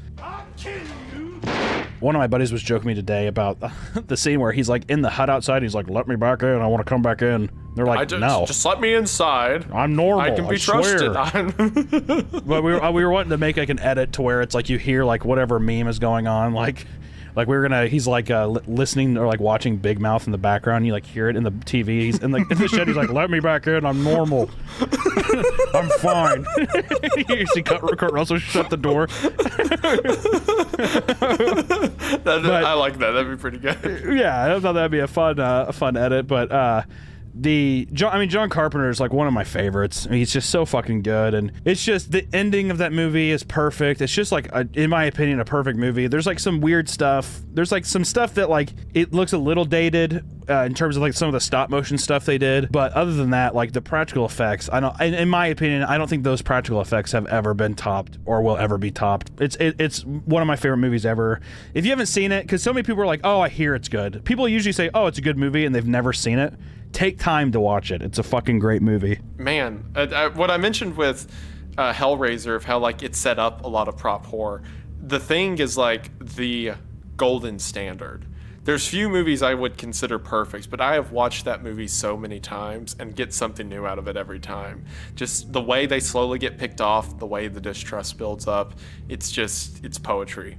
Every aspect of that movie works. It's so good. It's so good, and there's just like, God, Kurt Russell, Wilford Brimley, Keith David, just so many good performances, and it's just, you know, the same thing that I like, where it's a very simple set, you know, isolated, kind of creepy, fucking awesome thing. And I love ambiguity in horror. I like whenever someone effectively puts you in an experience where you don't know how something happened, but you're just like along for the ride, and they do not explain anything like other than that. And you letting the viewer's imagination is like 10 million times more powerful than any other movie where, you know, somebody spells out why or how something happens. I think it's just that's just right up my alley. I love it.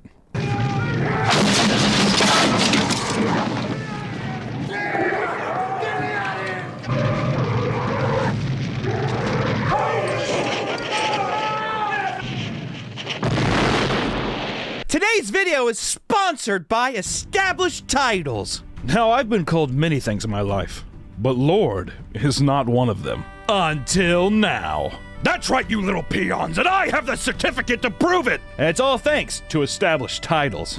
Established Titles is a wonderful conservation project that allows you to buy as little as 1 square foot of land in the Scottish woodlands. Every order comes with an official certificate and plot number. And with every order placed, Established Titles plants a tree. It's a fun way to help out a great cause. Give it as a gift, or buy a package for yourself and help out the environment. Everybody wins! You can even put your new title on a credit card. The first 200 people that use my link and purchase a title pack will be placed right next to mine. Together, we can create a meat kingdom. Who knows? Maybe one day we'll take a field trip and see them all lined up together.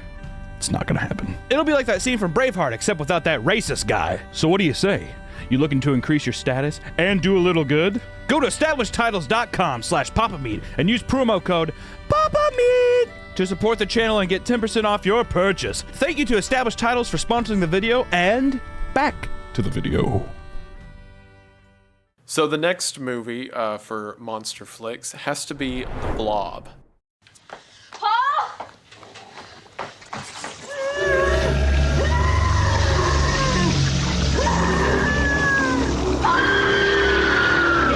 Yes. Yeah. Yes. One of the best remakes ever. Yeah, Easy. absolutely. The Thing itself was a remake, and I would say that's probably the best remake ever, but Blob 1988's up there. One of the things I love about monster movies is it gives the director and the creators the opportunity to be ridiculous, right? They don't have to remain in the bonds of like what is technically, you know, or anatomically accurate. So in The Blob, when you have essentially a giant cell that eats people, you can make it as gross and as bloody and as over the top as you want, and The Blob from 1988 does exactly that.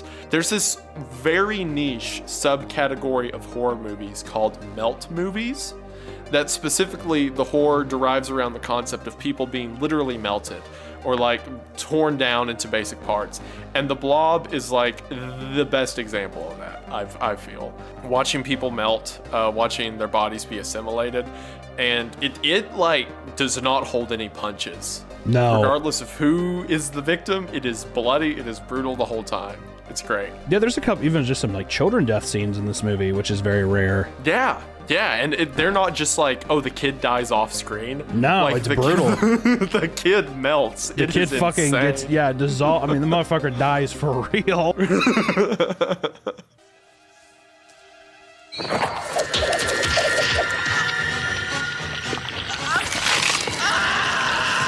My next one, I don't know why, it's not really similar. Well, I guess it's another great practical effect movie by one of my other favorite directors, is Slither.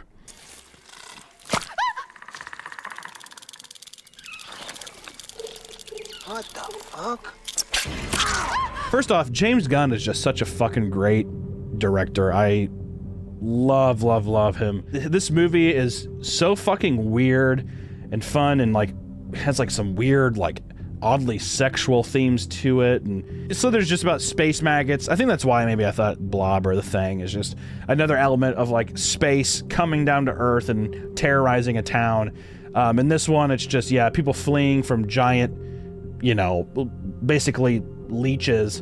But the effects are so cartoony, the way people die are so cartoony, like the woman in the barn or whatever, who's just like basically a giant ball. It's just really fun. James Gunn is a great fucking director, and this is one of those movies I feel like people look over because it kind of, I feel like it's that early 2000s feel where people are like, oh, this is probably gonna be like a cheap kind of stupid movie with slugs or whatever, but it's really, really fun. I think people should check it out. It like finds itself in that niche we were talking about, right? Where you have the freedom, now that you're operating outside of reality, to go all out with it.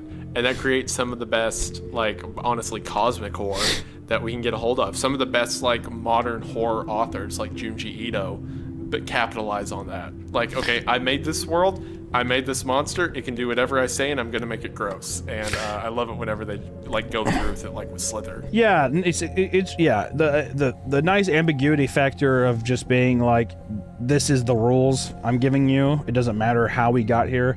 That's just like the world we live in. And this is like the experiences they have, and I think that's always really fun because, you know, audiences aren't stupid. They like that, you know. That's why I get so frustrated when you see movies where it's like everything is being so over explained and just like everything has to make logistical sense when it's like, no, just throw us in. I want to have fun. Yeah. Let me have fun. Yeah, put me in the deep end. I'll figure it out. Yeah, exactly. Oh my god, baby, what happened to your face? It's just a bee sting. A movie that stuck with me both because of where I like live, that it's a personal tear, but also just because it's so good. The Descent.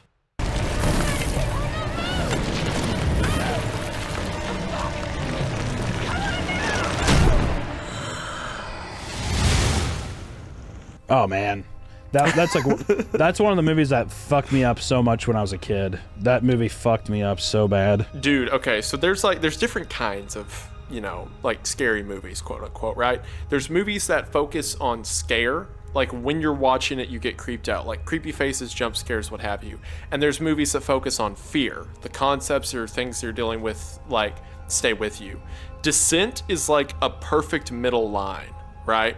Because whenever you're watching it, you're like, like the claustrophobia, the actual like blood and gore, like the blood pool scene near the end of the movie, Brutal. Insane. Oh yeah, brutal. The bones and everything. So like that is momentary scare. But then once the movie's over, you're thinking about it and you're like, man, those hallways were pretty tight.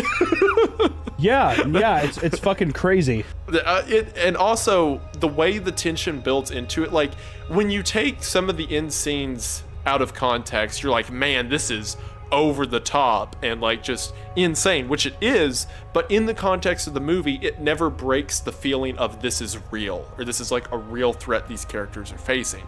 So because of that, it lures you into this scenario where these barbaric situations are happening, but you're still invested in the character's well-being because they never lost that. So as like twists and turns happen with the characters in the film, it's still impactful in spite of everything that's going on. And it's really hard for horror movies to keep amping up the pressure and still make you care about the people, especially monster movies.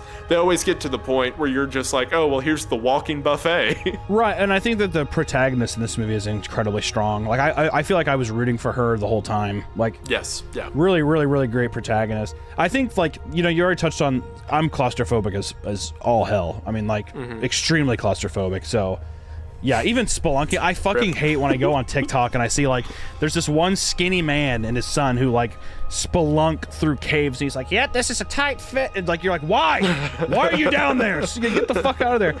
But the movie's also kind of effective of, like, it, you know, I feel like you get kind of a little bit of, like, you know, are these humanoid people who have just been, like, inbreeding in the dark down here, and, like, all these kind of weird things of like these creatures to me never really felt like otherworldly or something. It kind of felt like some people who got trapped down there and they've just been like having children and they're like very, you know, they're all blind and they just hear by sound. It's fucking crazy. There's the pit where they definitely, you are under the assumption too that they leave at night and they probably like drag deer or like some kind of animals into the cave and stuff. It's just which is really terrible. It's like, horrible. These giant trapdoor spiders that just roam around the woods at night. Oh my word. That movie has like one of my favorite monster reveals. The first shot where the monster's standing behind the woman in the cave. That's such a fun reveal. Under the night vision camera. Yeah, so good. Yeah, I love it. It's such a good movie. I'm fine.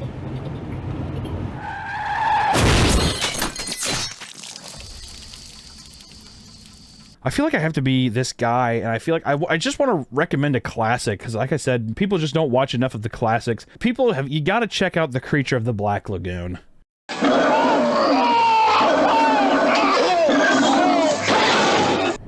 It's just like, That's a good classic. not gonna scare you by any means. No way in hell. Horror has come so far in like 90 years that it's not gonna scare you. But I fucking love the costume. I love the idea of this creature underwater. The film techniques they used back then were really kind of new and innovative. And like the people are actually underwater in this like suit that the guy can barely swim in. The guy fucking almost drowned like 7 times during the movie.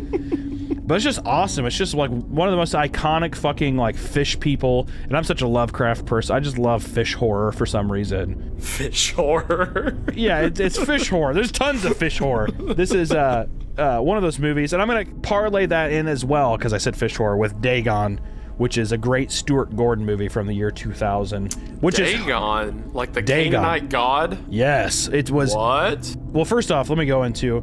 Stuart Gordon has done primarily nothing but Lovecraft movies. He likes taking Lovecraft short stories and turning them into movies. So Stuart Gordon did like Reanimator, he did From Beyond, and in the year 2000 he made Dagon, which is like a really cheap, kinda shitty fish horror movie, but it is like a staple of mine in B horror. It's amazing, but it's mostly about H.P. Lovecraft's short story Shadows over Innsmouth, but the movie's called Dagon, which, you know, in both of those movies have that, you know, Eldritch god Dagon in it. But it's one hell of a ride. It's I'm looking at the screenshots right now, and you've got some explaining to do. Yes. Like I said, it is. It's very cheap. It's very shitty, but it's like so fun. It's such a fun movie. But it's incredibly cheap, but very fun. I don't have to fucking watch it. It's good. It's a good one. What did you do? What are you got nuts? You fucking crazy? What's your next movie, sir? All right, so my next one, I'm going to go to a campy one now, because like I said, one of my favorite things about monster films is when you have a group of people holding something off, fighting for their life, getting picked off one by one. But it's also fun whenever the creature is just something crazy out of this world. And one of the funnest concepts I've seen done with this idea is 8-legged freaks. Dude, did you piss your parents? We gotta go. We gotta get out of here. They're coming. Looks like the only thing going is you, dude. Oh, wow. Yeah. Have you seen 8-legged freaks? Oh, yes. The big, Okay. I remember I watched it back in the day because when I was a kid, I was a fan of Scream, and they have Dewey from Scream, and he's the sheriff or whatever in this movie as well. Yep. He's always a cop. Why is he always a cop? I don't know. David Arquette, he's got a thing for, I played The Quarry recently, which is the choose your own story game, and he played a camp counselor, which is essentially a child cop. So That's a child cop. It's a child cop. I would definitely classify that as child cop for sure. That was also like 8-legged freaks was like one of Scarlett Johansson's first movies. Yeah, very young. I think that it was before, I want to say it was even before fucking, what was the Bill Murray movie that she was in? Lost in Translation. Yeah, which was also she was really young there too. Because this movie, wow, 2002, man, I'm old. I'm getting old. Getting old. 8-legged freaks is about a small town where chemicals spill into the water and makes giant spiders, and that's it. That's like the whole That's plot. all you need. That's all. That's literally all you need, because the bulk of the movie and what makes it fun is these townspeople getting killed by these waves of giant spiders. All these different kinds, like jumping spiders attack people, orb weavers attack people. Eventually everyone holds up together and starts shooting and blasting them away, and it becomes a cool final stand movie. It's very campy. It knows it's campy. There's a scene where a spider tackles someone, and he tries to punch the spider, so the spider starts using its like front feelers to hit him, and it literally plays like the stock punching sound effect. Like spams it as the spider's hitting him. Oh, yeah. Like the movie Oh, yes. knows what it is. And that makes it even better. So it's fun, it's campy. I watch it all the time for a good laugh. it's great. And there is some horror to it. Like, you know, there's people webbed up and obviously being attacked by giant spiders. That's going to scare someone, but it has fun with the concept too. Is there any practical effects in spiders? Are there, if I remember correctly, they're all CG, right? They are. Yes, I do not remember any practical effects in that movie. I feel like I remember when I watched it, I was like, whoa, but I feel like there's no way in hell it holds up for CG. It makes me want to go watch it again. I have to, because the concept is so fun. I'll spoil it for you. It does not hold up. No! At all. Oh, fuck. Yeah, that's part of the love, though. That's you see these spiders who, for some reason, the lighting does not match the position they're in. When I tell you that when you watch Dagon, and believe me, when you will, Dagon, it doesn't. You know, you're gonna think visually this is dated, and you would be correct. Oh boy, I can't wait. I'm looking forward to it.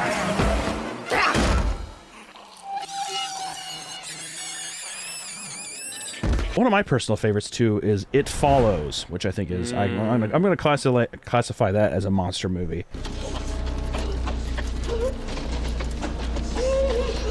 Never go into a place that doesn't have more than one exit. Basically, you have to have sex with somebody to pass on this monster, and if you don't, this monster can disguise itself as whoever, and it comes and kills you. It's just a really fun way to use STDs and as a horror device. And it's just really, really fun. Mm-hmm. Also, great fucking soundtrack. But I remember I saw this in theaters the year it came out. I want to say 2014, 2015. Surprised the fuck out of me. Really, really fun. And it gets mixed signals. I know some people are like, oh, the ending or how they deal with the monster or whatever. It's fun. I think it's just it's a good old time. I enjoy it. It Follows is a great movie. It's held up. I like the horror. I like that there's a lot of nuance to it. I didn't realize until the third time I watched it, the person it appears as at the end of the movie, whenever they're in the pool, that is her father. Okay. Yeah, I don't think I caught that. You can tell because earlier in the movie she holds up a picture of her father, and she never addresses it, but a tentative viewer realizes that it's now manipulating, trying to get to the people closest to her. Little touches like that go a long way. But yes, I'm a big fan of the movie. Greg, are you okay?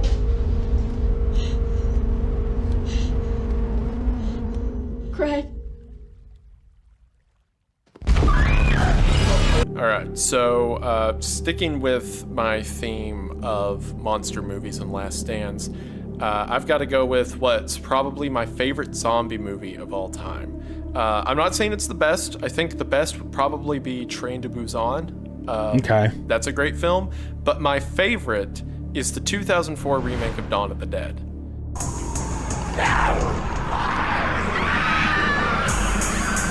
Oh boy.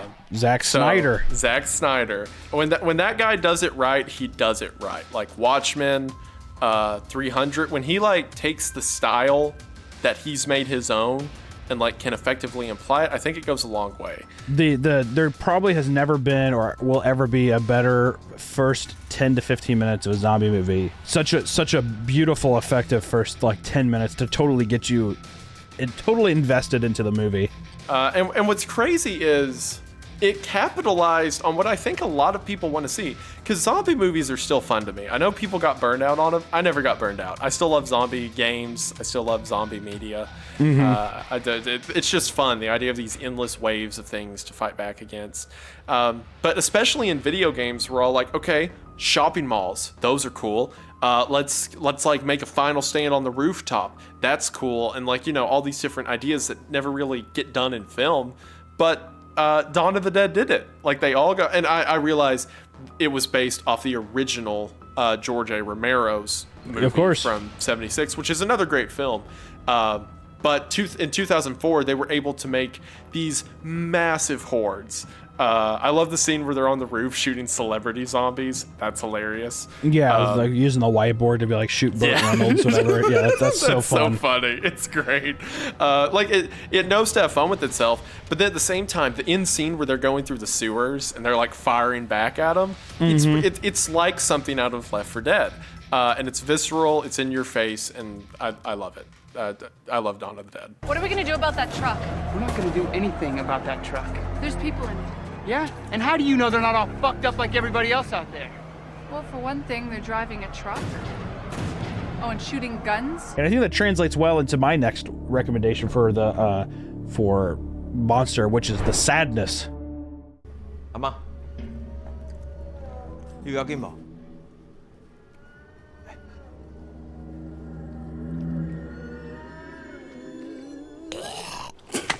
Which is a great Taiwanese horror film. I'm buddies with the director, Rob Jabez. First off, have you seen it? I have not, but you've got me with all kinds of stuff from talking about it to the director. Interesting. Yeah, let me tell you something. It is one of the most visceral, over-the-top, crazy fucking films out there. It's shot beautifully, but it's like, you know, and you could say it's not really like a zombie film. It's like more of like a infection film, but I mean, a lot of it is very zombie-esque, but it's all basically people are subjected to a disease that like basically like makes them basically act on their most primal urges. So there's like a lot of like, you know, sexual content in the film and like very like murdering and all kinds of crazy stuff, but just it's so good in its practical effects.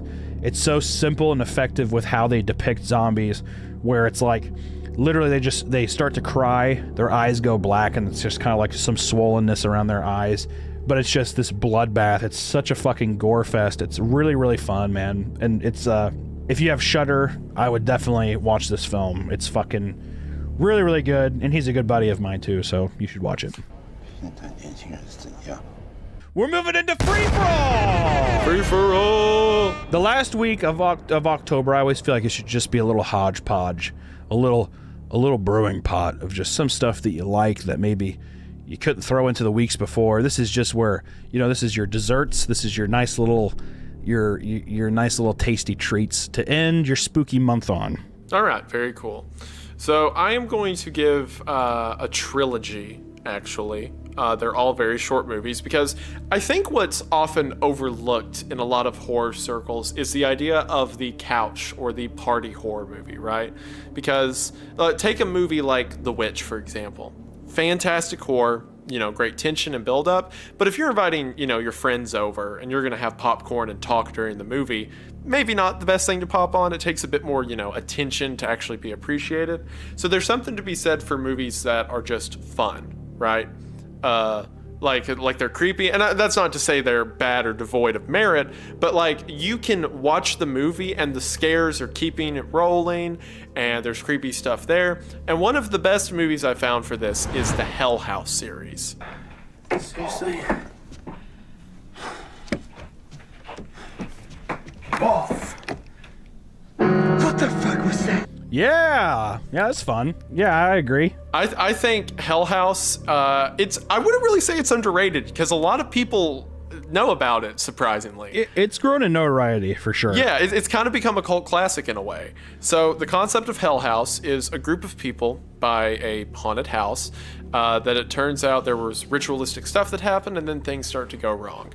Hell House has a lot of good scares, a lot of creepy visual effects.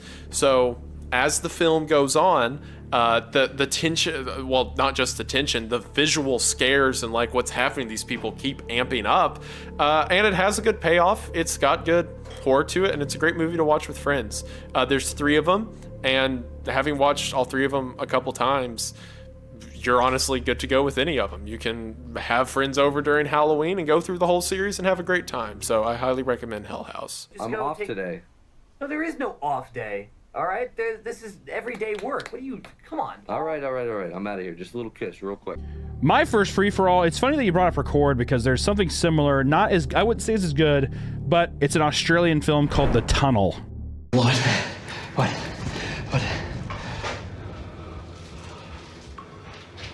Jesus Christ.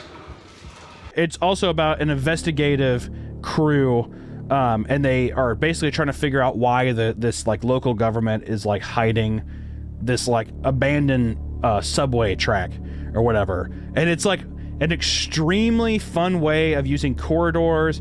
It has a feel of like a haunted asylum kind of thing because of just like some of these older rooms and tight-knit corners and stuff. But the tunnel is a really fun found footage film that, like, you know, it uses its scares in a very fun way. You know, having the idea of like being trapped underground and you're so close to the surface to escape but you can't is a really fun movie. It's kind of hard to find it. I think you can watch a kind of compressed version on YouTube. I was lucky and found a Blu-ray copy of it. But yeah, I don't know. It was it's a great movie. I haven't heard many people who have seen it, and this is one of those times where you kind of just stumble upon it and you're like, oh, I'll give it a try, and it turns out to be like a really fun movie. So definitely very fun to watch. Get down there, you asshole. I will go with what is probably the single best Halloween movie. And by that I mean the best movie to watch on Halloween. And that is Trick or Treat.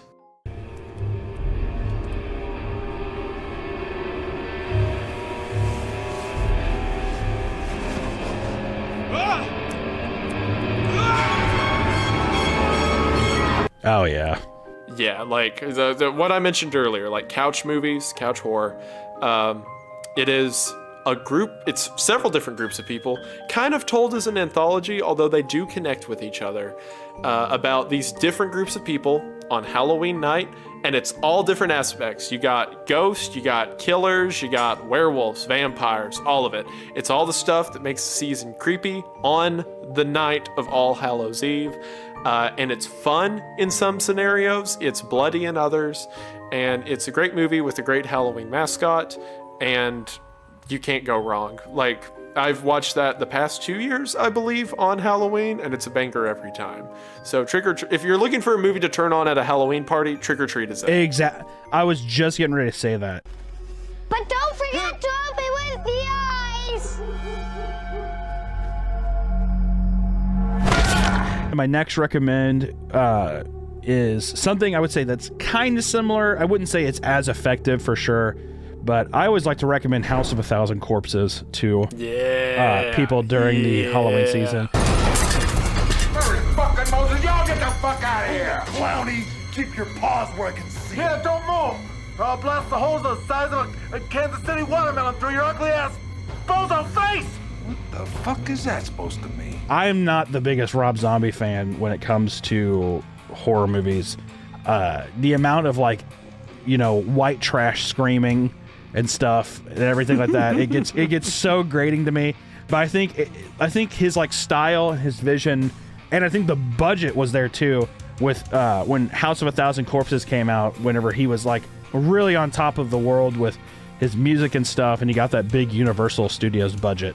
And I think it's just like a really fun introduction to all these characters, and to like we get like a fun serial killer vibe mixed in with like some weird mythology, backstory mythology that you have, and the whole thing just reeks of classic Universal like horror aspects, along with like deranged Hill Have Eyes hillbilly kind of like disgusting, you know, over the top sexual stuff that I think it's just classic. I just think it to me that was like his vision fully embodied. And I think, you know, he's done a couple interesting things since then. Like, I really don't like Devil's Rejects or any of that other shit, whatever, but like Lords of Salem I thought was an interesting take, or like interesting vision that I don't think it really went all the way for me. But I think House of a Thousand Corpses, to me, it was just one of those times where it's right on the fucking money, right on the money for fun hillbilly scares. Yeah, I agree. It's very fun.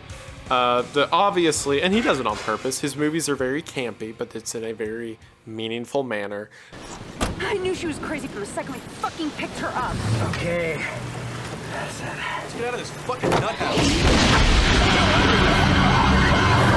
So my last recommendation is a movie that I think fits all categories. It is found footage. It is monster. It is supernatural, folk, it has all the elements, and it's the perfect movie to watch by yourself, with a partner, or with a whole group of friends. And that is the entire VHS series.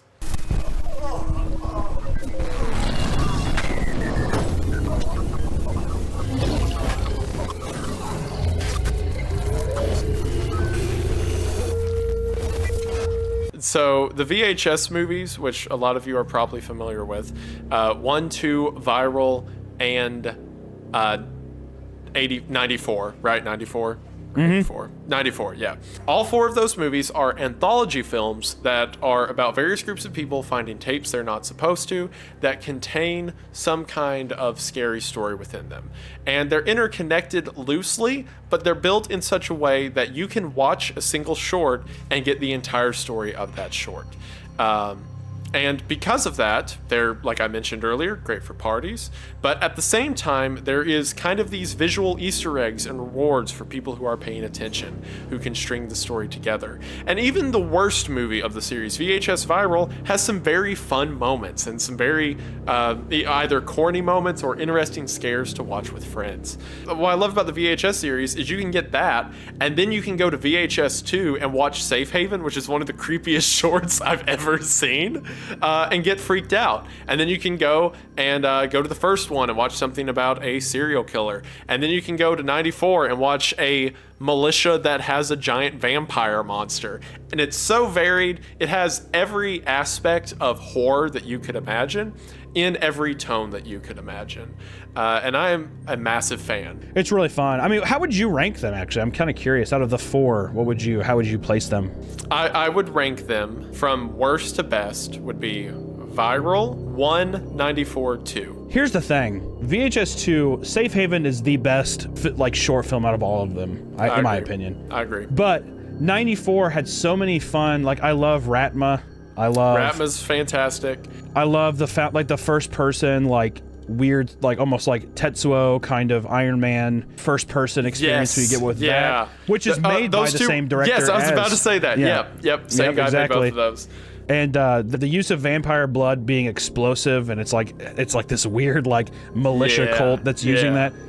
I think that there was just a lot of fun.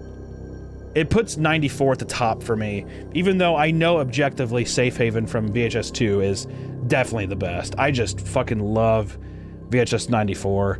It was so fun. Such a fun experience watching it. And Ratma, love Ratma. Ratma's so good. Time to see if you're welcome in the new world. Not for me to answer evil for evil. We leave that to the wrath of our new god.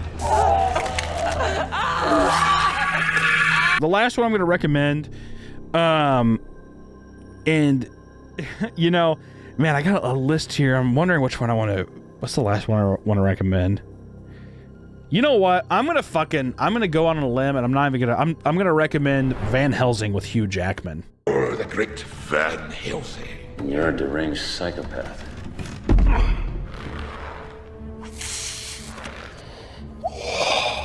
We all have our little problems.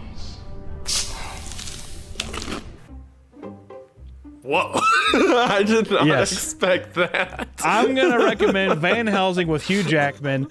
I think if you're in the Halloween season and you don't watch Van Helsing with Hugh Jackman, you're doing something wrong. This movie is so fucking dumb and fun, but has the best transformation of a werewolf from CGI perspective. It's very fun.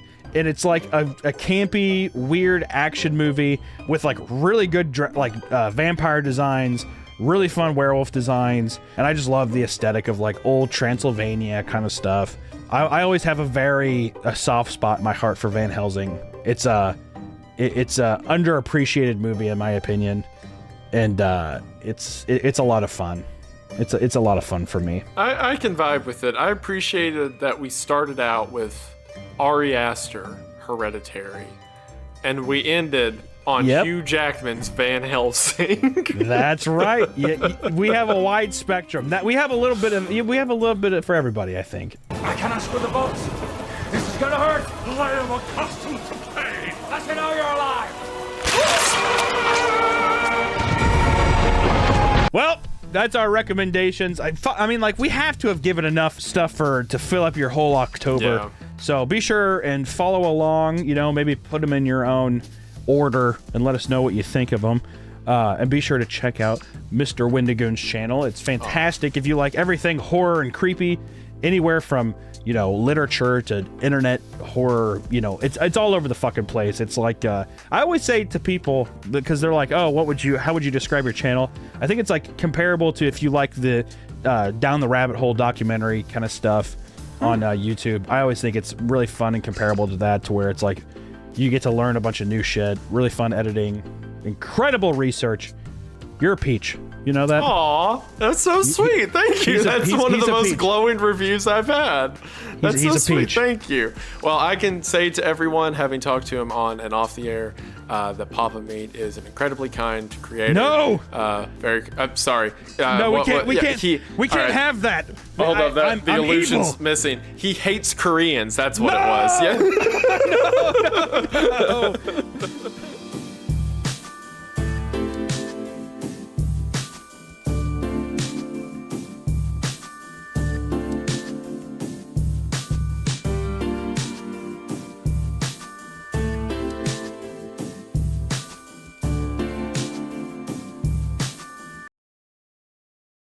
Hey, how you doing? Welcome back to the Papa Meat channel. Get on in here. How you doing? Today I wanted to talk about something that I feel like affects us all in a weird way. A social thing about taking shits in public. It's, you know, it's uncomfortable for all of us. You know, and it's not that it's something that needs to be, you know, fantasized or celebrated, but I feel like all of us we'd rather just go home and do it, you know? It's a genuine fear of mine taking shit in public. I hate it. I hate having to know that someone else is around. It's totally uncomfortable. And I'll tell you something else right now that's kind of a bit weird, is that I got a hairy situation going on in between those cheeks of mine. And I'm so happy that we have today's sponsor, Manscaped. Manscaped offers the best tools and liquid formulations to make sure your body, butt, and balls stay smelling fresh. Manscaped hooked me up with their all-in-one performance package 4.0. So let's take a look. When looking at the tools here, I was just, it feels like the future in your hands. It feels like iRobot. It feels like the robot friend that Will Smith has just right there in your hand. Willing to help you out, have a little shave. First, we have the Lawnmower 4.0 body trimmer, and let me tell you, my asshole has never been this smooth. This thing is waterproof and comes with skin-safe technology, so you don't have to cut sensitive parts of the body. Yikes. The trimmer uses a cordless charging system that can last up to 90 minutes on a full charge, and you can tap the button on the front 3 times and enable travel lock mode. The performance package also includes the Crop Preserver Ball Deodorant and the Crop Reviver Ball Toner Spray. Apply the deodorant right after a shower for an all-day odorant protection, and the toner spray has a cooling aloe vera that can quickly refresh an area with a single spritz whenever you need it. For a limited time, you get all this plus 2 free gifts! The Shed Travel Bag and the Anti-Chafing Boxer Briefs. Go to manscaped.com and get 20% off plus free international shipping plus 2 free gifts when you use promo code PAPAMEAT at checkout. Manscaped! Always use the right tools for the job. So for today's Regretimation, I wanted to make a cartoon about shitting in public.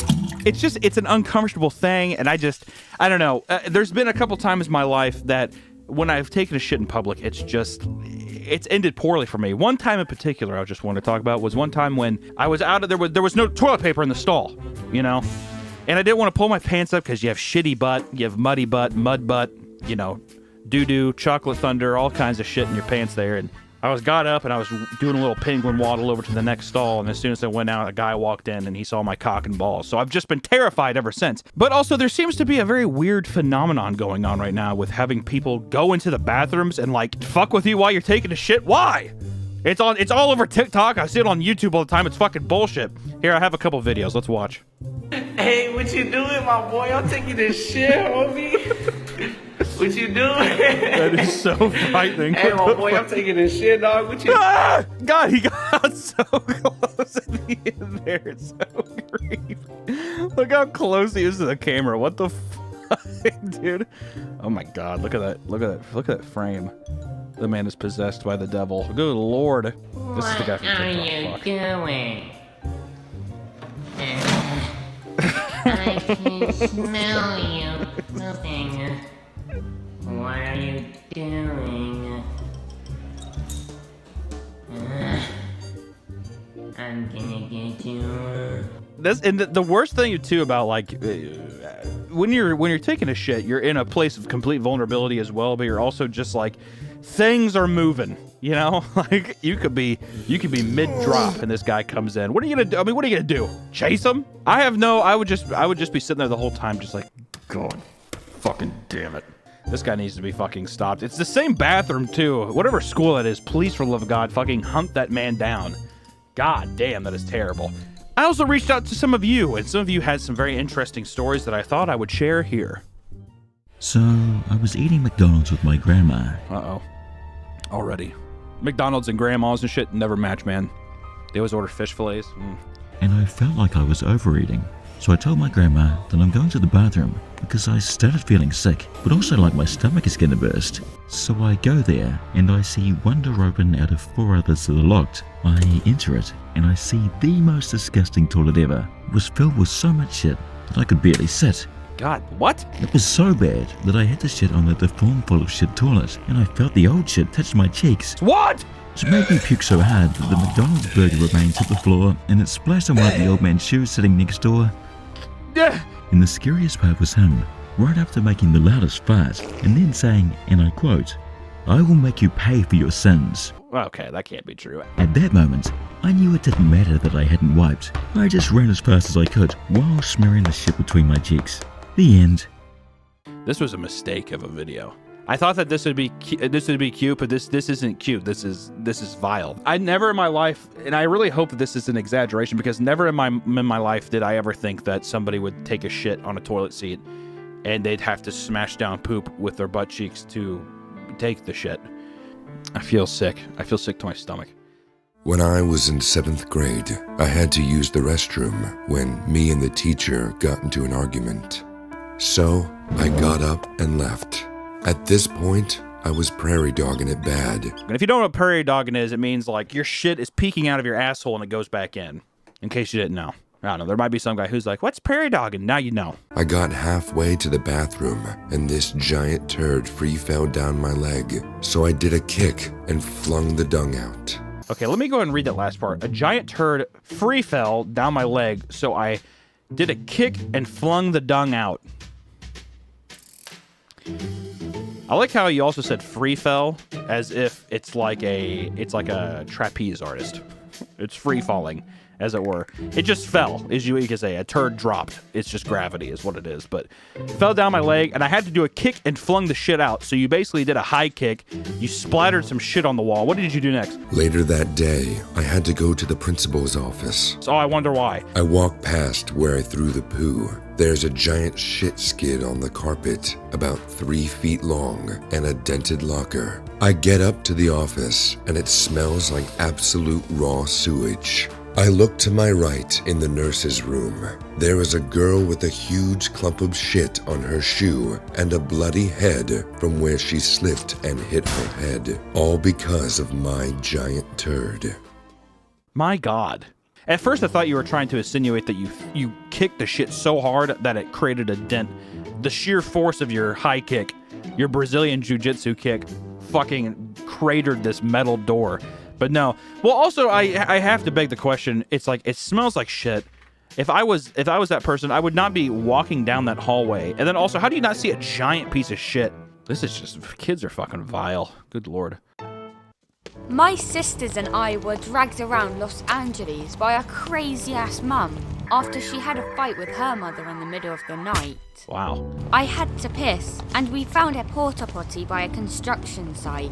I fell asleep, and my mother found me up to my knees and shoulders, partially slid into the porta potty hole. She woke me up by how loud she was laughing. My mum's side now asks me, "Did you fall in if I take more than a few minutes to take a shit?" That's kind of wholesome. I'll tell you something bad about porta potties. When I was at a baseball tournament when I was younger, a kid got his dick bit by a snake in a porta potty because the snake's hiding at the bottom of him, and it just real quick bit him in his dick. I don't go to porta potties now. I'm deathly afraid of snakes. Don't like them. Snakes, no bueno in my book. That's what I say. When I was younger, my family was at a McDonald's. There's a lot of McDonald's ones in these. Note to self. Don't fucking go into a McDonald's bathroom. One of the ones that had one of those crazy big play places. When I was in the middle of the play place, I needed to go, badly and very suddenly. Oh, God. My little child brain was so lost in that maze. I ended up having diarrhea. Not only were my pants just full of it, but it was spilling out the bottom of my jeans. Oh. As I had to crawl and climb my way out of this horrible maze, I tracked watery shit all over the place. Now, one thing I remember was I ended up at the end where you had to go down the slide or be forced to go through and backtrack through the whole maze. So, while I leaked brown goo everywhere, I had to slide down the slide. It was a nightmare. This is why I don't want kids. I don't know if I could face my child after they just have diarrhea shit full of in their little baby Levi jeans. I cannot fathom what it's gonna be like having a child if they shit themselves like that at an age that they're gonna play place. This is disheartening. When I was about 9 or so, I hung out with this kid a bit older than me in my neighborhood. Nice, cool kid. We would sneak into these cabins in our neighborhood. One time his sister had to join us. Mind you, she wore leg braces, so you couldn't walk normally. The fuck kind of like weird Forrest Gump like stories and lives have all these people had? My God. As we're in one of these empty cabins fucking around, she tells us she had to shit. There was no running water, so we told her she would have to shit in her hand and throw it out the window. We would laugh, not thinking she would do it. Lo and behold, she's tossing a huge single turd out the window. Come on, man. I'm lost. I don't know what the fuck to say. When thinking this regretamation, usually we build it along, we hire people. I just wanted to make something to where it's like, how could we implement this fear into something that's physical? And I thought it would be funny to make something called a stink fiend. And if you don't know what a stink fiend is, you'll find it soon. This is a nice little demon that comes and punishes you for not just taking your shit in public and leaving like the rest of us. This is a punishment for all of us who have to wait and when we take our shits in public until there's nobody else in the restroom, until we feel like we can release that sweet, sweet, juicy, airy fart into that porcelain bowl so we don't feel embarrassed. So, regretamation. I mean, after watching it, I regret that it was made. So I feel like we succeeded in that round. But anyways, enjoy Stink Fiend.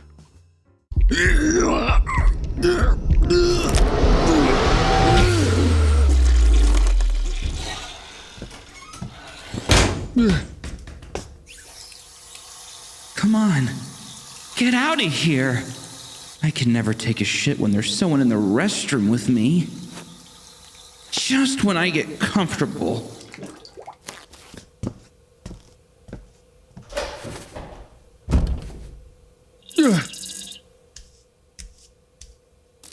No shoes in a public restroom. Disgusting. Occupied. Poop for me. Excuse me? You are making me wait. Listen, just get out of here, man. I'm not looking for any trouble. But you are. By not making sweet music, you are reabsorbing your filth every second you don't release it. There, it will live in your colon. And worse yet, you can become constipated. From there, your music ceases to exist, causing blistering hemorrhoids in your ass that pop and leave red juice in your stool. So I ask you again, please, poop for me. What the hell? See? I make music all the time. Please sing along with me. No, sir, please! Please, leave me alone! I just can't shit in public. It makes me anxious. For God's sake, sir, please leave me alone! Stinky brownie.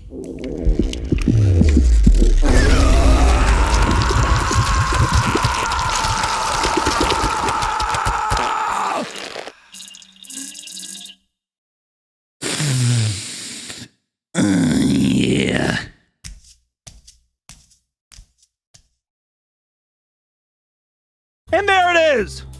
You know, next time you're afraid to take a shit in public, be sure to think that the stink fiend's going to come and get you. So, just want to say thanks so much for watching. I appreciate it. If you want to join the Patreon, it really helps. Please check it out. It's a nice, fun place. We got a Discord. It's a nice community. It's good shit. I also have a podcast called Cream Crew with the Flash Gets channel. If you like the Flash Gets channel and you like Meat Canyon, feel free to subscribe to it. It's fantastic. I'll put a little link at the end of the video here. Just want to say thank you guys so much, and I will see you next week.